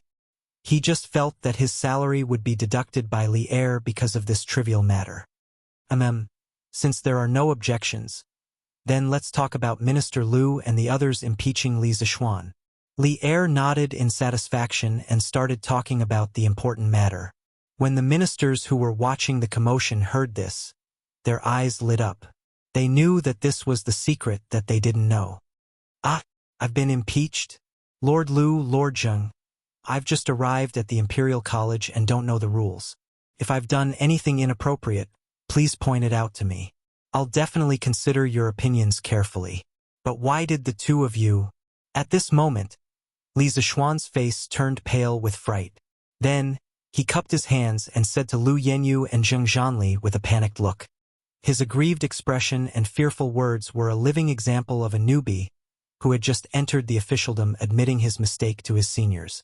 This also attracted the sympathy of many people. They thought that Lu Yenyu, Zheng Zhanli, and the others were using their seniority to bully the newbies in the Imperial College. It was only then that Kong Ingda knew that Cui Shanyu, Lu Yenyu, and the others had already impeached Li Zishuan behind his back. He snorted angrily and glared fiercely at these people. Lu Yenyu was a little flustered when he felt the malicious gazes around him. He wasn't the one who started the impeachment this time. Now that their backbone, Chui Shanyu, wasn't here, he was a little at a loss. Your Majesty, I think that this matter should wait. Wait until Professor Chui recovers from his illness. Lu Yenyu braced himself and said, Why? Isn't your name also on that secret memorial? Li Er narrowed his eyes and asked, Your Majesty, this secret memorial was mainly written by Professor Chui. So, Lu Yenyu could hear the displeasure in Li Er's tone, and he said fearfully, Your Majesty, the Imperial Physician Department's medical officer said that Chui Bo's morale has attacked his heart. Coupled with his advanced age, I'm afraid that he won't be able to get out of bed for at least 10 days after vomiting this mouthful of heart blood. At this moment, Zhao Song came in from outside and reported to Li Er with a bow. Is actually that serious? It looks like Professor Chui won't be able to come. What should we do? Behind him, Zhu Qinglu, Sima Minglang, Gu Fengyan, and the other doctors discussed in low voices worriedly. Go and get the Imperial Physician Department's medical officer to treat Chui Shanyu properly. Li Er instructed Zhao Song. Yes, Your Majesty. Since Minister Chui is unwell, then we'll discuss this impeachment after Minister Chui recovers. How about that? Li Er thought for a while, looked at Lu Yenyu and the others and asked, Your Majesty is wise. Lu Yenyu and Zhang Zhanli heaved a sigh of relief and hurriedly agreed. I didn't expect that my little trick would actually cause Chui Shanyu's long-planned impeachment to fail. What a pleasant surprise. Li Zishuan heard and thought happily in his heart. Then all officials, please report if you have something to report. If there's nothing, the court is dismissed. Li Er estimated that the time was about right. He heaved a sigh of relief and said, Court is dismissed. After waiting for a while and seeing that no one came out, Li Er decisively dismissed the court. The smell in Taiji Palace today was too pungent, and he couldn't take it anymore. Court is dismissed. The deacon eunuch beside the dragon table announced loudly, and the officials all bowed down. Farewell, Your Majesty. After Li Er left, the officials all left one after another. You rascal, you're really something. An impeachment that was set in stone was ruined by you. Not bad. Not bad. Haha. Outside the palace, Cheng Yaojin patted Li Zishuan's shoulder and laughed loudly. Chapter 319. Boss, if you ask me, those kids would be satisfied if you gave them 10 copper coins each. Why do you have to give them so much? In a small tavern in the East Market, a hooligan-looking young man said as he ate. Humph! What do you know? This time, the higher-ups gave us an extra 5 copper coins as a reward for our hard work. If we continue to embezzle and are discovered by the higher-ups, how can we get a share of such a good thing next time? The burly man opposite the young man happily took a sip of wine and said snappily. This person was Biaozi, who led a group of children to Chui Shanyo's house to shit in the morning. Biaozi was a hooligan in the southern part of Chong and City. He had more than 10 underlings under him. He was trustworthy and had no ambition, but he treated his own people very well. Therefore, his underlings were willing to follow him. If the rich had anything inconvenient to do, they liked to ask him to do it. Hee. Boss is wise. Boss is wise. The lackey hurriedly gave him a loud and clear flattery. Ha! You have good taste. But boss, who do you think came to us this time? Why would they make such a strange request? And the reward is so high. Is there something wrong with this person's brain? Another follower asked with a grin. Slap. There's something wrong with your brain. They have money so they can do whatever they want. Why do you care so much? If they didn't give you money, you would still be begging on the streets. Biaozi was so angry that he slapped the underling's head. Boss is right, boss is right. Shen'er, why did His Majesty let you attend the morning court today? Did something happen?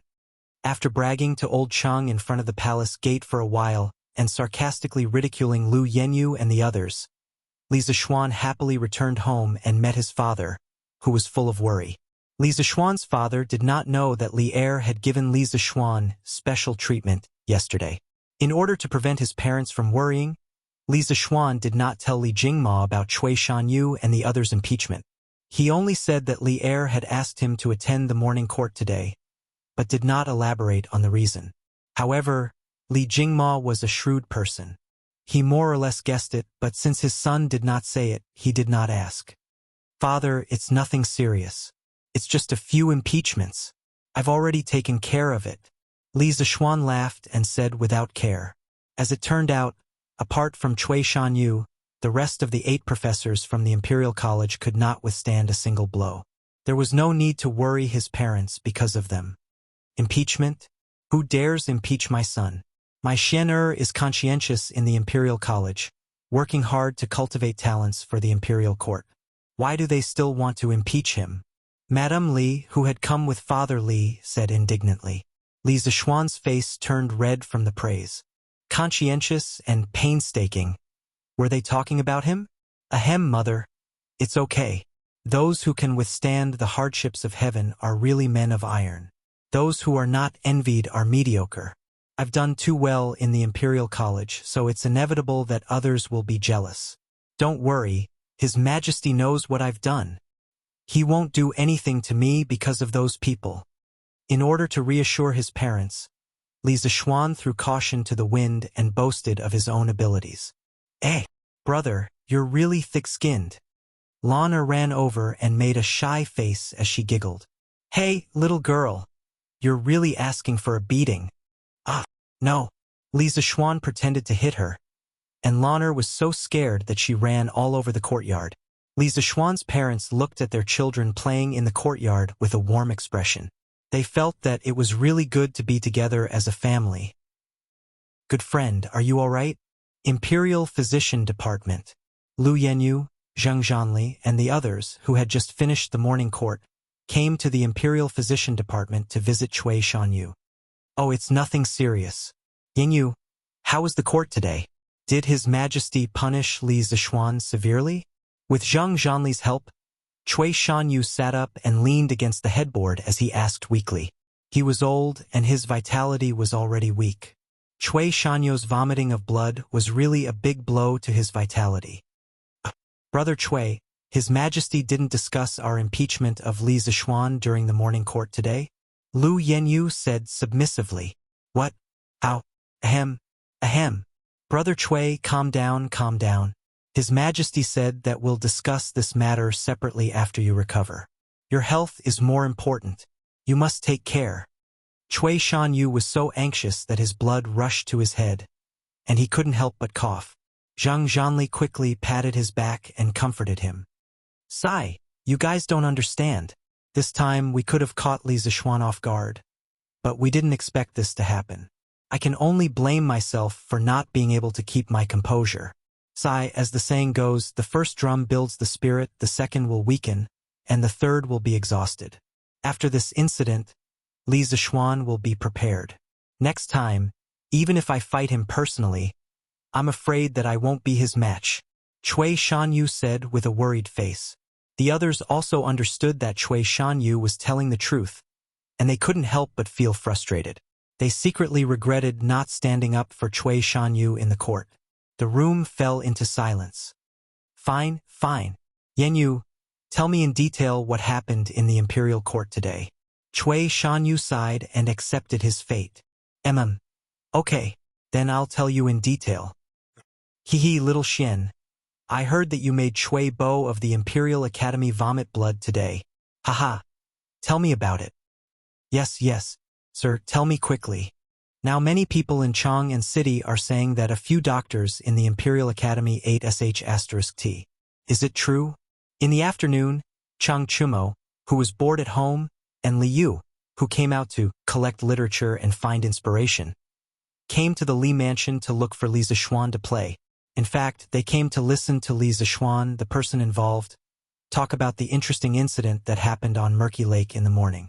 In the morning, there were so many people present, and the news of the doctors of the Imperial Academy sh*t had spread like wildfire. However, listening to others say it was more interesting than hearing it from Li Zixuan, the person involved. Oh? This matter has spread like wildfire? Li Zishuan raised his eyebrows in surprise. He really didn't know about this. Yes, it's been spreading for a long time. When I went to the workshop this morning, I heard people talking about it. Li Yu smiled sweetly. Hey, my father said that this matter must be caused by you, little Xin. Tell me honestly, how did you do it? I old Cheng want to try it in the future? Cheng Chumo narrowed his eyes and smiled evilly. Get lost. How can you say something like that? This matter has nothing to do with me at all. Li Zishuan kicked Cheng Chumo and said, Okay. If you say it has nothing to do with you, then it has nothing to do with you. Hurry up and tell us. Cheng Chumo said with a smile. Okay, since you want to hear it, then I'll tell you. Oh, right, little you have to listen carefully. With a little editing, it can be good news material. Li Zishuan rubbed his chin and said thoughtfully. Chapter 320. Wait. Are you saying that Chui Shanfu interceded for me in front of His Majesty? Imperial Physician Bureau. Chui Shanyo's expression froze as he interrupted Lu Yenyu's narration. Yes, if not for Minister Chui, Li Zishuan would not have received any punishment this time. Brother Shan, you would have been injured for nothing. Lu Yenyu lamented. That's great. That's great. Chui Shanyo's pale face suddenly flushed red as he excitedly muttered to himself. That's right. Li Zishuan's salary will be deducted for 3 months. This can be considered as helping Brother Shanyu vent his anger. That's great. Lu Yenyu thought that he understood Chui Shanyo's meaning and echoed. Chui Shanyu shook his head and said no more. Biffed. Sir, you're so sarcastic. Professor Chui will probably be angered to death by you. Li Residence West Courtyard. After listening to Li Zishuan's description, Li Yu was overjoyed as she covered her mouth and laughed. Li Zishuan's face darkened as he said angrily, What are you talking about? It's not my fault. I'm just concerned about Professor Chui. He's the one who's narrow-minded and misunderstood. Little Xian, you're so thick-skinned. Cheng Chumo curled his lips. Get lost. No matter how thick-skinned it is, it's not as thick as yours. Li Zishuan threw a cherry at him and said angrily, There weren't many types of fruits in ancient times. Li Zishuan ate whatever he could get his hands on in the hot weather. It was worth mentioning that cherries were already available in the Western Zhou dynasty, but they were only high-grade offerings for the imperial family and the emperor to worship the ancestral temple. Cherries were known as the #1 fruit. It was said that orioles loved to peck on these fruits, hence the name Yingtao. In ancient times, cherries were often used by the emperor to reward important officials. Wang Wei, Han Yu, Zhang Ji, Bai Juyi, and the others were overjoyed and grateful after eating them. At that time, receiving a plate of cherries from the emperor was very honorable and could show one's status in the family. Although cherries were precious and most of them were offered to the royal family as tribute, as the saying goes, money makes the world go round. The Li family was extremely wealthy, so it wasn't difficult for them to get some cherries to eat. Hey, how can you just throw away such a good thing? Cheng Chumo mumbled as he caught the cherry flying towards him with one hand and threw it directly into his mouth. Li Zishuan didn't care about these things, but to him it was a rare thing. Dee. At this time, there was a sudden dee sound coming from the inner room. Cheng Chumo was surprised and immediately stuck his head out to look inside. Wow, what's ringing? You guys wait here for a while? I have something to do. Li Zishuan could not be bothered with him. He rushed into the room and began to record the telegram. Han Yushi, young master, are you there? Li Zishuan immediately replied, Yes, what's up? And didn't I tell you not to call me young master? Why did you forget again? A moment later, Han Yushi, I forgot. I'm sorry. Li Zishuan smiled and replied, It's fine, Yushi. Do you want to say something? Han Yushi, No, I'm just alone, and I can't help but let my imagination run wild. Li Zishuan, What are you thinking about? Han Yushi, I'm thinking, wondering if I'm not good enough for big brother Xiao Xian. Well, could this be the legendary premarital anxiety? Li Zishuan shook his head. This was the first time he had encountered such a situation. After thinking for a while, he replied, "Silly girl. Don't think too much. Have you heard any gossip recently? Don't care what others say. Whether I'm good enough for you or not is only up to me. Understand?" Han Yushi, then Big Brother Xiao, do you think I'm ugly? Li Zixuan was taken aback and said, "I don't mind. When have I ever?" Yushi, why do you ask? Han Yushi, sob. So you're saying that I'm ugly? F*ck. A modern man like me was tricked by an ancient girl? Li Zixuan looked at Han Yushi's reply and was stunned. Xiao, are you sick? Why are you smiling and frowning at a metal box? Cheng Chumo and Li Zixuan waited outside for a long time, but Li Zixuan did not come out. Instead, they heard beep, beep, beep sounds coming from inside. This guy was never a patient person.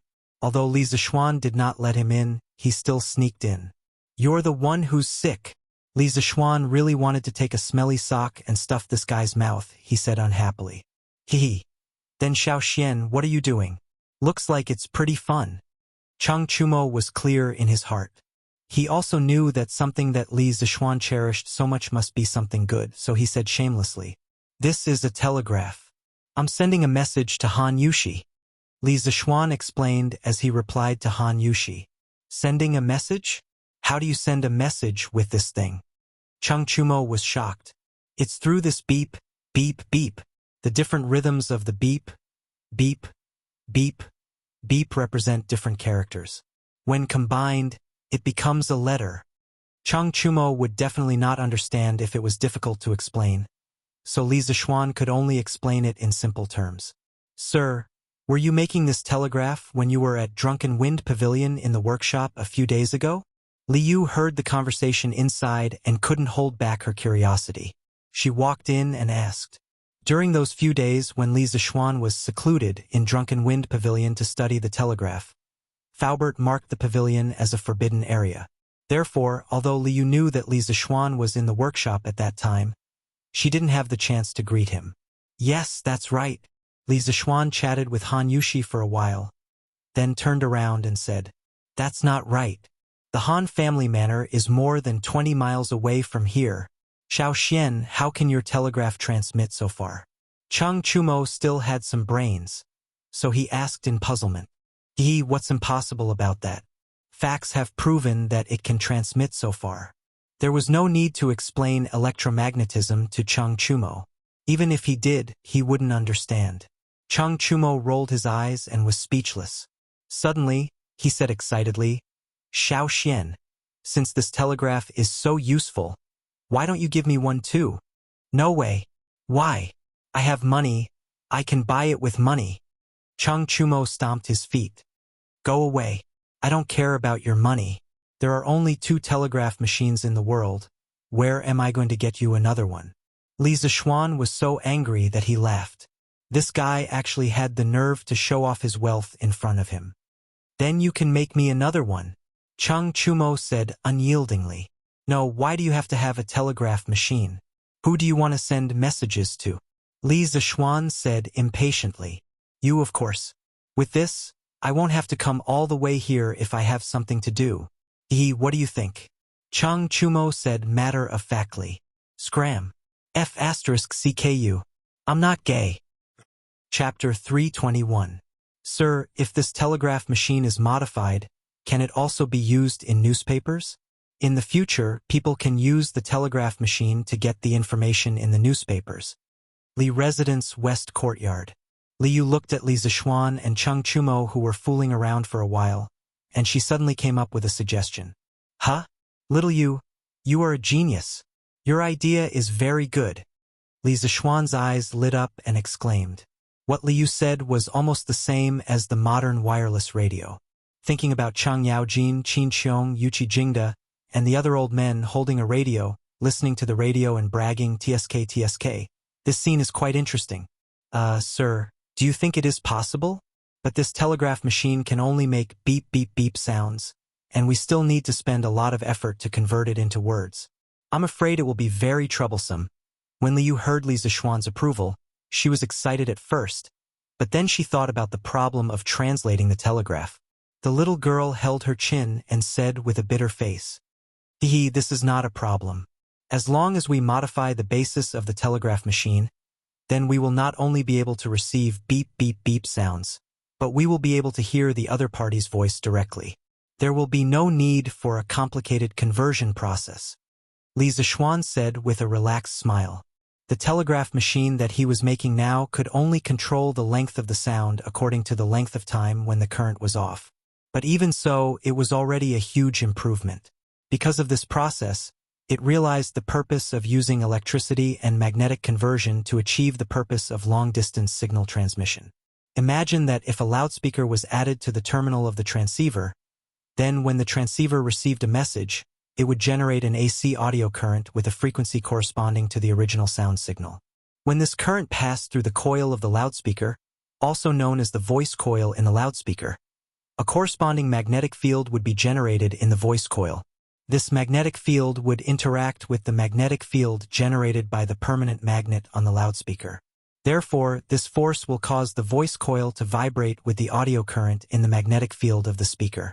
The diaphragm of the loudspeaker was connected to the voice coil, so the diaphragm also vibrated, and the vibration produced the same sound waveform as the original audio signal. This also realized the process of converting sound to current, and then from current to sound. Holy shit! This is awesome! This is awesome! With this thing, wouldn't he be able to transmit his voice from 1,000 miles away? Damn, this is almost the same as the magical equipment used by the immortals. Chang Chumo shouted excitedly, and his mouth was also full of dirty words. He was only short of shouting 666666666, which made Li Zixuan quite speechless. If he didn't know better, he would have thought that this guy was from the modern era. You've seen an immortal before? Or have you used an immortal artifact? Li Zixuan rolled his eyes and said grumpily, Hee. Just because I haven't seen it doesn't mean I haven't heard of it. Little Xian, isn't it in the journey to the west that you told us earlier? Hurry up and make a telegraph machine that can transmit messages like you said just now. When the time comes, let me play with it. Chang Chumo rubbed his hands and chuckled. Play with your head. I don't even have one myself. Where am I going to get one for you? Do you think it's so easy to make that thing? Anyway, I can't make it now. Li Zixuan was speechless. It wasn't difficult to make a loudspeaker. As for the materials, it could be obtained with some effort. When he was in elementary school, he had made a simple loudspeaker himself. The raw materials used were very common, such as paper cups, copper wire, glue, small magnets, double-sided tape, scale ruler, scissors, etc. The manufacturing process was also relatively simple. The real difficulty of making a loudspeaker was the modulation and demodulation of the sound. Without this step, the loudspeaker could only produce irregular sounds, and it couldn't revert to a human's voice. It was still a piece of trash. However, the modulation and demodulation required the assistance of some external circuits. In this era, there were no resistors, capacitors, diodes, or triodes. Li Zixuan could only express his helplessness. Tang Dynasty's scientific foundation was still too weak, and there were too few talents in this field. Sigh, if only I could groom a group of talents in the field of electricity. I don't expect them to invent a computer or television. Just a radio would suffice. When the time comes, I can fork out money to build a Tang Dynasty People's radio station and groom a group of broadcasting talents. That way, I would be able to listen to the radio at home. TSK. That way, my life in Tang Dynasty wouldn't be too boring. Li Zixuan sighed in his heart. All along, the source of motivation for him to invent new things was just so that he wouldn't be too bored in the ancient era. As for strengthening the country, it wasn't within his scope of consideration. In his view, the current Tang Dynasty was already powerful enough, and there was no need for any additional technology. On the other hand, the entertainment in the Tang Dynasty was too lacking, and he needed to lead the way. Mister, is this very difficult? Is it because you can't make it? Li Yu understood the meaning behind Li Zixuan's words and asked in disappointment. It's quite difficult. Li Zixuan clasped his hands behind his back and sighed. But that doesn't mean we can't do it. The main problem is that there are too few talents in this field in Tang Dynasty. Nowadays, all the scholars are studying the 4 books and 5 classics. Who would be willing to delve into this field? If I were to rely on myself, I'm afraid that it would be difficult to make it.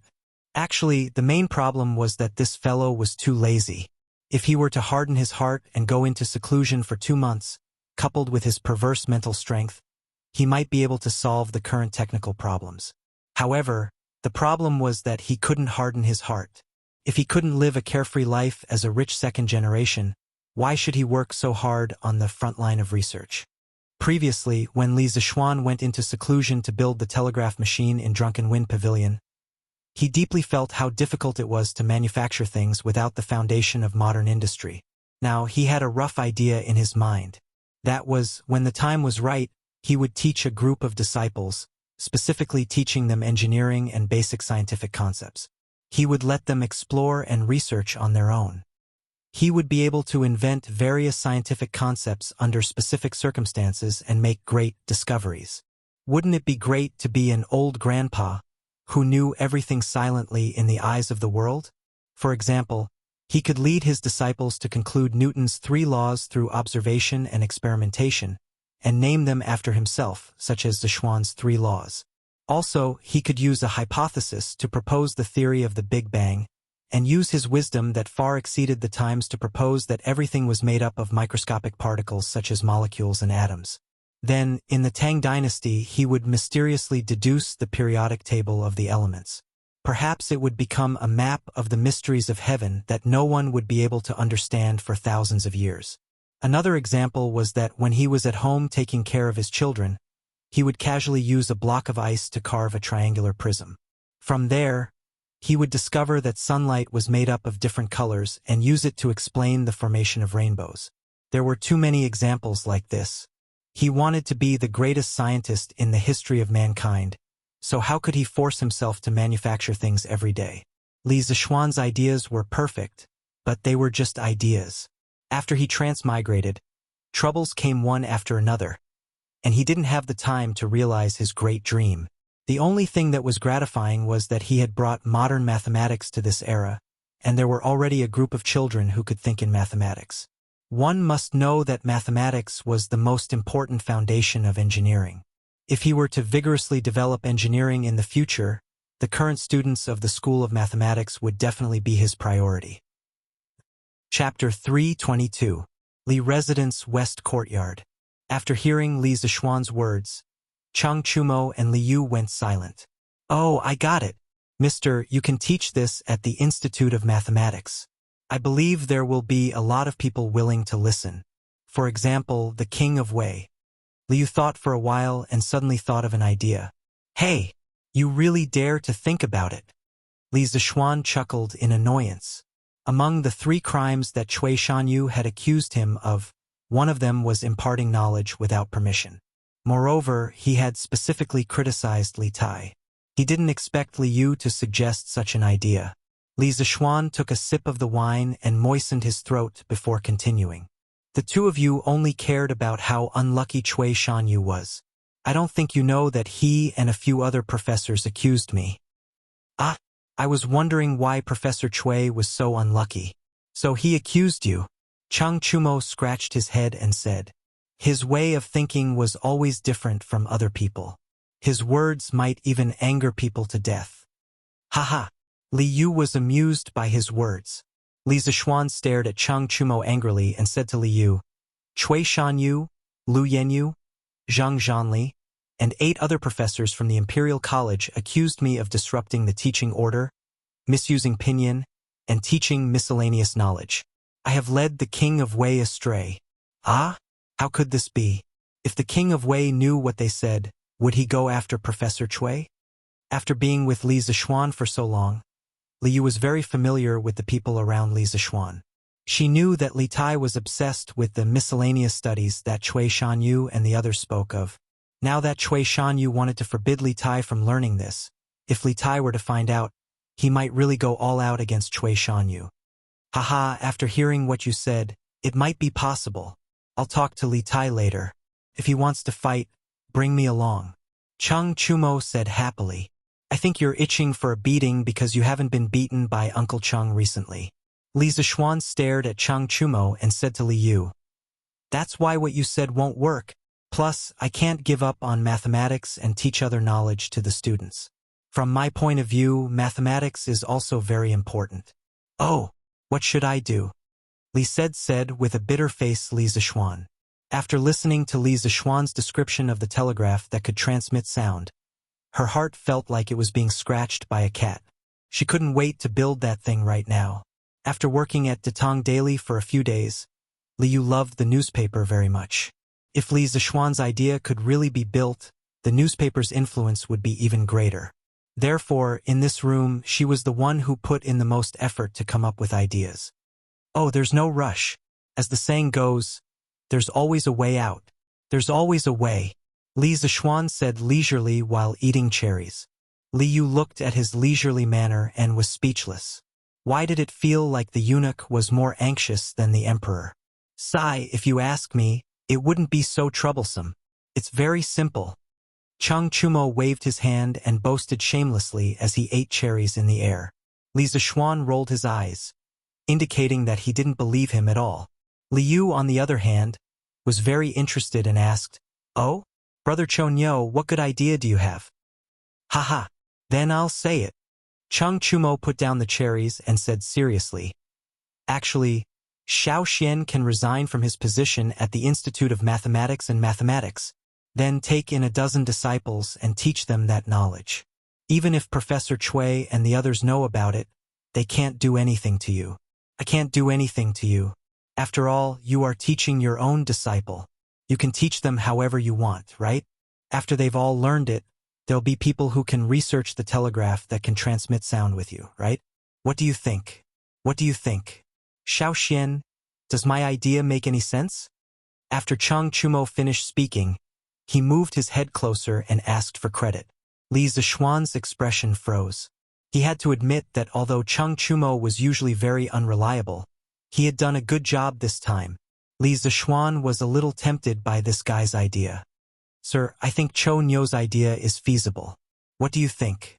Seeing that Li Zishuan was in a daze, Li Yu asked, it's possible, but there are two problems. First, His Majesty had just appointed me as the minister of the Imperial College. If I were to resign, what would His Majesty say? Second, all the scholars have gone to study the 4 books and 5 classics to obtain scholarly honors. Where am I going to find more than a dozen disciples to teach me this knowledge? Li Zishuan rubbed his chin and asked, Hey Xiao Xian, you're wrong. I don't have a solution to your first problem, but there's no need for you to ask your second problem. Although most of the scholars are studying the 4 books and 5 classics to obtain scholarly honors, the imperial court's admission rate is 1 in 100. There are countless scholars who failed the imperial examinations. How can everyone pass the imperial examinations? There will definitely be a lot of people who are willing to learn your knowledge that can earn them a lot of money. Haha, I don't know about other people, but in our Institute of Mathematics and Mathematics, the King of Wei and I will definitely be willing to learn from you. Cheng Chumo seemed to be possessed by Zhuge Liang today. His analysis of the problem was clear and logical, but his last sentence exposed his true nature. Screw you. Why don't you pass your mathematics exam first? It's not like my knowledge can't be sold. Can anyone learn from me? If I remember correctly, you didn't pass this month's exam, right? Li Zishuan felt that what Chao Chao said made sense, but his mouth did not let him off. Chao, you still have the nerve to say that? If it wasn't because you didn't care about our brotherhood and didn't want to give me an extra point, I would have passed. Cheng Chumo got angry when he mentioned this. He stood up and scolded Li Zishuan. Li Zishuan said, Haha, that's because you didn't live up to expectations. Who else can you blame? Teacher, then will this method work? Li Yu saw that the two of them were about to start bickering again. She quickly interrupted and brought the topic back to the main topic. Yes, it should work. Let me think about it carefully. Li Zishuan said seriously. Little Yuer, don't worry. Since I can think of this, I will definitely be able to make it. Don't be anxious. Li Zishuan changed the topic and laughed. He was not stupid. He knew that Li Yu was very interested in the radio. That was why he teased her. Maybe he could let this little girl be a host in the radio station in the future. But as for the method of talent development after this discussion, he was enlightened. It's just that there are some details that he still needs to think about. I'm not anxious. Teacher, you can continue with your work. I'll go back to the workshop first. Li Yu was a little embarrassed that her thoughts were exposed. She immediately ran away. Haha. Don't forget about the news material that you are here to record today. Got it. Chapter 323. Early in the morning, everything was quiet. A ray of light appeared on the eastern horizon and carefully soaked the light blue sky. A new day was gradually moving in from afar. Li Zixuan, who had just finished his breakfast, sat in the carriage with Iron Egg and went to the Imperial College to attend school together. Selling newspapers. The freshly printed Tang Daily News. Today's headline. Shocking news. A dignified Imperial College professor actually ate sh*t? Is there a hidden story behind this? Or, on the way, as expected, they heard the voice of a newsboy selling newspapers. However, the words of today's newspaper seller were a little eye-catching. San Bao, help me buy a newspaper. Li Zixuan held back his laughter and ordered. Although he knew that Little Fishy would write about Cui Shanyu and the others eating sh*t yesterday, he was still very curious about what Little Fishy would write. Okay, young master, please wait a moment. After a while, San Bao came back with a newspaper. Young master, your newspaper. San Bao handed the newspaper into the carriage. Then, he sat back in the driver's seat and continued to drive the carriage.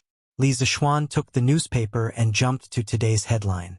As expected, a very eye-catching headline greeted his eyes. Shocking news. A dignified Imperial College professor actually ate sh*t? Is there a hidden story behind this?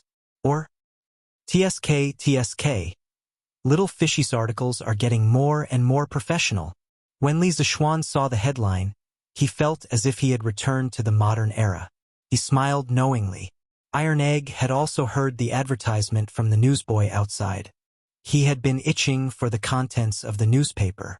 When he saw Li Zixuan pick up the newspaper, he also came over to take a look. More than 1,000 years ago, the king of Wu attacked the Yu kingdom and was defeated by the Yu kingdom. He died and Fu Chai succeeded the throne. After that, the king of Yu, Go Jian, heard that the Wu kingdom wanted to build a navy. Go Jian ignored Fan Li's objection and attacked the Wu kingdom. In the end, he was surrounded and defeated. Fu Chai captured Go Jian and Fan Li secretly plotted to pretend to surrender. What's going on? Wasn't it going to write about Cui Shanyu eating sh*t? Why did he write about the king of Yu, Go Jian? What is Little Fishy trying to do? Li Zixuan looked at the beginning of the news and was a little confused. He wondered if there was a problem with the printing department. Looking at Iron Egg, who was also in a state of confusion, Li Zixuan calmed down and continued reading.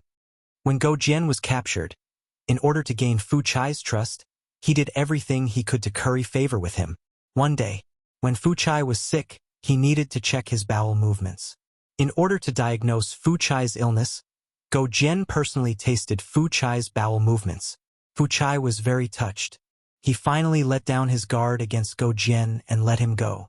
After 3 years of humiliation, Go Jian returned to his country and worked hard to build up his country.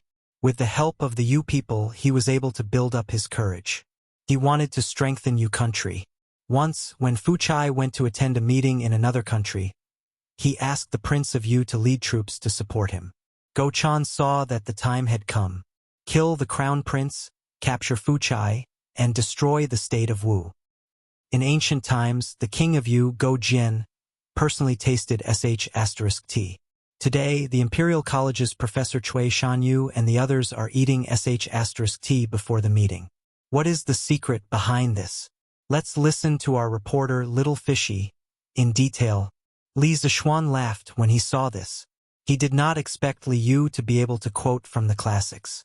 It was really 666,666. This way, the news section also had a hint of culture. Haha. Here. Iron egg. Take your time to read it. I will take a break. Li Zixuan was too lazy to read the rest of the story.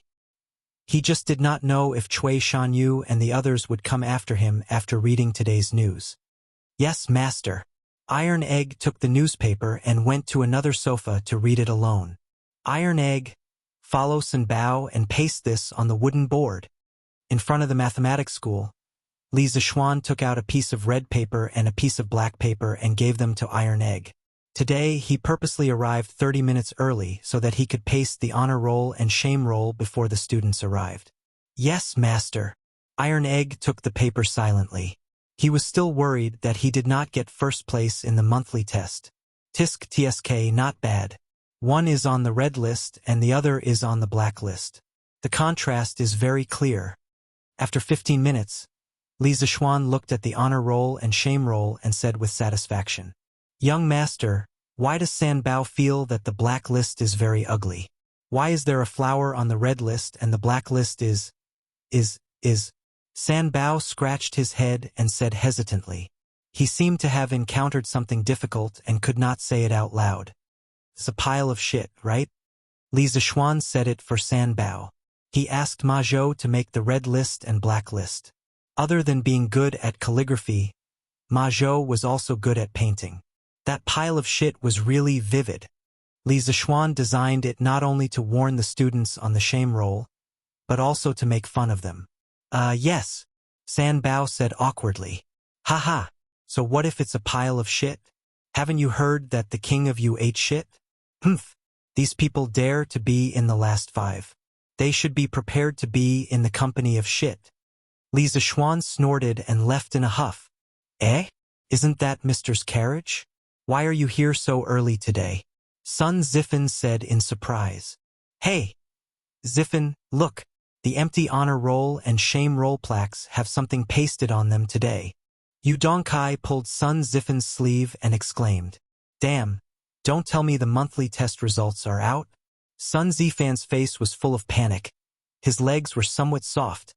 This guy was scared. The last time his father beat him up, it was still deeply imprinted in his heart. Damn, it shouldn't be that bad, right? Little brother, I think I did pretty well this time. Yu Dongkai heard and felt a little guilty. He prayed in his heart that he would not be so unlucky. Why are you thinking so much? Why don't we go and take a look? I don't believe that I will be in the shame roll, Kong Chuansuan said from behind. With his head held high, he headed straight for the honor roll and the shame roll. He was extremely confident. Damn, you're awesome. Dongkai, let's go take a look. Sun Zifen gave a thumbs up to Kong Chuansuan's back, then dragged Yu Dongkai over as well. But when they got close, they saw Kong Chuansuan's dazed expression, as if he had eaten feces. Sun Zifen was stunned. What's going on? Is there something wrong with the roll? He looked at it in disbelief. Of course, he was looking at the shame roll. He saw a big pile of feces at the top of the black roll, and below it was written, First from the bottom, Kong Chuansuan. Ha ha ha ha. I'm dying of laughter. Ha ha. I'm dying of laughter. Sun Zifen could not hold it in anymore and laughed out loud.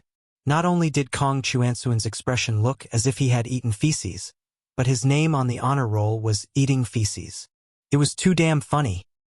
He did not know where his confidence came from, but he was the first to rush over to see the roll. Ha ha ha, Kong Chuansuan. Why is your name under that pile of feces?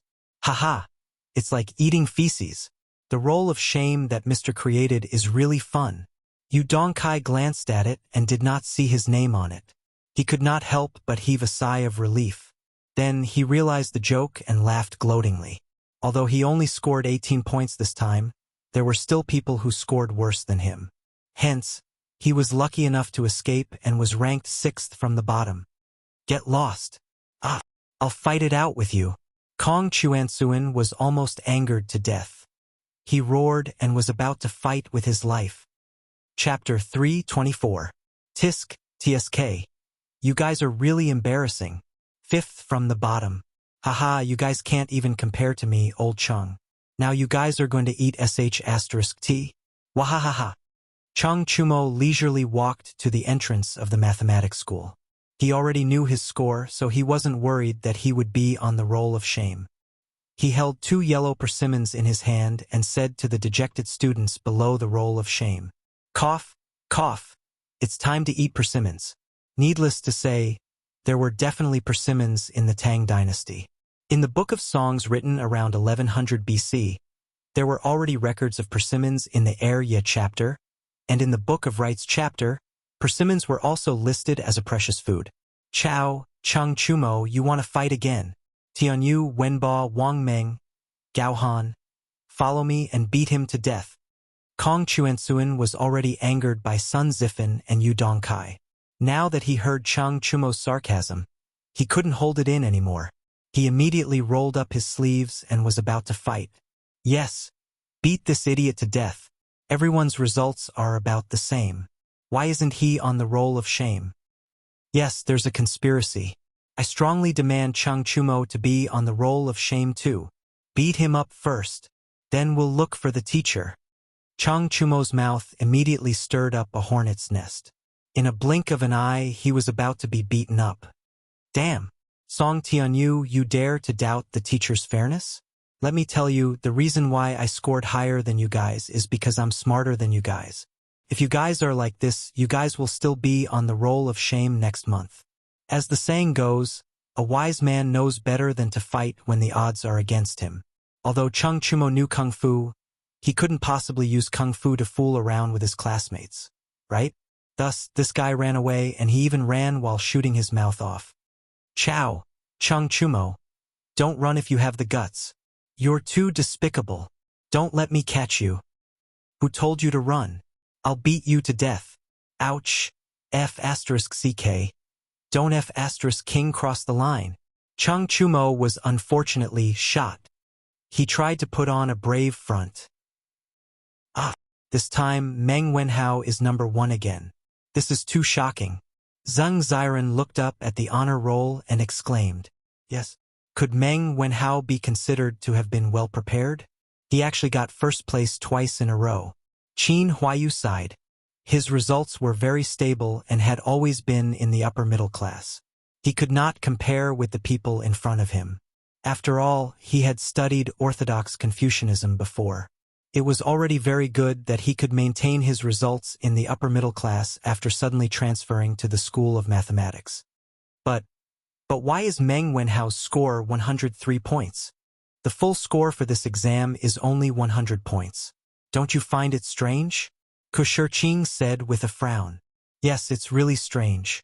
Could it be that Sir has made a mistake? Zheng Ziren also reacted and echoed. When Sir first came, he gave us a question in the first class. He said that whoever did the best would get extra points for the monthly exam. Didn't Meng Wenhao get first place at that time? Maybe it's because of this. Li Tai said after thinking for a while. Li Tai guessed correctly. When Li Zishuan gave the report card to Ma Zhou yesterday, he suddenly remembered that he had promised to give Meng Wenhao extra points for the monthly exam. After so long, he almost forgot, so he changed Meng Wenhao's score from 101 points to 103 points. That's not right. If I remember correctly, that only adds 2 points. Even if Meng Wenhao didn't lose any points in the monthly exam, it's impossible for him to get 103 points. Hey, isn't that Meng Wenhao? Why don't we just ask him? Meng Wenhao had just arrived when he was pulled over by Ku Shirqing and the others. He greeted his classmates one by one and asked them what they wanted. Wenhao, why is your monthly exam score 103 points? Even if you add the extra points for the extracurricular question in the first class, it can't reach 103 points. Zheng Ziren was more straightforward, so he didn't beat around the bush and said directly. Meng Wenhao heard and looked up at the honor roll. Even though he already knew that he was first place this time, when he saw the first name under the big red flower with his own eyes, he couldn't help but feel excited. Oh, so it's about this. It's like this. Sir felt that I answered the last question of the monthly exam better this time, so he gave me another point. Meng Wenhao said with some embarrassment. Wow, that's amazing. How is that possible? Right, Wenhao, How did you know all this? Zhang Ziran asked. The others also looked over curiously. They didn't question Li Zishuan's fairness. After being together for so long, they understood and admired Li Zishuan's knowledge and character. To be honest, after the exam, I felt a little uneasy. The day before yesterday, I went to Sir's house to check on my results. That's why Sir told me all this. Meng Wenhao scratched his head and answered. I see. Haha. No matter what, congratulations, Wenhao. The rewards for this monthly exam are very generous. Eat as much as you want at the Drunken Immortal restaurant. I'm so envious. Ku Shiqing smiled and cupped his hands. That's right. Congratulations to Wenhao. Right, Wenhao, is your family still short of people? Why don't I be your older brother or something? I can also go to the Drunken Immortal restaurant with you for a meal. Zhang Ziran didn't know that Meng Wenhao's monthly exam reward had been redeemed in advance. Haha, Ziran is right. I can also be Wenhao's older brother. Ku Shiqing agreed. I'm sorry about that. I already ate at the Drunken Immortal restaurant with my family the day before yesterday. Meng Wenhao said awkwardly. Ah, so fast? Well, because my father is going to go out to sea with the Imperial Army. I wanted to invite him to the Drunken Immortal restaurant for a meal before he goes out to sea. Fortunately, Sir is reasonable and agreed to my unreasonable request. After Meng Wenhao finished, he couldn't help but look to the south. He sighed in his heart. Sigh, I don't know how my father is now. Did he run into any trouble? Is he safe? Wenhao, don't worry. Your father will be fine for sure. Commandery Prince Hujian is very experienced in naval battles. This time, the fleet has the compass and detailed sea chart provided by Sir, so the safety of the fleet is guaranteed. The possibility of an accident is very low. Li Tai knew what Meng Wenhao was worried about. He patted Meng Wenhao's shoulder and comforted him. No one would have thought that the Prince of Wei also knew how to comfort others. Yes, Qing Ke is right. Wenhao, you don't have to worry. Uncle will definitely be fine. Yes, Wenhao, you should trust Sir's compass. The fleet going south this time will be fine. Yes, Wenhao, you have to think positively. Qin Huayu, Ku Shiqing, and Zhang Ziran were not people who lacked EQ, so they all comforted him. Thank you, thank you. Meng Wenhao felt much better in his heart. He sincerely thanked him. Clang, clang, clang. Okay, okay. Class is starting. Let's go. At this moment, the gongs and drums sounded, and the students started running to the classroom. Chapter 325. Well, all of you have received the test papers for this month's exam. You should know how you did, so I won't read them out one by one. I hope that everyone can learn from the students on the honor roll and keep a distance from the students on the shame roll. This month, the cleaning of the mathematics school will be handed over to Kong Chuansuan, Song Tianyu, Duan Wenba, Guang Gaohan, and Wang Meng. Every day after school, you must stay behind to clean the school carefully. If I find out that you are half-hearted, then you will continue to clean the next month. Do you hear me? Mathematics School. Li Zishuan stood on the podium and announced the results of this month's exam. To be honest, he was very satisfied with the current mathematics school. To be honest, any student in the mathematics school was qualified to be a bookkeeper. After all, Li Zishuan taught them the modern counting and calculation methods, which were much more advanced than the current era's counting and calculation methods. Understood. Hearing the second half of Li Zishuan's sentence, Kong Chuansuan, Song Tianyu, Wang Meng, and the rest of the students on the roll of shame weakly responded. Then, their faces flushed red, and they wished they could crawl into a hole in the ground and hide in it. They swore in their hearts that they would study hard every night for the rest of the month. They absolutely could not be on the roll of shame again. This month's exam's first place, Meng Wenhao, was rewarded with a free meal at the Drunken Immortal restaurant. Due to special reasons, this reward was honored the day before yesterday. Everyone knows that I'm rich. If you want to eat until I'm poor, then work hard to get first place. Li Zishuan said half-jokingly. Ha ha. The students let out a burst of good-natured laughter. They also knew that it was impossible to eat until Li Zishuan's family became poor. Okay, then let's start the class. Today we will talk about this month's exam papers. Poochie.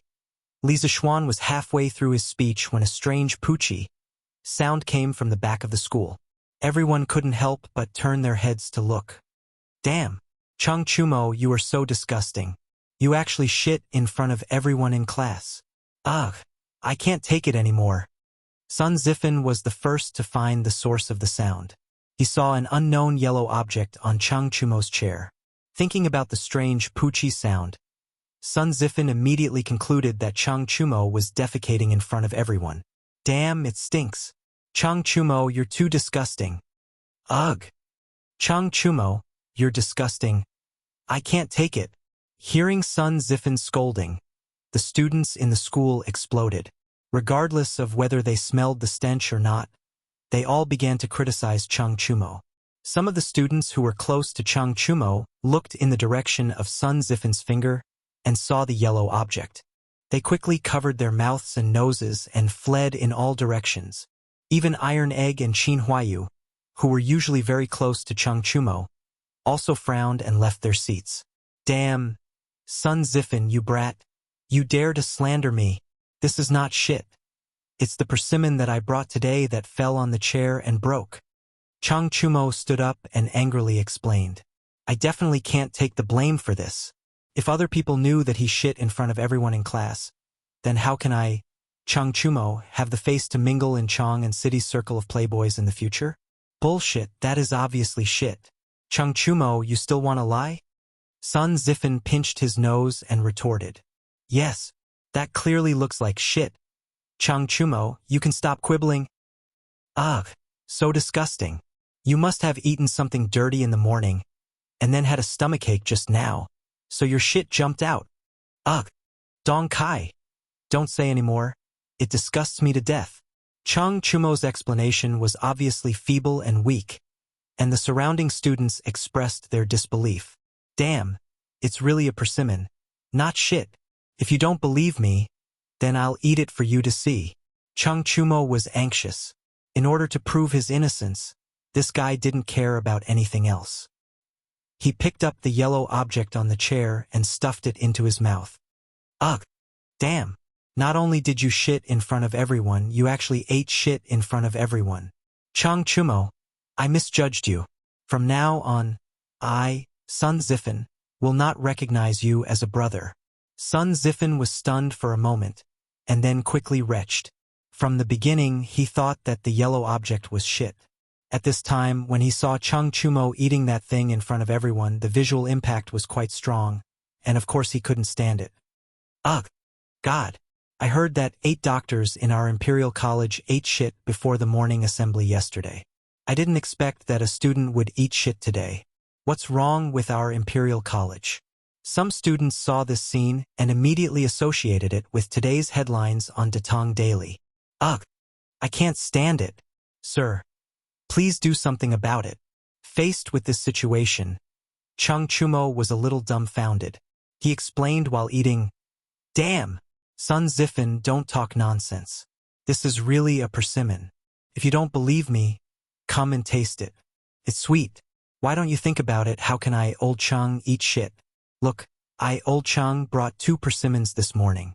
One is broken and the other is still fine. Take a look. Cheng Chumo said, and took out an intact persimmon from the desk drawer and showed it to everyone. Is that thing really a persimmon and not shit? It should be. Lu Guogong's family is not poor to the point that Cheng Chumo eats shit, right? Cheng Chumo's efforts were not in vain, and there were still many people who believed his words. Ahem. Chumo, I just picked up a persimmon in front of the school. It should be you who dropped it, right? Li Zixuan smiled and took out a yellow persimmon from his clothes and said somewhat mischievously, Silence. The classroom suddenly fell into a strange silence. Cheng Chumo was stunned. Since the persimmon in Li Zixuan's hand was dropped by him, then what was the yellow object on the bench? Damn! Cheng Chumo, I almost believed you. Ugh, so you were really eating shit. I remember now. This morning, I saw the youngest son of assistant instructor Mu of the 4-Gate School come to our school. Chumo, the shit on your bench Could it be that child's poop? Wang Meng tactfully added. Li Zixuan looked at him with a smile that wasn't a smile. He thought to himself, this child is really wicked. Ugh! Damn, Wang Meng, why didn't you say so earlier? Ugh! Get out of the way. Damn it! I can't take it anymore. Cheng Chumo was immediately dumbfounded. He roared in grief and indignation, then staggered a few steps and ran out to vomit. Puff! Ha ha ha! I didn't expect Cheng Chumo to be so gullible. Wang Meng saw this and laughed loudly. Damn! Wang Meng, you're awesome. So you were lying. Ha ha! I thought it was true. Ha ha ha! The rest of the students heard the conversation between the two and reacted. They laughed and observed a moment of silence for Cheng Chumo, who was vomiting outside. Li Zixuan shook his head. The persimmon he took out was, of course, not from Cheng Chumo, but from home in the morning. He just wanted to tease Cheng Chumo. Chapter 326. Half an hour later, the farce in the School of Mathematics was finally over. Li Zixuan also started his class, but Cheng Chumo's eyes seemed a little unfriendly. Wasn't that obvious? After being pranked by him, it would be strange if Cheng Chumo was friendly. If it weren't for the fact that they were in the wrong place, perhaps Cheng Chumo would have already rushed over to fight him. After such a delay, there was only half an hour left for the first class. However, Li Zixuan still managed to finish the monthly exam in this short time. This was mainly because the questions this time were really simple. Although there were many pitfalls in the questions, after Li Zixuan wrote down the correct answers, many people immediately realized that they had fallen into a pitfall. For the last question, we can analyze how much money Mr. Wang lost in the end based on the most basic relationship between gains and losses. First, let's analyze Boss Wang and his neighbor. Boss Wang first gave the neighbor a fake golden bean in exchange for 1,000 copper coins. The value of the fake golden bean was 0, so Boss Wang now earned 1,000 copper coins from the neighbor. Later, the neighbors found out that the golden beans were fake, so Boss Wang compensated the neighbors with a real golden bean. Now, Boss Wang paid 1,000 coins, plus the 1,000 coins he earned previously. So Boss Wang didn't lose any money from the neighbors. So, the only thing left is the money he lost from the young people. So, there are two answers to the last question. One is 970 coins, and the other is 1,000 coins. Among all of you, only Meng Wenhao wrote down both correct answers, so I give him an extra point. Clang, clang, clang. Li Zixuan had just finished the last question when the drum and gong sounded. Okay, class dismissed. Li Zixuan didn't have the habit of dragging the class. After accurately throwing the chalk into the chalk box, he clapped his hands and directly walked out. Even though he had left, many students from other academies had come to watch the show out of admiration. The School of Mathematics was located in the southernmost part of the Imperial College. It was also the closest to the gate of the Imperial College. Today, the honor roll and the shame roll in front of the School of Mathematics were particularly eye-catching. Most of the students who came to school in the morning saw it when they entered the Imperial College, but because they were in a hurry to go to class, they didn't come to take a closer look. Now that class was over, a bunch of people came to watch the fun. Honor roll? Awesome! I heard that the School of Mathematics would have an honor roll, but I didn't expect them to really do it. It would be great if my name could be on it. Come on, if you go to the School of Mathematics with your grades, you'll definitely be on the shame roll. Boolsh *T. Prince Wei is on the roll. That's awesome. Yeah. I've always heard that Your Highness Duke of Wei is extremely intelligent. I didn't expect Your Highness to still be so impressive after going to the School of Mathematics. Exactly. Who is this Meng Wenhao? How come I've never heard of him? How did he got first? That is, Meng was Meng's was Meng Meng's Meng. Meng was Meng was Meng? You how Meng? You how you? S that, Meng huh? Is that true? Ingjia, you must have remembered wrongly. When have I ever mocked others? Below the honor roll, a group of students pointed at the names on it and discussed.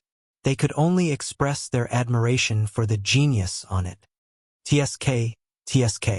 Yanfu, look. In less than a month, The School of Mathematics went from the bottom of the 6 imperial colleges to the center of everyone's attention. Li Sai is awesome. Yuan Shuo and Chu Yanfu came later and could only watch from the periphery of the crowd. Yeah. But Li Sai's knowledge is also outstanding. Otherwise, the School of Mathematics wouldn't have stood out so quickly. I heard that Prince Wei was attracted to the School of Mathematics by Li Sai's self-created new mathematics. Chu Yanfu sighed as he looked up at the honor roll with his hands behind his back. Why? Yanfu, are you thinking of going to the School of Mathematics too?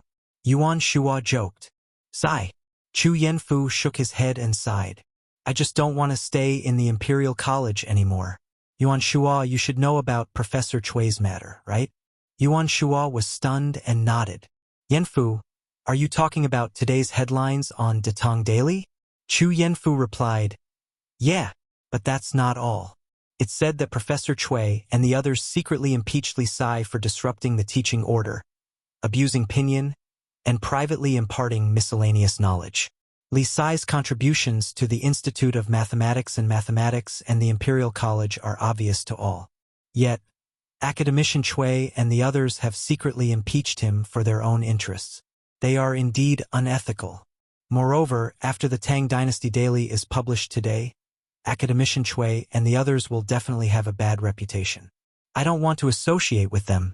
Yuan Shuo's expression turned serious. Yanfu's analysis makes sense. What should we do? Well, I have to go back and ask my father before making a decision. Imperial Physician Department. Madame Chui brought food to Professor Chui. Then, she carefully helped her husband up and brought the food over. Old master, come and eat. Yes, thank you, madam. Chui Shanyo's heart warmed. He took the bowl and chopsticks with a smile and began to eat breakfast. His breakfast was also very simple.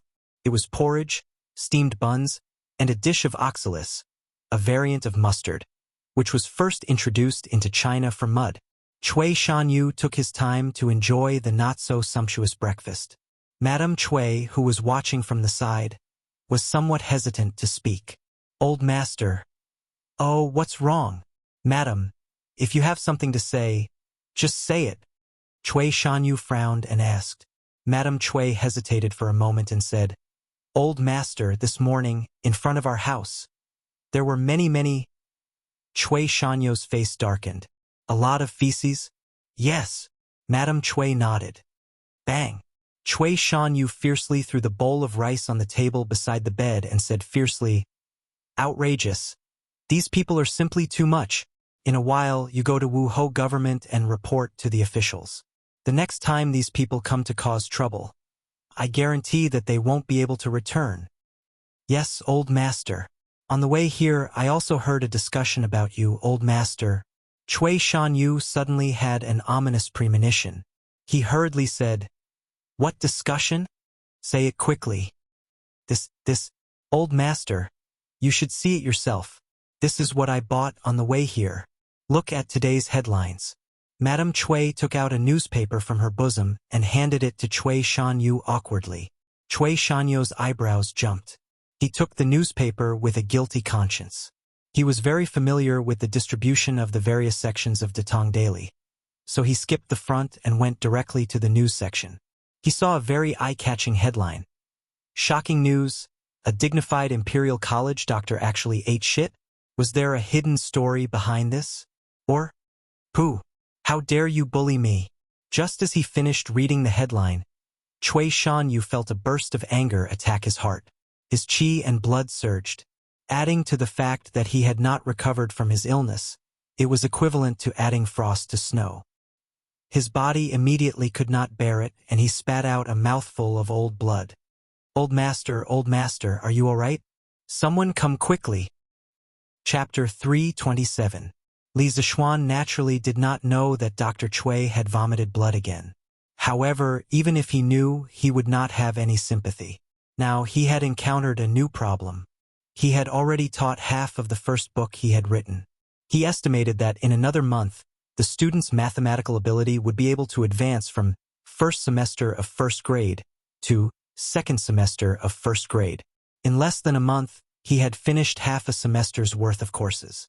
Perhaps some people would think that this progress was too fast.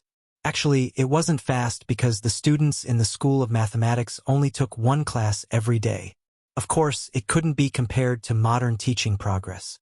Then the question was, after a while, would Li Zixuan need to write another mathematics textbook for the second semester of the first grade? Although the ancient school system couldn't be compared to the modern school system of kindergarten, primary school, junior high school, and university, it still formed a relatively complete school system during the Western Zhou dynasty. According to the Book of Rites, Xueji, entering the school on a yearly basis and taking the examination at the middle of the year.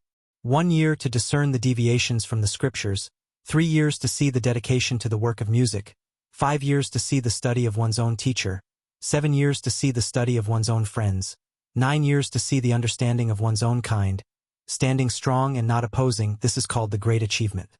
In other words, they would be admitted once every year and tested once every other year. 1 year of observation was to distinguish one's ambition, 3 years of observation was to see if one was attentive and close to classmates, 5 years of observation was to see if one was knowledgeable and close to teachers, and 7 years of observation was to see if one had independent opinions and the ability to choose friends. If all of these were achieved, it would be a small achievement, which meant that one had grasped the basic knowledge and skills. If one could comprehend by analogy and be strong and independent without violating the teachings of the teacher by 9 years, it would be a great achievement, which meant that one's studies had reached a mature level. During the Tang dynasty, the imperial college began to clearly define the age of the students and the length of their studies. For example, the School of Law accepted students between the ages of 18 and 25, and the length of their studies was 6 years. The exams were divided into 3 categories: the weekly exam, the annual exam, and the graduation exam. The weekly exam was based on the courses learned within 10 days, and those who failed would be punished. The annual exam was based on the courses learned within a year, and those who failed would be retained. If one passed the graduation exam, one would be qualified to take the imperial examination, and those who failed would be expelled. Li Zixuan's School of Mathematics used to have a similar system to the School of Law, but ever since he came, the system of the School of Mathematics had been changed beyond recognition. Li Zixuan dared to make such a change because although the ancient school system had been perfected since the Western Zhou dynasty, there were no clear and rigid rules regarding the teaching materials used by teachers except for some Confucian classics. This gave Li Zixuan a lot of autonomy in teaching. Alright, that's all for today's lesson. In the afternoon, you guys should review the content I taught and do the questions I left behind. No plagiarism. If there's still time, let's preview the next chapter scores. We'll learn this tomorrow.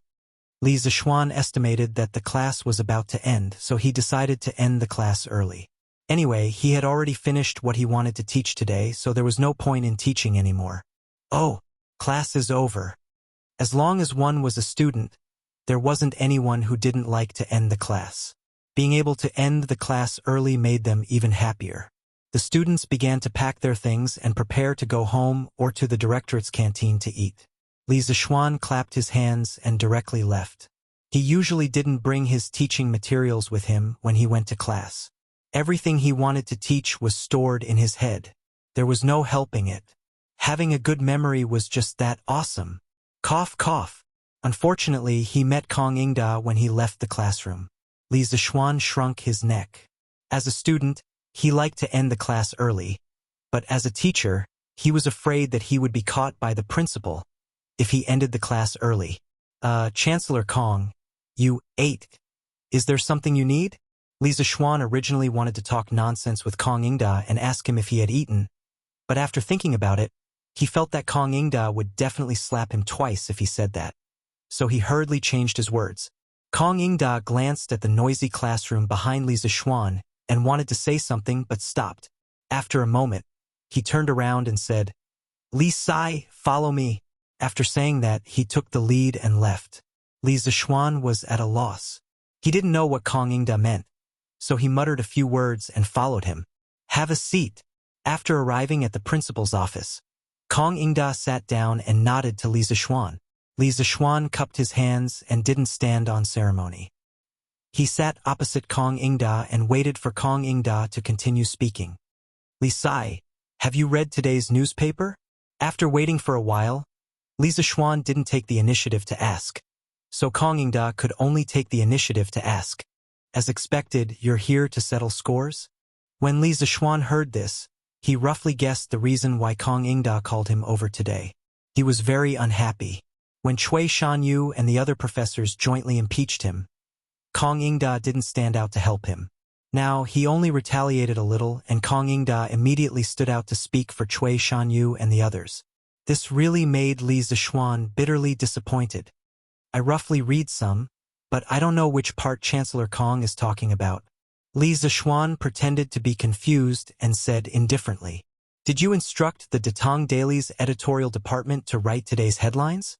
Kong Yingda was a little angry. So what if I did? So what if I didn't? Li Zishuan narrowed his eyes and said casually. He was usually an easygoing and good young man who respected the old and loved the young. But it didn't mean that he liked to be bullied. He had gradually lost his patience with Kong Yingda's obviously biased behavior. Bang! What kind of attitude is this? Kong Yingda slammed the table and suddenly stood up. He pointed at Li Zishuan and said angrily. Li Zishuan was not afraid at all. He looked at Kong Yingda without blinking. After a while, Kong Yingda took a few deep breaths and said with a slightly gentler tone, "I know that you were a little angry about what happened in the imperial court yesterday. Cui Shanyu has been dissatisfied with you for a long time and has complained about you to me many times. However, I naturally have a balance in my heart. I know that he was only blinded by greed, so I reprimanded him. I also didn't expect that he would work with the other 7 professors of the Imperial College to directly impeach you behind my back. I am also very angry about his behavior. However, no matter what, Cui Shanyu and the others are still professors of the Imperial College. By writing this in the newspaper, not only will you ruin their reputation, you will also smear the reputation of the Imperial College. Do you know? Chancellor, your words are wrong." Li Zishuan refuted in a low voice. "Chancellor, maybe you didn't read today's headlines carefully. The news compared Professor Cui and the others to Go Jian, the king of you. How can you say that I am smearing the reputation of the Imperial College?" Although Kong Yingda's words were reasonable, Li Zishuan was not willing to be wronged by other people's reasons. He would still fight back when it was necessary. If one could only endure passively without fighting back, what was the difference between him and a salted fish? Of course, the reason why he could fight back so reasonably was all thanks to Li Yu's writing technique. At this moment, Li Zishuan gave Li Yu 32 likes in his heart and labeled her as a good teammate of the Tang dynasty. Chapter 328.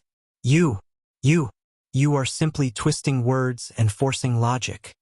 Hearing Li Zishuan's fallacious reasoning, Kong Yingda was so angry that his face turned red as he shouted angrily.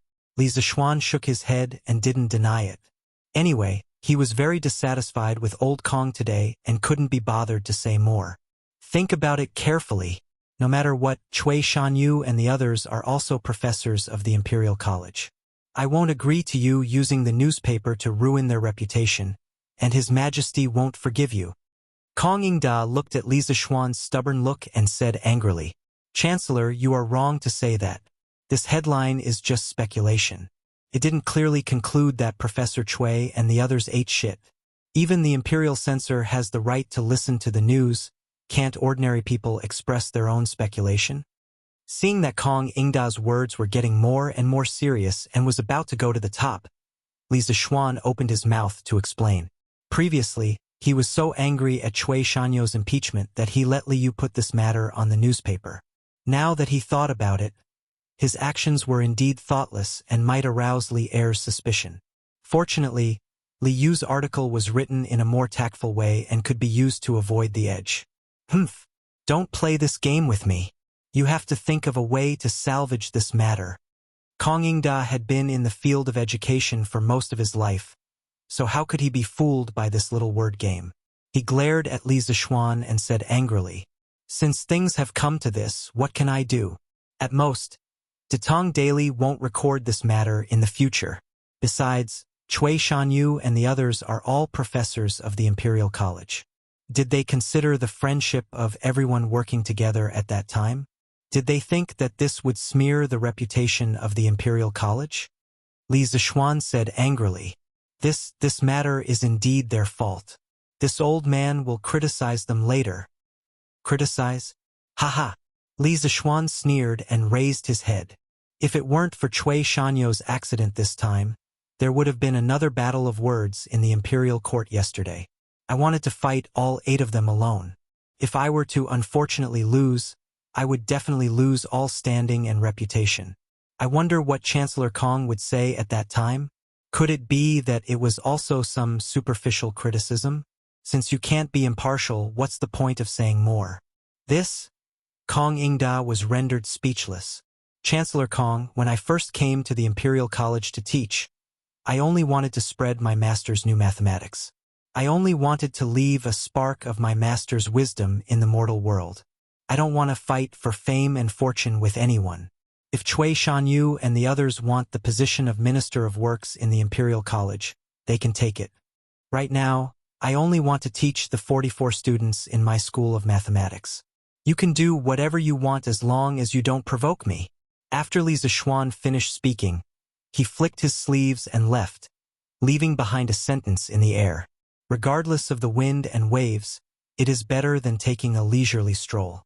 I smile as I watch the clouds move. Kong Ingda wanted to reach out his hand to stop him but was stunned by the last sentence. After a moment, he came back to his senses. Li Zixuan had already walked far away. Kong Ingda muttered to himself, "I'm old." I was actually rendered speechless by a junior. Looks like this kid is bitterly disappointed. Could it be that I was wrong? Li Zixuan was indeed bitterly disappointed. He rarely lost his temper. This time he had fallen out in front of Kong Ingda. He had the intention of shedding all pretense of cordiality. He wanted to use Kong Ingda's mouth to tell those people, "I don't care if you fight for your power, but don't mess with me. If you provoke me, don't blame me for being ruthless." Looking at the time, it was almost past mealtime. Li Zixuan secretly cursed his bad luck and returned to the School of Mathematics. He sat on his own horse carriage and went home for dinner. Just as he walked out of the Imperial College, the horse carriage was stopped by someone. "Are you Li Sai in the carriage?" A respectful voice came. Li Zixuan was sure that he had never heard this voice before. He couldn't help but lift the curtain curiously. He looked at the middle-aged man in dark red and asked, "It's me. What can I do for you?" No, Li Sai. Please don't make me feel unworthy. I am the steward of the Commandery Prince's manor. The Commandery Prince's consort sent me to invite Li Sai to the Prince's manor for a banquet. She said that she had something important to discuss. She hoped that Li Sai would do her the honor and come to the Prince's manor for a chat. The middle-aged man's attitude was extremely humble. He was not as arrogant and despotic as those villainous servants of wealthy families that often appeared in novels. Li Zixuan's heart skipped a beat, and he understood the gist of it. Before Li Xiaogong left, he had entrusted his youngest son to Li Zixuan. The purpose of this banquet was probably for Li Zixuan to bring in a child and accept a disciple. "Okay, wait a moment. I'll go with you." Li Zixuan nodded. He turned to look at Iron Egg in the carriage and said, "Iron Egg, take the carriage back first. I'll go to the Prince's manor." "Okay, Master.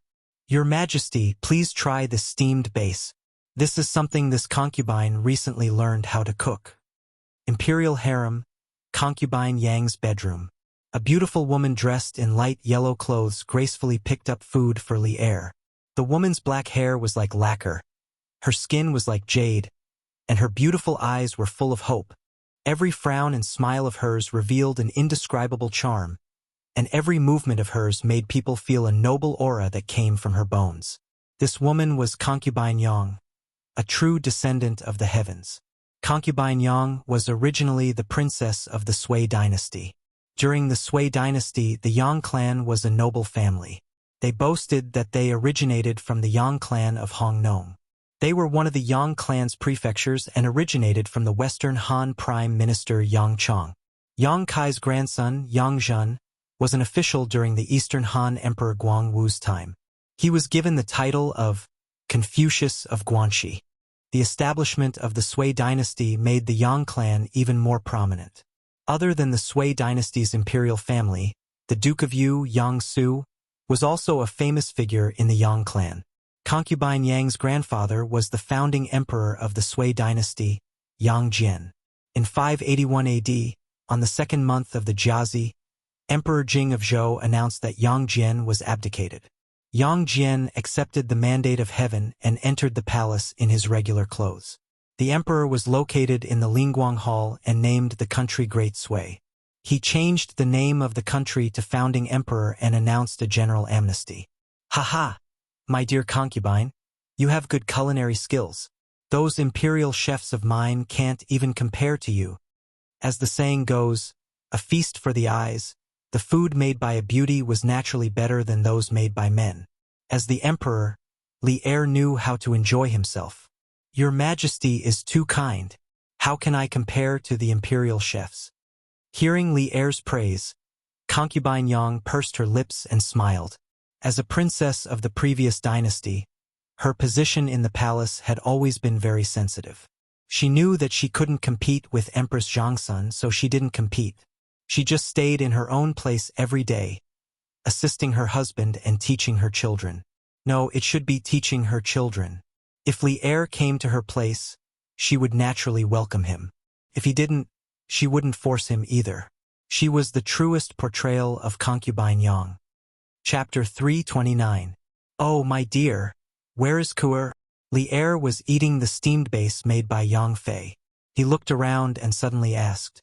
As the eldest son of Yang Fei, Li Ku was born noble and inherited the blood of two dynasties. In terms of the nobility of blood, no one in the entire Tang Empire could compare to him. He could be said to be the noblest prince in the Tang Empire. On the other hand, Li Ku was good at both civil and martial arts.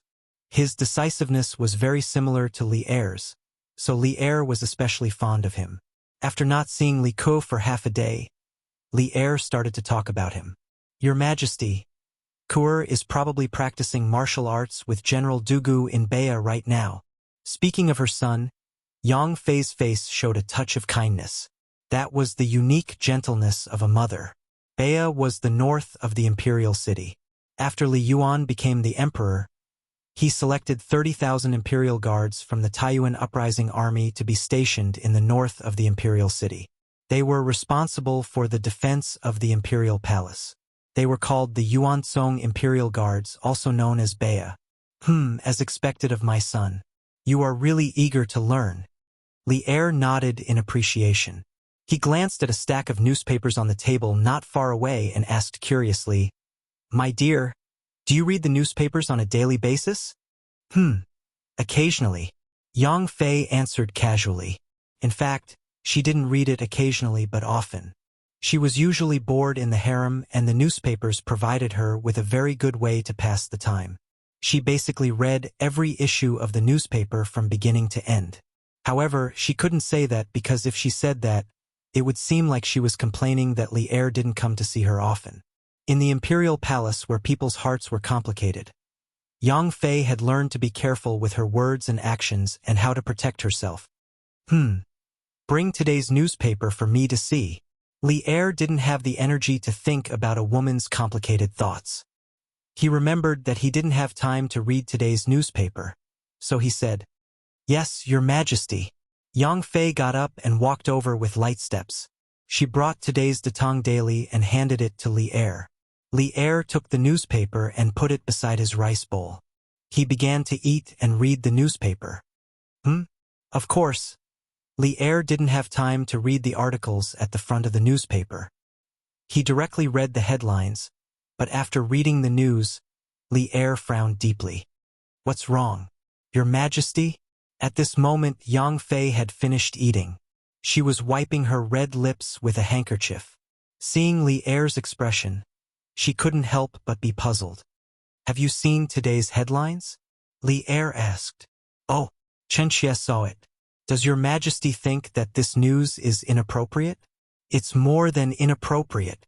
It's totally inappropriate. Li Er slapped the table and stopped eating.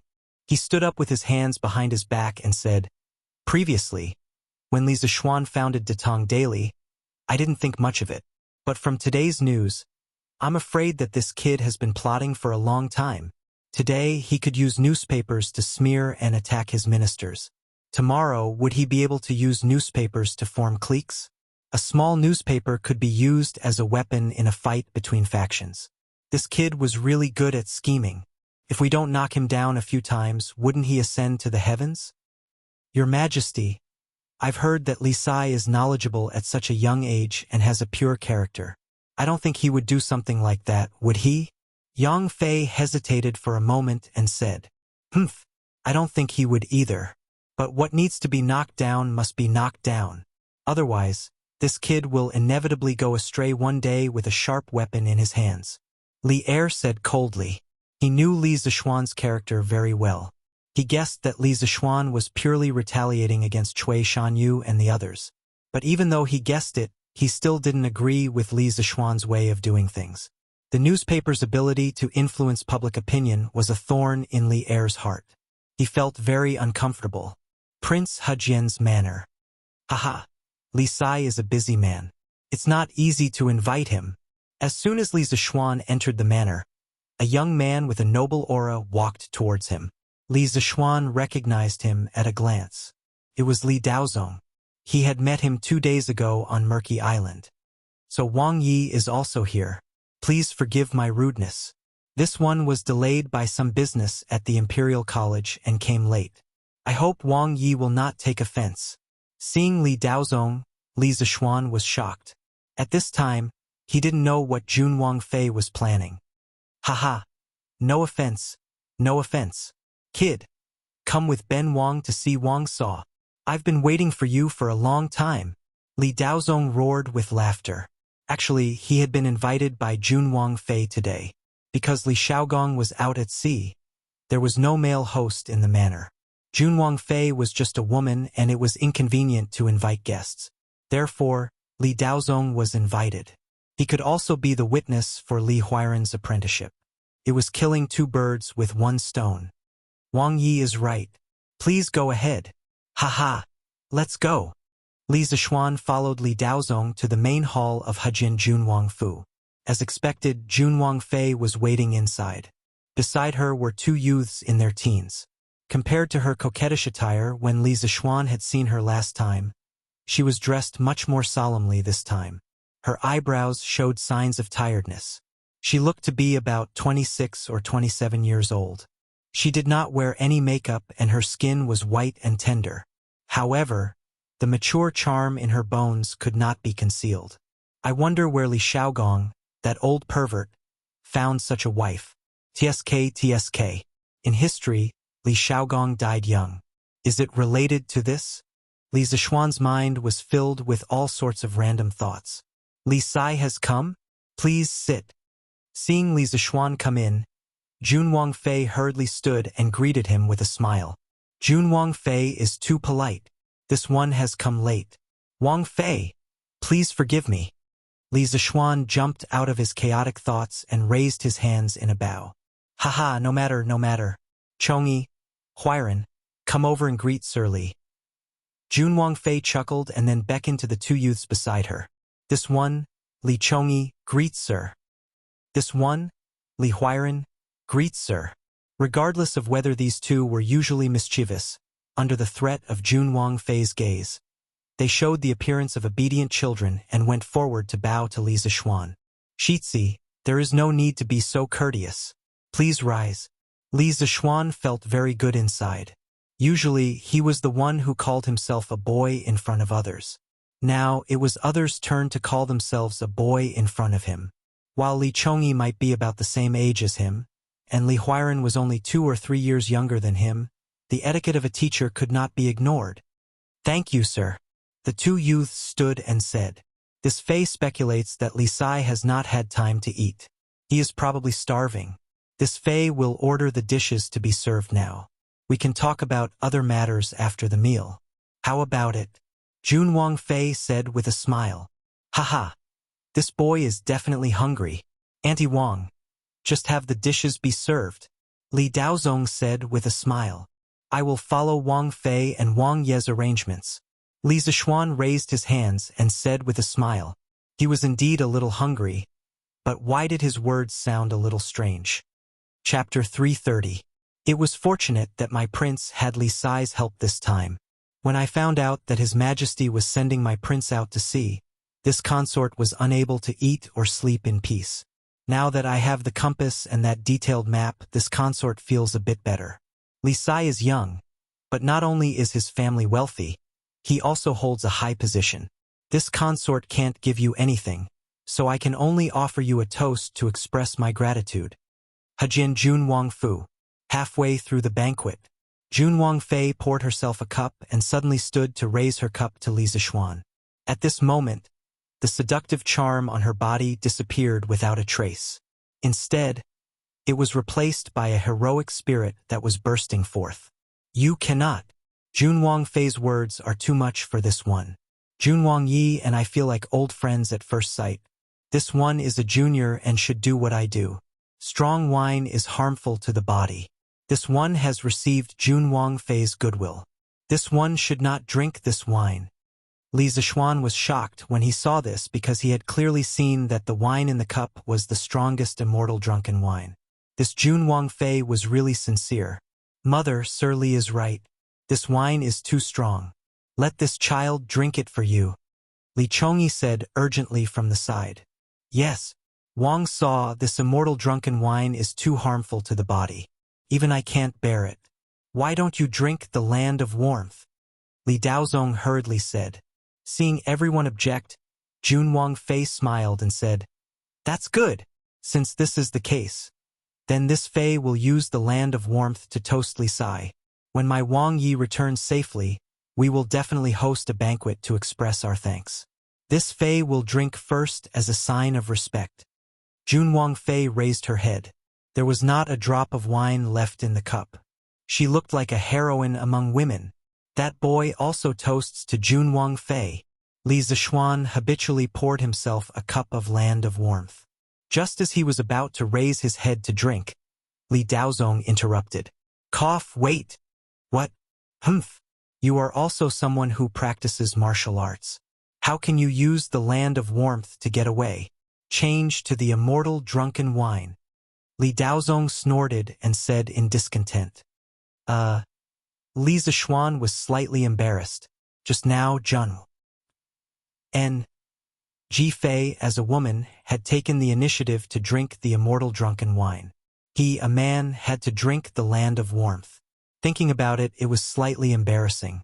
But fortunately, he was already prepared. Hee, Your Highness is right. I'll change the wine now. He took a jug of immortal drunken wine and filled it to the brim.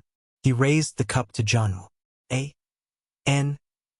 Ji Fei and said, To W.A.N. Ji Fei. After saying that, he cleaned it up. Chongyi thanks Mr. on behalf of my father and mother.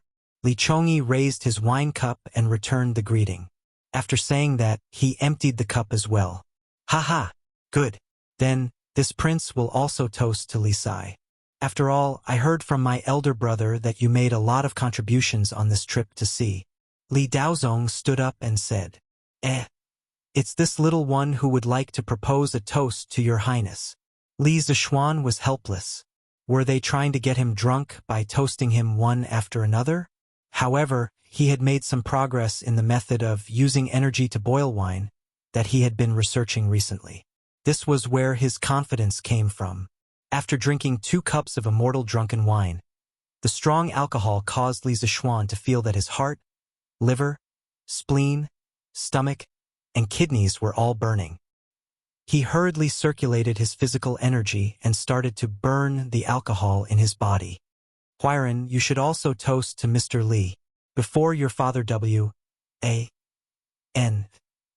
Ji left, he specially entrusted you to Mr. Li. Jun N. Ji Fei smiled slightly and said, Li Huiran had been carefully examining Li Zishuan from the moment he came in. He was slightly dissatisfied and thought, this person was only 2 or 3 years older than him. Why did he have to listen to him in the future? At this time, hearing his mother say this, Li Huiran could only suppress his doubts and displeasure and toast to Li Zishuan. Huiran toasts to Mr. Li. Li Zishuan looked sardonically at this guy. Li Huiran was still young and did not know how to disguise himself. Li Zishuan had detected his small eyes long ago. And good. No matter what, this was a Wang Fu, and he should leave some face for Li Huairan's Jun Wang Fei. But when he saw the cup of wine in front of him, his expression became slightly bitter. He usually did not drink, but today he had drunk such a large amount. So bitter. Today, I invited Li Sai to come in accordance with my W.A.N.G's wishes to entrust Huairan to Mr. Li. Come, take out the 6 rights. Zhanu. N. Ji Fei saw that the time was right and stated the main goal of today's banquet. As expected, it was similar to what Li Zishuan had guessed when he came. She had come to take in a child and take in a disciple. Yes, Wang Fei. A servant girl at the side bowed in acknowledgement and then went to the inner room to take out the 6 rites that had been prepared beforehand. The so-called 6 rites of cultivation included celery, which symbolized diligence and diligence, lotus seeds, which symbolized painstaking education, red beans, which symbolized good luck, jujube, which symbolized high school early, longan, which symbolized perfection, and skinny strips of meat, which symbolized a disciple's sincerity. Moments later, the rites were brought over. Zhanu. N. Ji Fei solemnly handed the rites to Li Zishuan as she pulled Li Huairan over and said, Huairan has been naughty since childhood. I hope that Mr. Li can teach him well in the future. Today, the king of Jiangxia is also here and can be a witness. Huairan, quickly offer tea to Mr. Li. Yes, Mu Fei. Li Huairan took the cup of tea that the servant girl had prepared. He knelt on the ground facing Li Zishuan and offered the tea with both hands. Zhanu. N. Ji Fei had probably taught him this before Li Zishuan had come. Offer tea to Mr. Li. No matter if it was sincere or not, at least this gesture was enough. Li Zishuan felt very good inside, and some of the anger he had suffered at Kong Ingda's place had dissipated. Taking the tea, Li Zishuan symbolically took a sip. He put on the posture of a strict teacher and said sincerely, N. Huairan, since your father has you study with me, then you should know your master's situation. I currently have 44 disciples, and they are all studying at the Imperial College. In the future, you should be studying with them. Regardless of whether you are rich or poor, I will treat all of you equally. There aren't many rules in my line of work. I only hope that you will conduct yourself with integrity, study hard, and live up to your conscience in the things you do. As a person, you have to live openly. You do not need to have a clear conscience, but at least have a clear conscience. Do you remember this? It had to be said that Li Zishuan was very good at pretending. At the side, Li Daozong and Zhanu. N. Ji Fei saw this and nodded in praise. They felt that while he was young, he looked mature and had the potential to be a teacher. Especially that last sentence. As a person, you have to live openly. You do not need to have a clear conscience, but at least have a clear conscience. This caused the two, who had experienced many things, to look at Li Zishuan in a new light.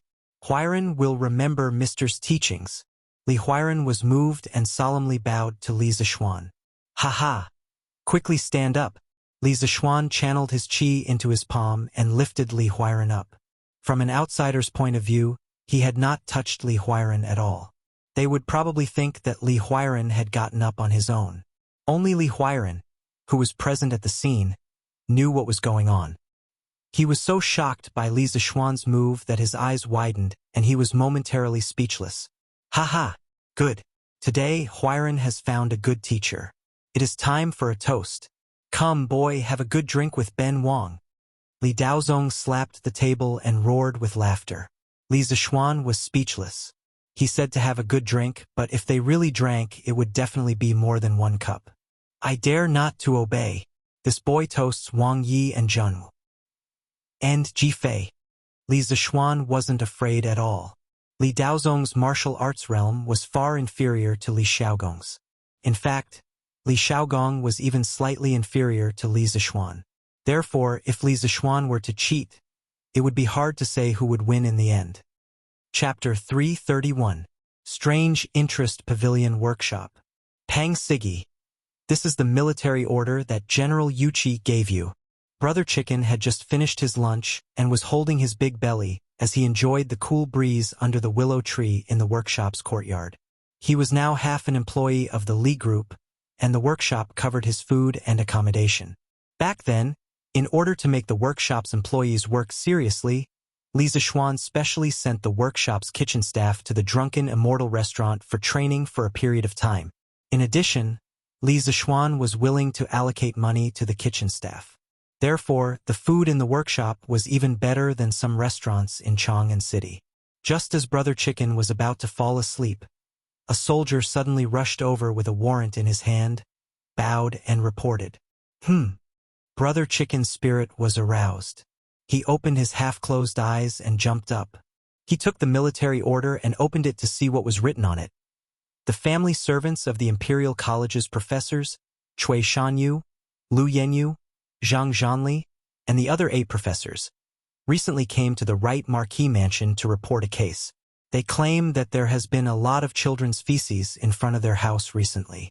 The 8 professors unanimously believe that someone is causing trouble and hope that the Right Marquis Mansion can send Wu Marquis to arrest the culprit. This general will send you to investigate this case. Within 3 days, you must give this general a result. Oh? A case actually came. Sai. Xiong De. Xiong Er. Call 5 brothers and prepare to investigate the case. After Brother Chicken finished reading the military order, he somewhat reluctantly shouted at the 2 soldiers who were also napping not far away. To be honest, after being idle for so long, not only did Brother Chicken's belly get fat, his spirit also became somewhat lazy. If it wasn't for Yuchi Jingda personally giving him the military order today, he really wanted to live his life comfortably like this for the rest of his life. Coming. When the 2 soldiers heard the sound, they quickly trotted over. The 2 of them had shifty looks and looked like a pair of brothers.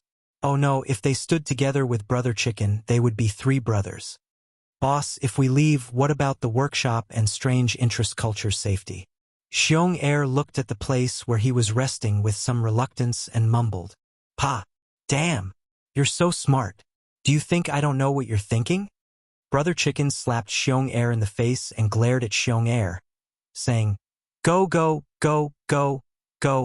Quickly call someone for me. Laozi will go to the backyard and inform old Ma. Hee. Yes, boss. Xiong Er rubbed his head. He wasn't angry and laughed. Godfather Ma. Brother Chicken eagerly went to the editorial department of Datong Daily in the backyard, found Ma Zhou, and greeted him with a smile. Is something the matter with Pang Sigi? Ma Zhou was sorting out the news materials collected from all over Chang'an. Hearing Pang Feiji's words, he stopped writing and looked at Pang Feiji. Of course, he chose to ignore the nickname given to him by Brother Chicken. Otherwise, if he were to investigate further, wouldn't he be sulking every day? Old Ma. This Pang has just received General Yuchi's order to investigate a case in the next few days. But old Ma, you don't have to worry. This Pang will leave behind some brothers to guard the workshop and strange culture. Brother Chicken said with a big smile. Oh, what case? A light flashed in Ma Zhou's eyes as he asked subconsciously. But after a moment, he realized his slip of the tongue and coughed dryly. Ahem. This Ma misspoke. If it's not convenient for Pang Sigi to tell, then just pretend that this Ma didn't say anything. Brother Chicken's face stiffened. According to the rules of the Right Marquis House, any case could not be told to outsiders. If caught, they would be charged with leaking military information. But Ma Zhou was an exception. During the time he was in the workshop, Ma Zhou gave him a lot of convenience. Moreover, this case, in Brother Chicken's eyes, should be a trivial case. Revealing a bit to Ma Zhou shouldn't be considered leaking secrets. Thinking of this, Brother Chicken quickly waved his hand and said, Ha! Convenient. It's also not a big case. There's no harm in telling old Ma. As he said this, Brother Chicken roughly told Ma Zhou about the military order that had just been sent by the messenger. Ma Zhou had just casually asked, but he didn't expect to hear about such a case. The usually calm and wise Ma Zhou immediately deduced a shocking truth in his heart when he linked it to the recent events in Chang'an City. His face darkened as he scanned the surroundings. Then, He pulled Brother Chicken and whispered, "Pang Siggy, come with me. Let's talk in private." "Oh? Oh. Brother Chicken was stunned and puzzled. After a moment, he saw that Ma Zhou had already walked far away. He quickly followed him. Datong Daily Editorial Department Back Office Study. Ma Zhou and Pang Feiji sat down one after another. "Old Mayu, why did you ask me to come over?" Seeing that Ma Zhou walked over with a mysterious look and even locked the doors and windows after entering the room, Brother Chicken couldn't help but feel his chrysanthemum tightened. Ah no, his heart tightened. He secretly thought to himself that he had never heard of Ma Zhou having homosexual fetishes. What did this mean? What if he had followed him? Or, after a fierce mental struggle, Brother Chicken finally mustered up the courage to ask.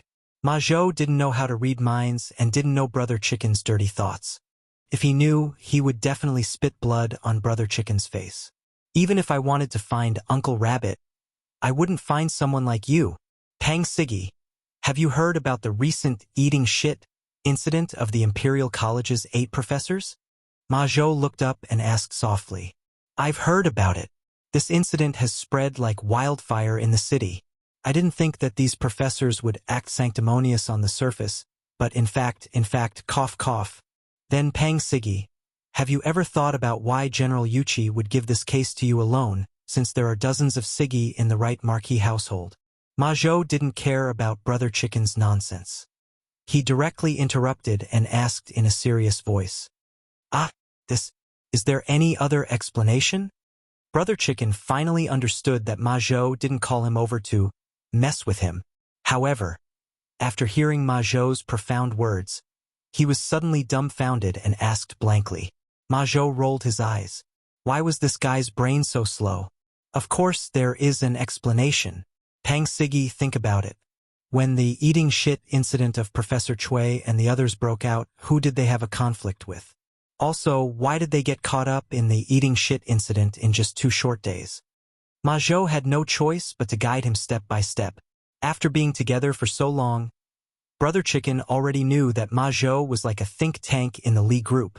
Now that Ma Zhou said this, he definitely wasn't shooting at random. He frowned and pondered seriously for a moment. Then he suddenly said, "I understand now. Is it Little Fishy who is playing tricks behind the scenes?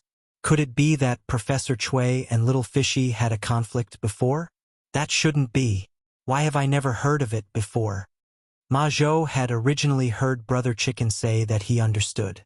In his heart, he was still thinking that this guy wasn't completely stupid. In the end, when he heard his last sentence, Ma Zhou was so angry that he almost vomited blood. He really wanted to smash Brother Chicken's head to see if it was filled with a lump of iron. Chapter 332. Ahem. What I want to say is that the matter with Chui Shanyu and the others should be related to Lord Zhu. In the study, Ma Zhou resisted the urge to slap Pang Feiji to death and directly made things clear. Otherwise, with this guy's IQ, he would not be able to guess correctly even if the sky turned dark. How could Lord Zhu go to someone else's door and shit? So much? Brother Chicken seemed to have discovered something incredible and was stupefied as he muttered, "Get lost. What kind of status does Lord Zhu have? Why would he personally do such a thing?" The refined Ma Zhou was angered by Brother Chicken's repeated words and could not help but curse. Oh, I understand. It was also the first time Brother Chicken saw Ma Zhou angry. He could not help but shrink his neck and quickly said, "Master Ma, what you mean is that Lord Zhu sent people to do these cases?" Hearing Brother Chicken say, "I understand," Ma Zhou could not help but tremble. He was really worried that this joker would say some bizarre answer. Fortunately, Brother Chicken's thoughts did not go astray, and he guessed the correct answer. Yes, although this is only my guess, it should not be far from the truth. Chui Shanyu and the others jointly impeached Lord Zhu. Lord Zhu is young and impetuous after all. He was not willing to be wronged for no reason, so he sent people to punish Chui Shanyu and the others. As for today's headline on Datong Daily, I did not agree to publish it, but Lord Zhu insisted on doing it, so I could only risk my life to accompany him. Therefore, all the signs indicate that Cui Shanyu and the others' reputation today is very likely to be caused by Lord Zhu. Moreover, I think that General Yuchi may have also guessed this point, so he sent you to take charge of this case. On one hand, it is to give the 8 professors an explanation on the surface. On the other hand, it is probably to make things convenient for Lord Zhu. Ma Zhou's eyes shone with a wise and far-sighted divine light. He no longer tried to guide Chicken Bro in order and directly told him all his guesses. The main reason was that Ma Zhou had completely lost patience with Chicken Bro's IQ. Oh, so it's like this. Then why didn't General Yuchi tell me directly? Nonsense. How could he say such things out loud? Wouldn't that give people something to hold against us? Oh, I understand. Thank you for your guidance. Old Ma. Hearing Ma Zhou say this, only then did Brother Chicken completely understand the ins and outs of this matter, as well as Yuchi Jingda's deep intentions. He couldn't help but rejoice that he had come to the rear yamen to find Ma Zhou. Otherwise, if he had stupidly gone to investigate, it would have been fine if he hadn't found anything. But if he had found the truth, not only would he have offended Li Zishuan even more seriously, he would have angered Yuchi Jingda. As a subordinate, it was taboo for him to not be able to grasp his superior's thoughts. Haha, you're welcome. Pang Sigi. Go and investigate the case. Ma Zhou waved his hand. He didn't want to see Brother Chicken anymore. Yes. Then old Ma, I'll take my leave first. Brother Chicken stood up excitedly and cupped his hands to bid farewell. Your Highness, Junwang Fei, please wait. This one can go home on his own. In front of the Hejian Junwang Manor, Junwang Fei, Li Chongyi, and Li Huiran sent Li Zishuan to the door. If one looked carefully, one would find that Li Zishuan was missing from the crowd, and Li Zishuan's face was actually slightly red. The reason was quite interesting. During the banquet, Li Zishuan had secretly used his vital energy to burn the alcohol. Not long after, Li Daozong had discovered it. Although Li Daozong's state was not as high as Li Zishuan's, he had reached the middle stage of transforming qi. Therefore, he also started to use a similar method to force the alcohol and competed with Li Zishuan in drinking. After a while, the two of them fought until the sky turned dark. Junwang Fei and Li Chongyi's eyes were opened. Not only had they heard of the reputation of immortal drunken wine, but they had also drunk it personally. Moreover, when Li Shaogong drank immortal drunken wine in the past, he wasn't this fierce. After a great battle, Li Zishuan used his slight advantage in power to win slightly. Even if he could use his vital energy to burn the alcohol, he could not endure drinking like this. As for Li Daozong, of course, he could not handle the alcohol and fell asleep. Why don't we have Huiran go with Li Sai? It's a good opportunity for him to learn from Li Sai. Junwang Fei looked at her youngest son and said to Li Zishuan, "Oh, that works. Junwang Fei, please wait. This one bids farewell." Being blown by the wind outside, Li Zishuan's mind cleared slightly. He raised his hands in a bow and bid farewell. Huiran, go with Li Sai. In the future, my son will study with Li Sai. Do not be naughty anymore. Junwang Fei patted Li Huiran's head and said gently.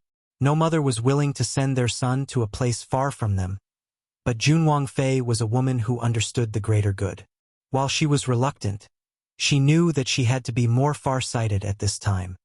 This child knows the severity of the matter. Mother, please do not worry. Li Huiran felt a bit of sadness, like a young eagle leaving its nest. But more than that, he looked forward to life outside. He had lived in the Junwang Fu in these years.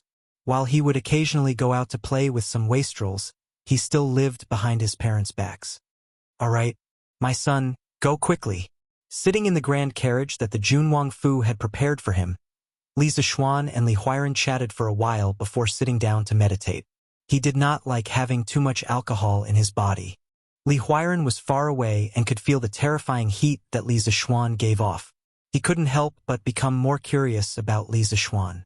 Sir Li seems to be a martial expert. I wonder how his power compares to Father King. Oh, he definitely cannot compare to Father King. He is so young. As the son of the Junwang Hejian, Li Huiran had a very deep understanding of Li Shaogong's martial abilities. However, Li Zixuan was so young, yet he was able to have such extraordinary skills. This had already shocked him. Thinking back to the scene of Li Zixuan using Jinqi to lift him up in the air, Li Huiran was now more and more curious about this teacher of his.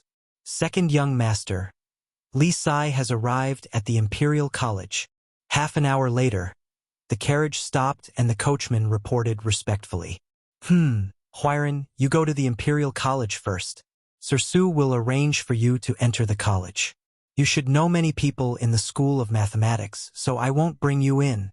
Li Zixuan opened his eyes and said, Yes, sir. I used to play with Prince Wei, Huayu, and Chonyo. Sir, you can go about your business. Li Huiran saluted, then jumped off the carriage and walked toward the Imperial College.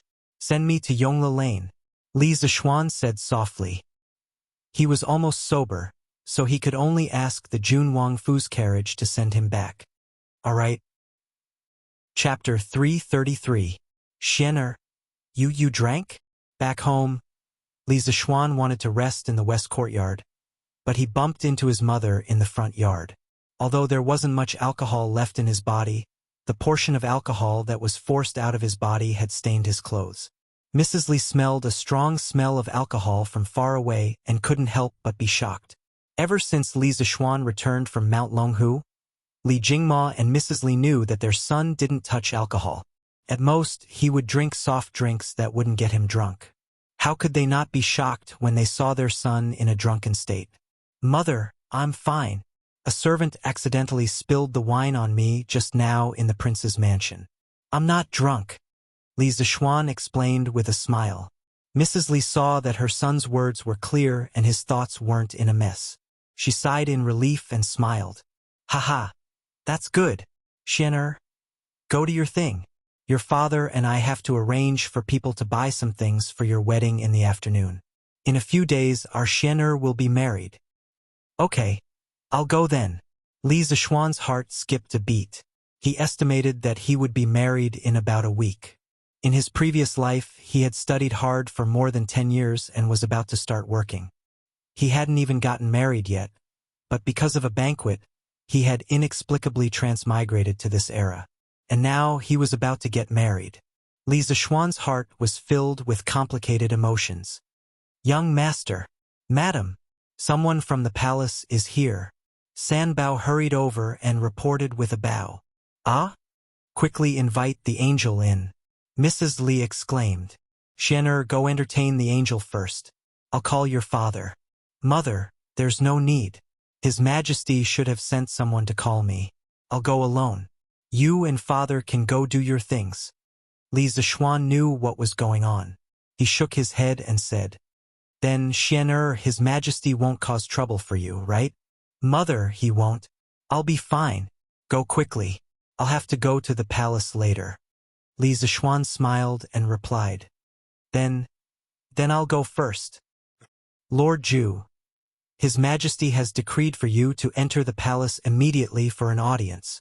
Not long after, a servant carrying a horsetail whisk walked in and said to Li Zixuan, Sir, you've been waiting for a long time.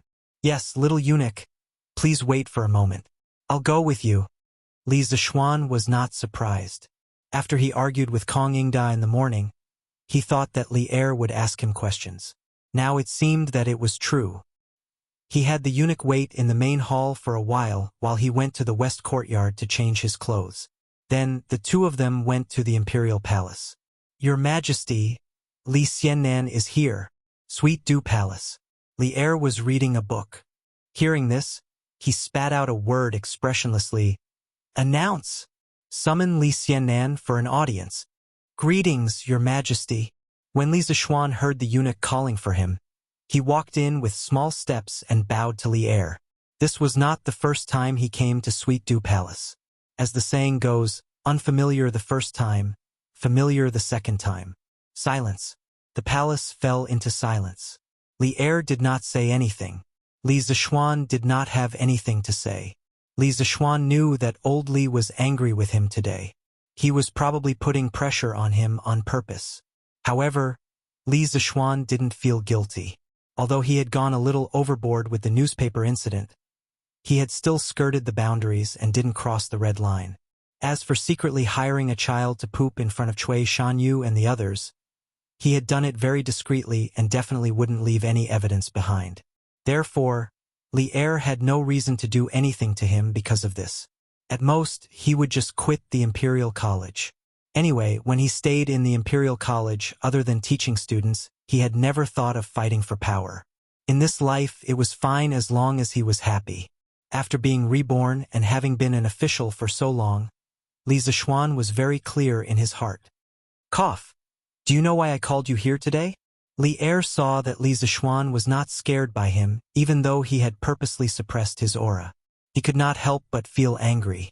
He secretly thought that this brat was no longer as timid as when he first entered the bureaucracy. Now he had become a wily old fox. The two of them could not keep silent like this. As the emperor, Li Er still had a lot of things to do. Therefore, he took the initiative to speak. Your Majesty's wisdom is as vast as the sea. This humble subject does not dare to speculate. Li Zishuan gave a jack-of-all-trades flattery. Right now, he really looked like a veteran in the officialdom. It was hard to imagine that 2 months ago, this guy was just a newbie who had just entered the officialdom and was afraid of the slightest thing. Bastard! I told you to speak, so speak.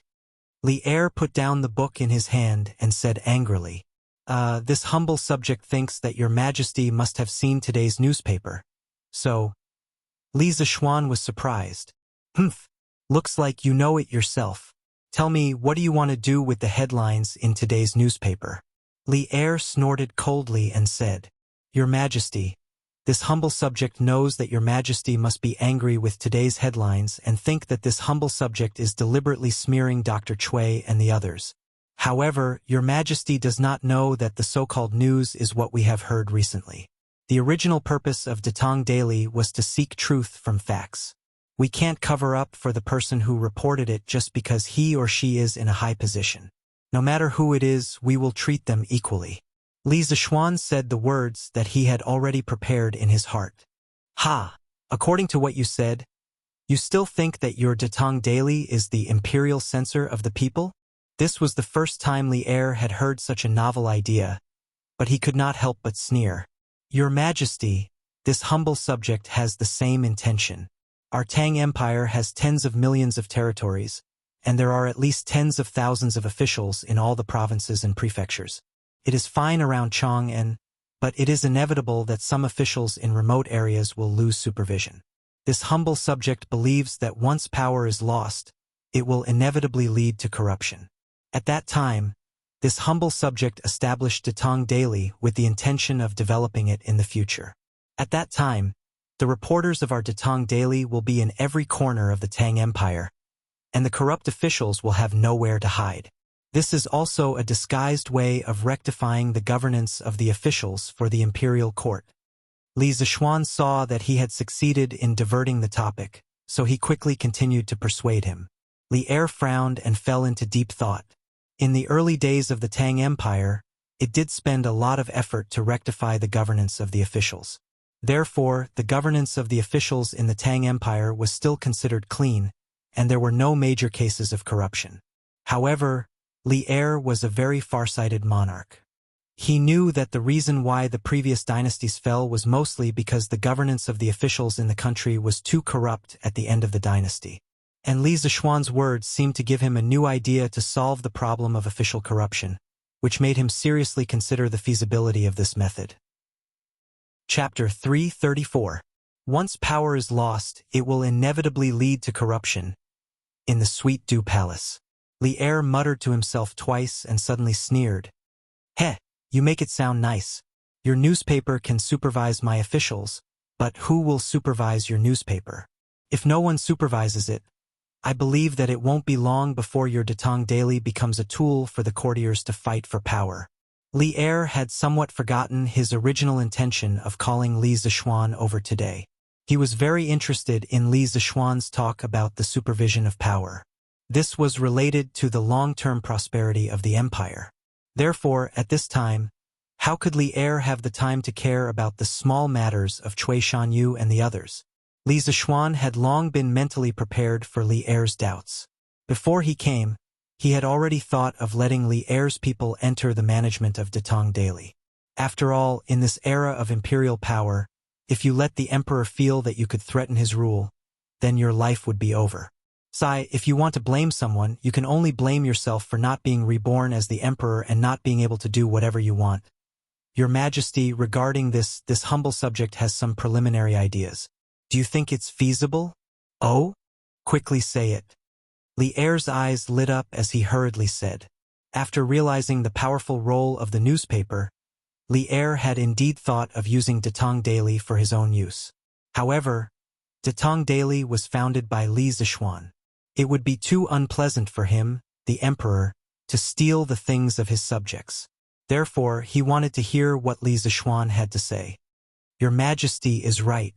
If there is no supervision, it won't be long before Datong Daily becomes corrupt and even become a tool for the courtiers to fight for power. Therefore, this humble subject wants to ask Your Majesty to send an absolutely impartial third party to supervise the editorial department of Datong Daily. This supervision department can review the daily content of the newspaper, but they can only review it and cannot interfere with the daily operations of Datong Daily. This way, they and the original management staff of Datong Daily can play a role in restraining each other. In fact, this is somewhat similar to the position of military supervisor in the army. What do you think, Your Majesty? In ancient times, the military supervisors were all temporary. They represented the imperial court to assist in military affairs and supervise the generals. Since the time of Emperor Wu of Han, there had been an army supervisor. The Eastern Han, Wei, and Jin dynasties all had one. The province was known as the supervisor of the army, also known as the supervisor of military affairs. There were also military counselors, military commanders, and military supervisors. After Li Er heard this, he pondered for a while. Then, his eyes immediately shone brightly. He said excitedly, that's a good idea. It was very feasible. But speaking of which, why are you so generous today? He actually gave away his own Datong Daily? After his excitement, Li Zishuan immediately regained his composure. He looked at Li Zishuan suspiciously. Li Zishuan said angrily in his heart, do you think I want to? Isn't it because you're the one sitting on the dragon throne? If I were the emperor, would I give a damn about you? However, Li Er's gaze made him feel awkward. What did old Li mean? You're making me look like a miser in the past. Ahem, Your Majesty, your humble subject's purpose in establishing Datong Daily was so that one day, Datong Daily could play the role of a third party. It was so that the people of Tang could live a good life. From the beginning, I never thought of taking Datong Daily as my own. Datong Daily should be the newspaper of all the people of Tang. Besides, I only invited Your Majesty to send people to supervise the content of Datong Daily. Your Majesty's people and the editorial staff of Datong Daily are only in a mutually restrictive relationship. They are not subordinate to each other. Speaking up to this point, Li Zishuan's expression suddenly turned solemn.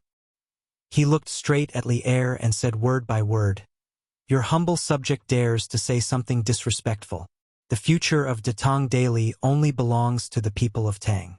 Even if Your Majesty sends people to supervise it, the nature of Datong Daily will never change. If one day, Datong Daily becomes a tool for the imperial court to fool the people, I will destroy it with my own hands. A ruler is a boat. A person is water. Water can carry a boat, but it can also capsize it. I believe that with Your Majesty's great foresight and wisdom, you will definitely be able to understand my intentions. Li Zishuan's unbridled gaze and provocative words were extremely disrespectful, no matter how one looked at it. If it was another emperor, there was a 99% chance that he would be Kacha. Of course, if it was another emperor, Li Zishuan would definitely not say this. He still cherished his little life very much. The reason why he dared to say this to Li Er was because of the influence of history books. In history books, Li Er was definitely one of the best emperors who could accept the advice of his subjects.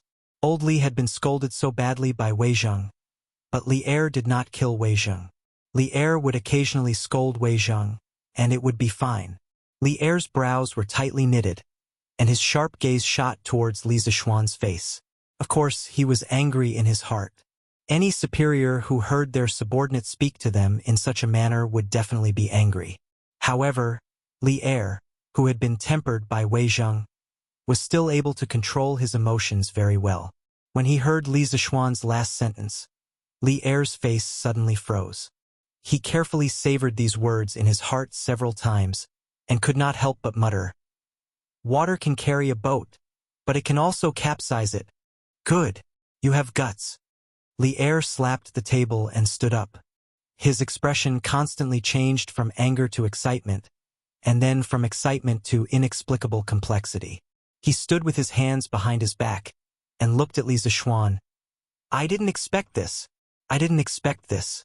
You are usually so calculative, greedy for life, and timid, but now you can actually speak such great principles for the country, for the people, and for the common people. Not bad. Not bad." Zhang's heart is comforted. The illusion of water can carry a boat, but it can also capsize it was first seen in the Warring States period's Wang Zhipian, written by the philosopher Sun Zi. Commoners are in charge, and then the noblemen are in charge. There is a saying, "The monarch is the boat, the commoners are the water can carry the boat, and the water can capsize it." In the third year of Jingguan, Wei Zheng also quoted a similar point in Jingguan important political figures. Your subject also heard an ancient saying, "The monarch is the boat. The people, to avoid the taboo of the Tang dynasty's Li Shimin, people, are the water. Water can carry a boat, but it can also capsize it." Therefore, at this time, Li Zishuan's words made Li Er look at him in a new light. Li Er's words sounded like he was praising him, but Li Zishuan was so angry that he almost vomited blood. When did this young master become calculative, greedy for life, afraid of death, and overcautious? Cough, cough, your majesty. In fact, I have always been so noble and upright. You have misunderstood me. Li Zishuan vomited blood and said. Chapter 335. Happy birthday to Leader Ghostwriter. Inside the Hall of Nectar, Li Er looked at the lazy and shameless kid in front of him. His expression was a bit absent-minded. He thought to himself, this kid is living more happily every day than I, the emperor, daring, careful, optimistic, and knowing when to advance and retreat. He is a good seedling. Scram! I still don't know what kind of character you have. Li Er scolded with a smile and sat back on the throne. He leaned against the back of the chair and stared at Li Zishuan. He asked, then, who do you think can take on the responsibility of supervising Detong daily? This question was not easy to answer. Earlier, Li Zishuan had said that the supervision department sent by the court was to form a mutually restrictive relationship with Detong Daily's management staff. If he told Li Er who should come over at this time, wouldn't he be suspected of embezzlement? I think that your majesty should send someone with good character, fair and upright, and who can accept new things and new ideas like newspapers to supervise. The purpose of supervision is definitely not to make trouble for people out of thin air, and it is definitely not to hinder the development of Detong Daily. So, the person in charge of supervision must first agree with the newspaper as a new form of carrying culture. Otherwise, Detong Daily will definitely die in endless internal strife. As for who is more suitable to be in charge of this matter, your majesty must already have a candidate in mind. I do not dare to speak rashly. Li Zishuan pushed the question back. He was not stupid enough to jump into the hole that Li Er had dug for him. You stinking brat. You are getting more and more slippery. Li Er couldn't help but laugh and scold him. Then, he thought seriously and said, you were right. The purpose of supervision is not to hinder the development of Detong Daily. I never planned on letting Detong Daily perish. How about this? Let Chengqian take on the responsibility of supervision. What do you think? What could it be? It was too damn good. Hearing this, Li Zishuan was delighted. To be able to get this result was already beyond his expectations. With his relationship with Li Chengqian, letting him be the army supervisor of Detong Daily, TSK, wouldn't that be? Cough, this is a matter of great importance. Your Majesty can make the final decision. I have no objections. Li Zishuan said shamelessly. Even though he was a prostitute, he still wanted to pretend to be innocent. The corner of Li Er's mouth twitched. Damn it, you've already made so many requests just now, and now you still have the face to say that it's all up to me with no objections. Can you be a little more shameless? Then it's settled. Li Er made the final decision and slapped the table. He had made this decision after careful consideration. On the one hand, Li Zishuan had taken the initiative to ask the imperial court to send someone to monitor Datong daily. This greatly exceeded Li Er's expectations. Although he had no intention of interfering with the internal affairs of Datong daily, since Li Zishuan had brought it up, Li Er would definitely not reject this opportunity. The newspaper's powerful ability to control public opinion moved him very much. With the newspaper, Li Er felt that he would have a greater chance of success in weakening the aristocratic families. As the saying goes, return a favor for a peach. Since Li Zishuan was so tactful, Li Er naturally had to make things easier for him. On the other hand, what Li Zishuan had said just now was very reasonable. If he sent a conservative and corrupt scholar to monitor Datong daily, then Datong daily would probably be finished in no time. Li Er definitely did not want to see this result. Li Chengqian and Li Zishuan had a good personal relationship, and they were relatively open-minded. They would not affect the daily operations of Datong daily. Moreover, Li Chengqian was the empire's crown prince, so Li Er did not have to worry about his position. This could be said to be killing two birds with one stone. Your Majesty is wise. Li Zishuan flattered with satisfaction. Datong daily was founded by him. In the end, he could not bear to see Datong daily being destroyed because of Li Er's incompetence. Li Chengqian's participation would minimize the impact on Datong daily. You brat! Li Er pointed at Li Zishuan and scolded meaningfully with a smile. You brat! Have you become timid again? Where did your courage go?